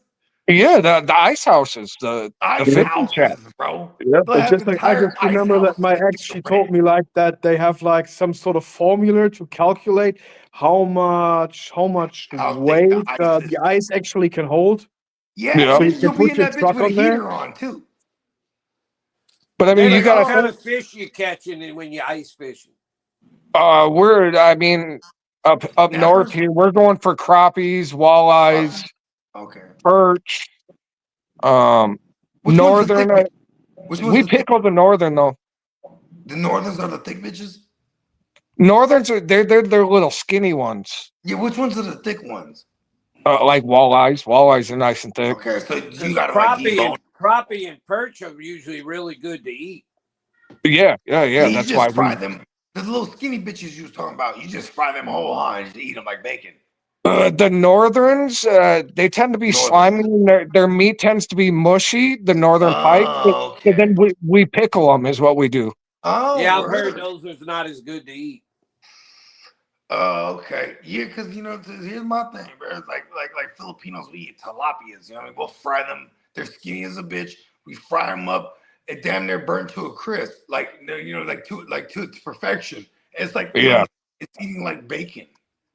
Yeah, Bogey. A lot of people will eat tilapia at some places around here, but if you had like some, they're the most grimiest fish ever. If you get some good, what they call sac-a-lait around here, it's a form of a crappie type fish, and like small little largemouth bass. Those fillets, you get something like that, you ain't gonna ever want to eat tilapia again. Yeah, see, bass is a summertime fish. You're not catching bass in the wintertime. They found a deep hole. These are like, I don't even know if these kind of bass are up that far north. I don't think I've ever ate a bass. Oh God! But those sac-a-lait, that's the best fish I think I've ever had, and I've eaten a lot of different types of fish. Like I remember, as a kid, I remember going with my pops. We went to, I forget what river. We were at some river in northern Cali. We was doing catfish fishing. Yeah. I remember eating catfish, and I remember like they was grilling it, and I just remember how greasy as fuck it was. Well, catfish and it really turned me good. off I've from had catfish really for good hella catfish. years though. Catfish is kind of inconsistent. Yeah, no, that's a fact. Because when I got older, people be like, "Oh, you don't fuck with catfish?" Like, that shit gross. And they're like, "Nah, bro." And then like I would eat certain catfish at certain restaurants. I'm like, "Oh shit, this shit's fire." Right? So, yeah, catfish can be really good. Really good. Here's one thing I've learned about catfish, and we have bullheads up here. I don't know if you guys ever heard of bullheads, No, but I ain't never heard of that. What the fuck is that? they're a bottom feeder. They're a form of catfish. They feed off the bottom, right? Yeah, So they eat the grimies. here in Minnesota, when you're eating off the bottom and it's hot in the summertime, that's going to make you taste nasty. But in the springtime, in the fall time, when the water is cold and that meat, it makes the meat crisper. So you get the smaller catfish and the smaller bullheads in the cold water. Then they're good. So it's a little more firm meat. Yeah. The key on a lot of fish is knowing how to clean them. Yep. If you clean them right, you cut I out don't, like I don't know if that's true, but I heard that like like catfish are like what do you say, like crab eaters, that they like eat shit from other are like that they eat all the crab they can find. Yeah, they're bottom I just feeders. heard Yeah. that. I don't know if it's true. They're bottom feeders. They sit at the bottom of the river, the lake, whatever they're at. They're bottom they just feeders. eat all the bullshit. Yeah. Yeah, they It's another usually will say bottom it's feeders. the bottom of the They always- ecosystem. Mhm. Yeah, I mean, a lot of the Cajun boils, the Cajun boils where I'm from, because we got a gang of them. And what was crazy is like all the Asians own these joints, and they'll have chefs from the South, right, that work at these restaurants. But also, if not, you have the other ones, because once it became popular, you just had people that had their own recipes, because like the Asian communities that went to the dirty South, them motherfuckers then they integrated their shit and then took it everywhere. So like a lot, and where I'm from, Papagoo, the Vietnamese, they own all the Cajun joints, all the Cajun style restaurants, and they're hella good too, and they're popping. And it's kind of crazy because it makes sense to me, because Vietnamese were colonized by the French, and then like, when you talk about the Cajun and just the Louisiana flavors, period, it's French influenced, and you know what I'm saying, like so it's not only natural that the Vietnamese flock to it, you know what I mean, because they were colonized by them, and so when they came to America, this is what they knew, you know what I mean, like. There's a Vietnamese sandwich called a banh mi, right? But that's just basically a pool boy, you know what I mean? Right. Right. Yeah, because it's on a French baguette. You know what I mean? Like the French influence shit is prevalent. You know what I mean? So, but anyways, Bogey, I've heard a lot of like people from Louisiana, like Cajun people, have moved to California and then opened up Cajun restaurants. 100%. And if they didn't open it up themselves, someone else opened it up, and they went and sought out chefs from the soil, right? From Louisiana. I mean, California is so diverse; you can find damn near anything in California. Everything. Yeah, I mean that's everything. Like, what's cool? When I moved out here, I didn't adventure a lot. Like when I moved out the Bay, out here to the Valley, Sacramento County, specifically where I'm at. You know, I moved out here. I was like, oh shit, this shit different. And I didn't really adventure a lot because like I'm just kind of a homebody at this point in my life. But also at the same time, I just don't like going outside unless I have business to attend to. You know what I mean? I'm just really strict like that. I'm gonna go outside I'm gonna go outside if it's beneficial to me, type of shit. That's why we kick it so tough in Vegas, because we in that hotel. We do, like, yeah, exactly. Because we're on that same type of time, Dennis. Yeah. You know what I mean? But see, so check this out, Papa Goo. So like, you know what I mean? Like, I started, you know, I've been living here for almost 3 years now. It's about to be in April. It's 3 years. So, you know, this past year I started venturing a lot more. And if JD was kind of one of the ones too, he would just, you know, I'd go hopping with JD, going, and we're going to go to his studio. But he just kind of show him, you know, and, you know, when I would go to his studio, I would take the freeway. But when he'd pick me up, we're taking the cuts. You know what I mean? Like we're taking the little side roads and he's kind of showing me around. You know what I mean? And giving me, and the same thing with his cousin, giving me recommendations like where the good food places are. So and I started venturing out and I found this Italian spot. This spot is so crazy. And then come to find out it's like a 30-year-old spot. You know what I mean? And it's a family and they got other chains and I'm like, oh shit, and this spot is hella expensive. But I'm like, yo, anytime, like, you know, somebody's birthday, you know what I'm saying? Like my kids, they love this spot. Like, all right, boom, let's go to there. You know what I mean? Like, but you know, like you just don't know until you start venturing off. And that's the thing with food places. How much can you bank on someone's review? Because that's the day and age we live in too. There's a new spot. Oh, it looks hella good. Let's go read the reviews, right? That's how my girl is. Right? Me, I'm old school. I'm gonna crash and burn. I'm like, let's just go see what it's like first. Yeah. Try it. You gotta try If it. I don't like it. And that first impression better not fuck me off, because I'll never come back. But if it's fire, I'm not only coming back, I'm telling everybody about it too. You know what I mean? Old school word of mouth still works the best, bro. I mean, so many reviews on Google or whatever, they are like fake bought, or someone is just pissed and gives them some kind of bad review just because, I don't know, he doesn't like the way the waiter looked, or yeah, you had a negative experience. That's a lot of times what fucks it up. Like, oh, I had this waiter fucking. You know what's crazy? Sometimes I'll read a review. But still, if I have a personal problem with the way the waiter looks, that doesn't make the food bad or the joint in general. Hey, look at this. Well, I was in Hawaii one time, right? And just, after this experience, I went over and over again to this restaurant every time I was in Hawaii. But the first time I went to this restaurant called Boots and Chemo's, right?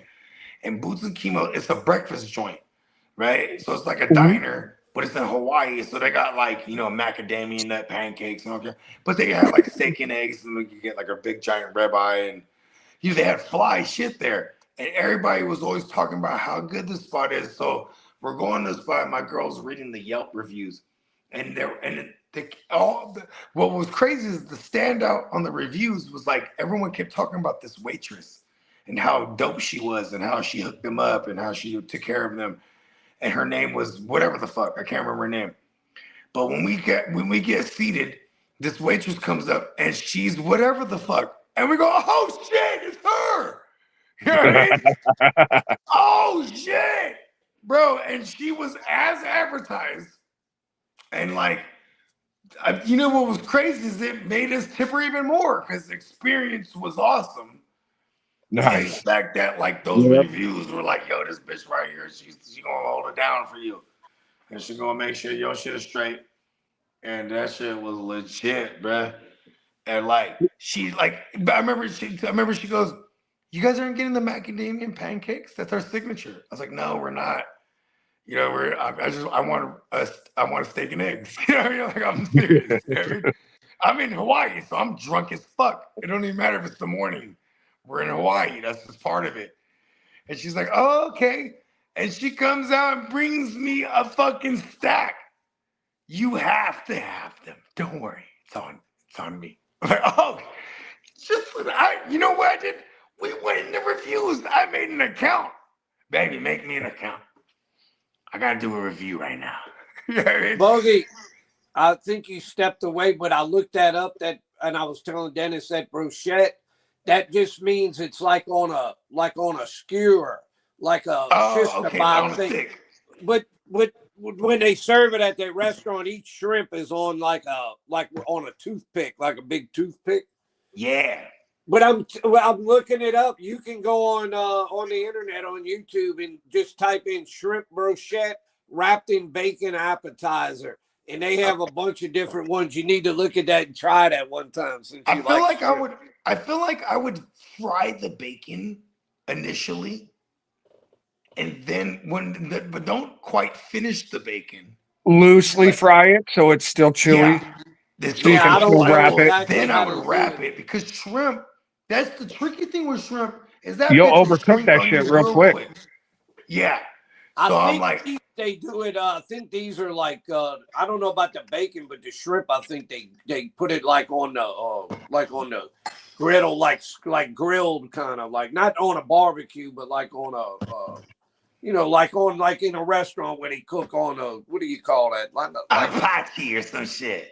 Yeah, like a big flat hot griddle, like whatever you want to call it. Grill. It's like a grill, but it's not. Whatever the fuck they call it. I know exactly what you're talking about. It's the flat woo-wop and it heats.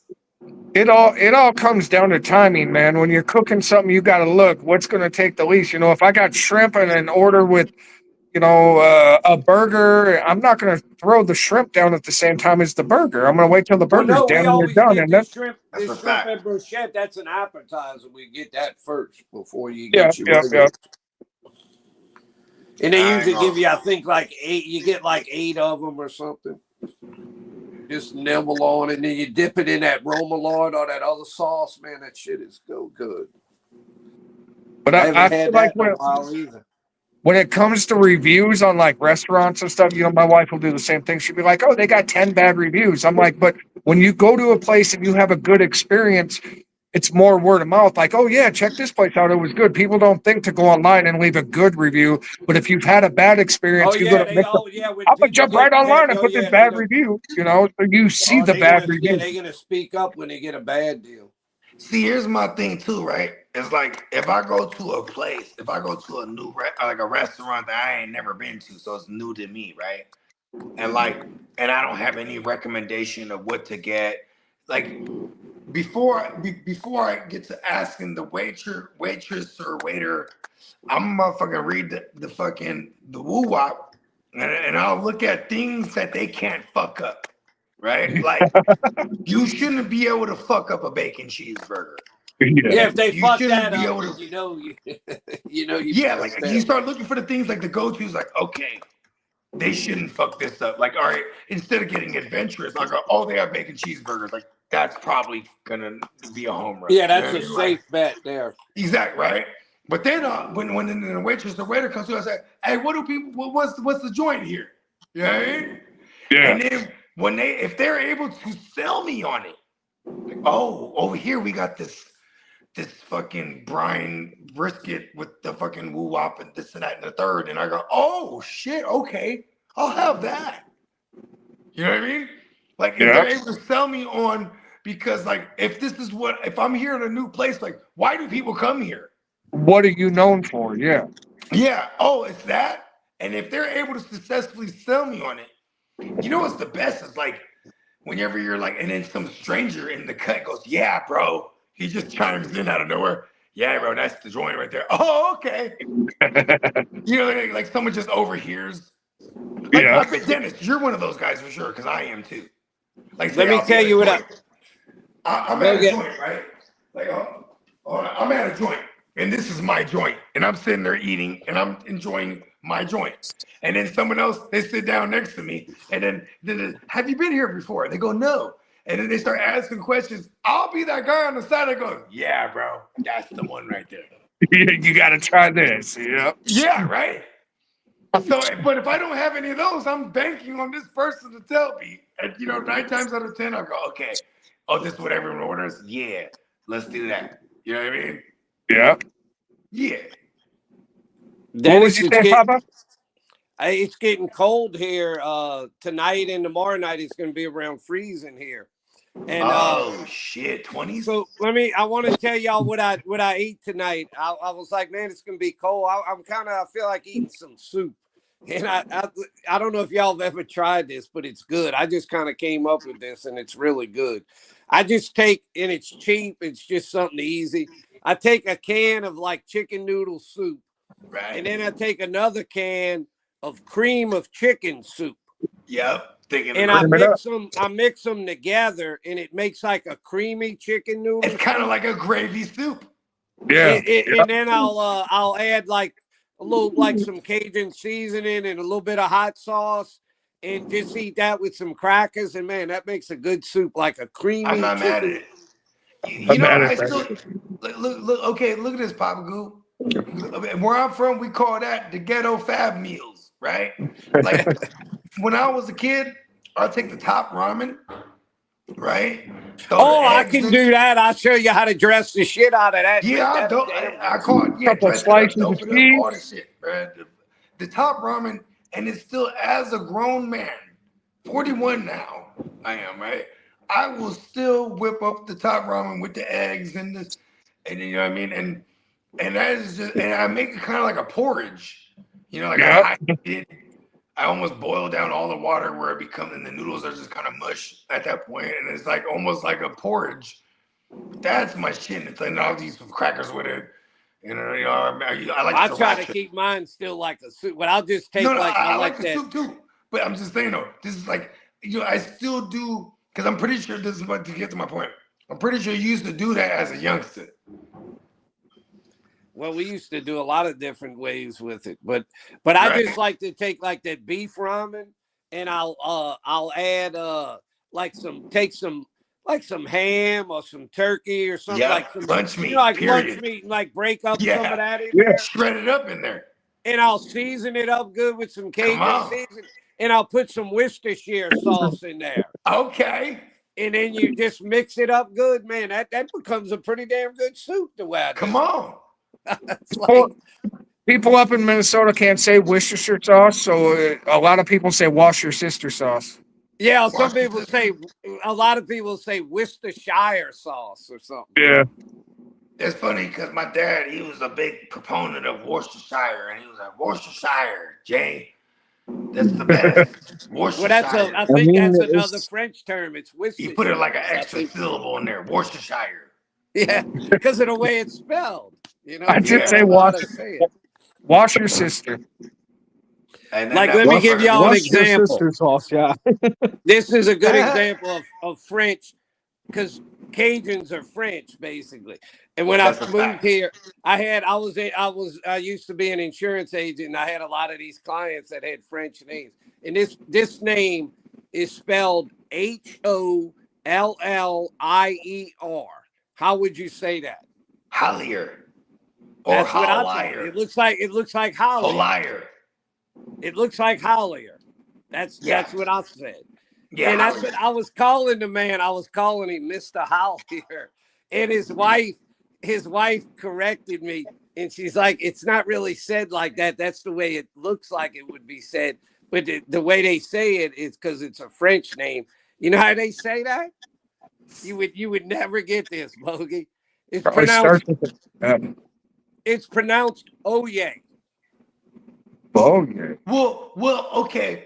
Because the H that might French, not super surprise me, because the double L's. Yeah, and the H is silent. Just like in Spanish, the H is silent. Yeah. It's Oye. Wow. Yeah, but I'll read that some bitch in the Hollier. Yeah, how would I have ever gotten Oye out of that bitch holy liar is what I tell him. I'll make a nickname right out the gate. Hey, what's up, holy liar? Like another one that's kind of weird. Holy liar. I be reading. Hey, look, I read Kyle Money Guy. Oh, that's my boy Money Gang right there. If you see the name, if you ever see the name spelled Duhon, I would say it should be like Duhon. Or Duhan. Well, shit, bro. I got man. Shout out to my man Attila the Killer. This is one of my brothers from another. He's straight from Hungary. This is one of my best friends and my brother. I don't even want to call him best. This is my brother for real. He's the main godfather to my oldest. His last name is Cherney. Cherney. So how do you think that would be spelled? You think with the CH? CHAR something NIER? It starts with a T. Yeah. Is it TCH? Yep. S. Okay. Even. Yeah, the T is just silent. TCHS. Fucking, it's madness.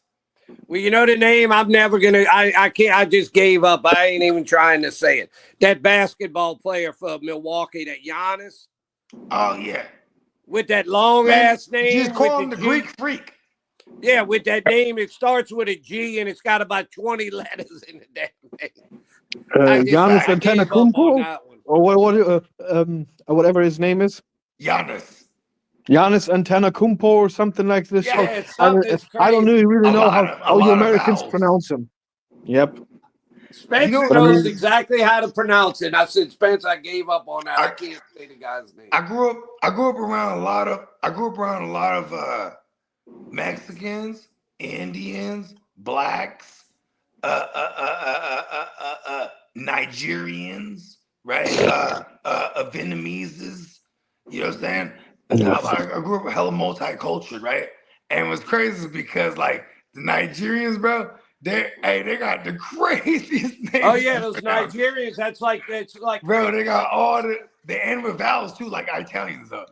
And like Spanish. Like a lot of Spanish and Italians and Nigerians, they end with vowels.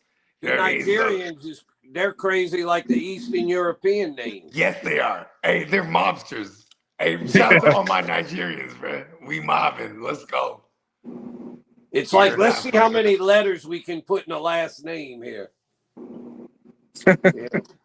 Some of them have like 12, 14 letters in the damn last name.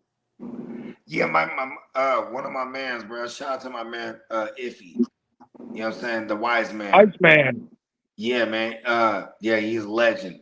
And his name is Ifan. Ifan Chukwu. You know what I mean? And like what was crazy is like when we would go to like we would just be doing moving, right? And it'd be like, oh, we meet people and shit, but oh, what's up? I'm Bogart. He'd be like, what's up? I'm Iffy. And then so now you got this, okay, you gotta watch these guys right here named Iffy and Bogart. But then it was funny because Bogart is just, that was just my way of life, right? And it became my name. But then Iffy, that's just short for his actual name. You know what I mean? He was never a sketchy guy ever. He was one of the most solid, if not the most solid people I know in my life. You know what I mean? But it was funny because how much a name would make someone look at you different. Like when I started introducing myself as Scott all the time instead, we got a lot further being Scott. They're like, hey, what's up? I'm Bogart. Oh, really? Professional basketball player for the Milwaukee. Yeah, but hey, I'm Scott. My name's not even Scott. I'm just Scott Free, but introducing myself as Scott as another handle. It's like the most sneakiest handle. Is Marco talking? Yeah, he was chopping. Antetokounmpo. Oh, he's doing some garbage shit right now. Bogey, you need to pull that up and learn how to cook that shrimp en brochette wrapped in the bacon, and I bet you your wife will love that. Oh, Brad, listen. I'm like, okay, Spencer will tell you too. It's like for my social media presence for the longest was just me chefing. I cook like a motherfucker. But then also too, it became a thing like I don't know, I just stopped posting like all together because like I just like I don't know, I just kind of I got way back into my elusive bag. Yeah, you like to be private. Ain't nothing wrong with being private. No, I never did. I never understood. I'm overexposed on purpose doing this. Right. You know what I mean? Because this is actually us and not to say that my presence on social media before wasn't actually me. It was just because it was like too much me. You know what I mean? I never But understood. also, the more we win too, the more we win in life. You know what I mean? It's like it's almost like I started to learn like, oh, I'm living in the moment now. I got really into this era where like I was having all these moments that were captured, and I loved that I captured them. But then it was like part of the being in the moment was like designated to me, make sure I capture this. Yeah. You know what I mean? I Whereas feel like it. I'm like, oh, okay, I'm here doing this, but I already have my shit ready to record instead of me being able to really rock wherever I'm at. You know what I mean? Like, Yeah. and then tell the story how it is. But I just wanted to make sure I showed it for everyone else. Like I wanted to flex, whatever it is, just the life I was living. But then I just realized, like, oh, okay, I actually just love living a life. Period. Yeah. You know what I mean? Because I was making an event, especially with social media, you can make everything look like an event. You know what I mean? Yeah. Yeah, people And act like everybody. Like I've always thought that was dumb when people like they picture they're eating. Uh-oh. Oh no! Did the Matrix grab him? No, he's back. Oh no! The Because then if Papa Matrix. Goo's gone too, we might just close it down too. Yeah. Well, yeah. JD sent a message. He said, "Hit him up when we're ready to close down." Yeah, that's a fact, and we probably should too, because he's ready to cry. He's ready to turn into. I'm sure. Yeah, it's almost midnight here. Hear me? Oh no, you're Can in you the hear us, Matrix, Papa Papa. Goo? Yeah. The Matrix is taking hold of you, Papa Goo. Oh, Hey. come on. We're you know what we're gonna do? We're gonna go ahead and close this thing down, Pops. Yeah. Hold on. Come back to me, Papa Goo. Yeah. Well, you All right, already Bug. know. Come on. Come For back. Minnesota Dennis and for our man, primetime Papa Guru. Shout out to Neon Peacock, the ear to the streets, our guy Lee, and the fella Guccini JD, Diamond Joseph, the Catman himself, the whole rest of the gang, Spencer Guru, and the entire Guru Nation. NeonPeacockMerch.com. Be sure to take advantage of our sale going on to the 5th. And we're up out of here. Peace. Peace.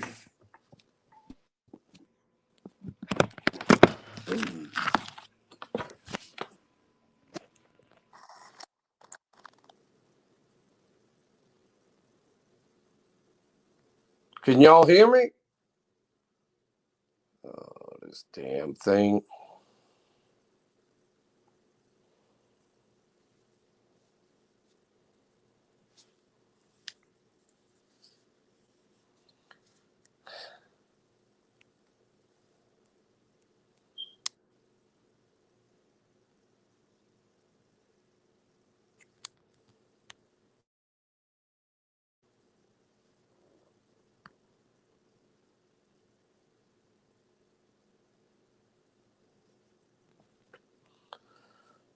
Marco says he can hear me. But now I can't hear anybody else, and Spencer tried to call me.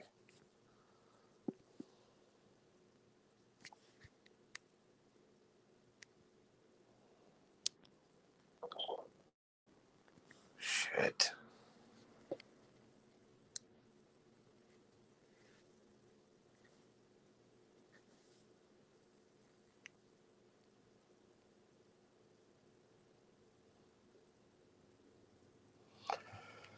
If I get out, I'm not going to be able to get back on because nobody's going to let me in, and they're going to probably be closing this down.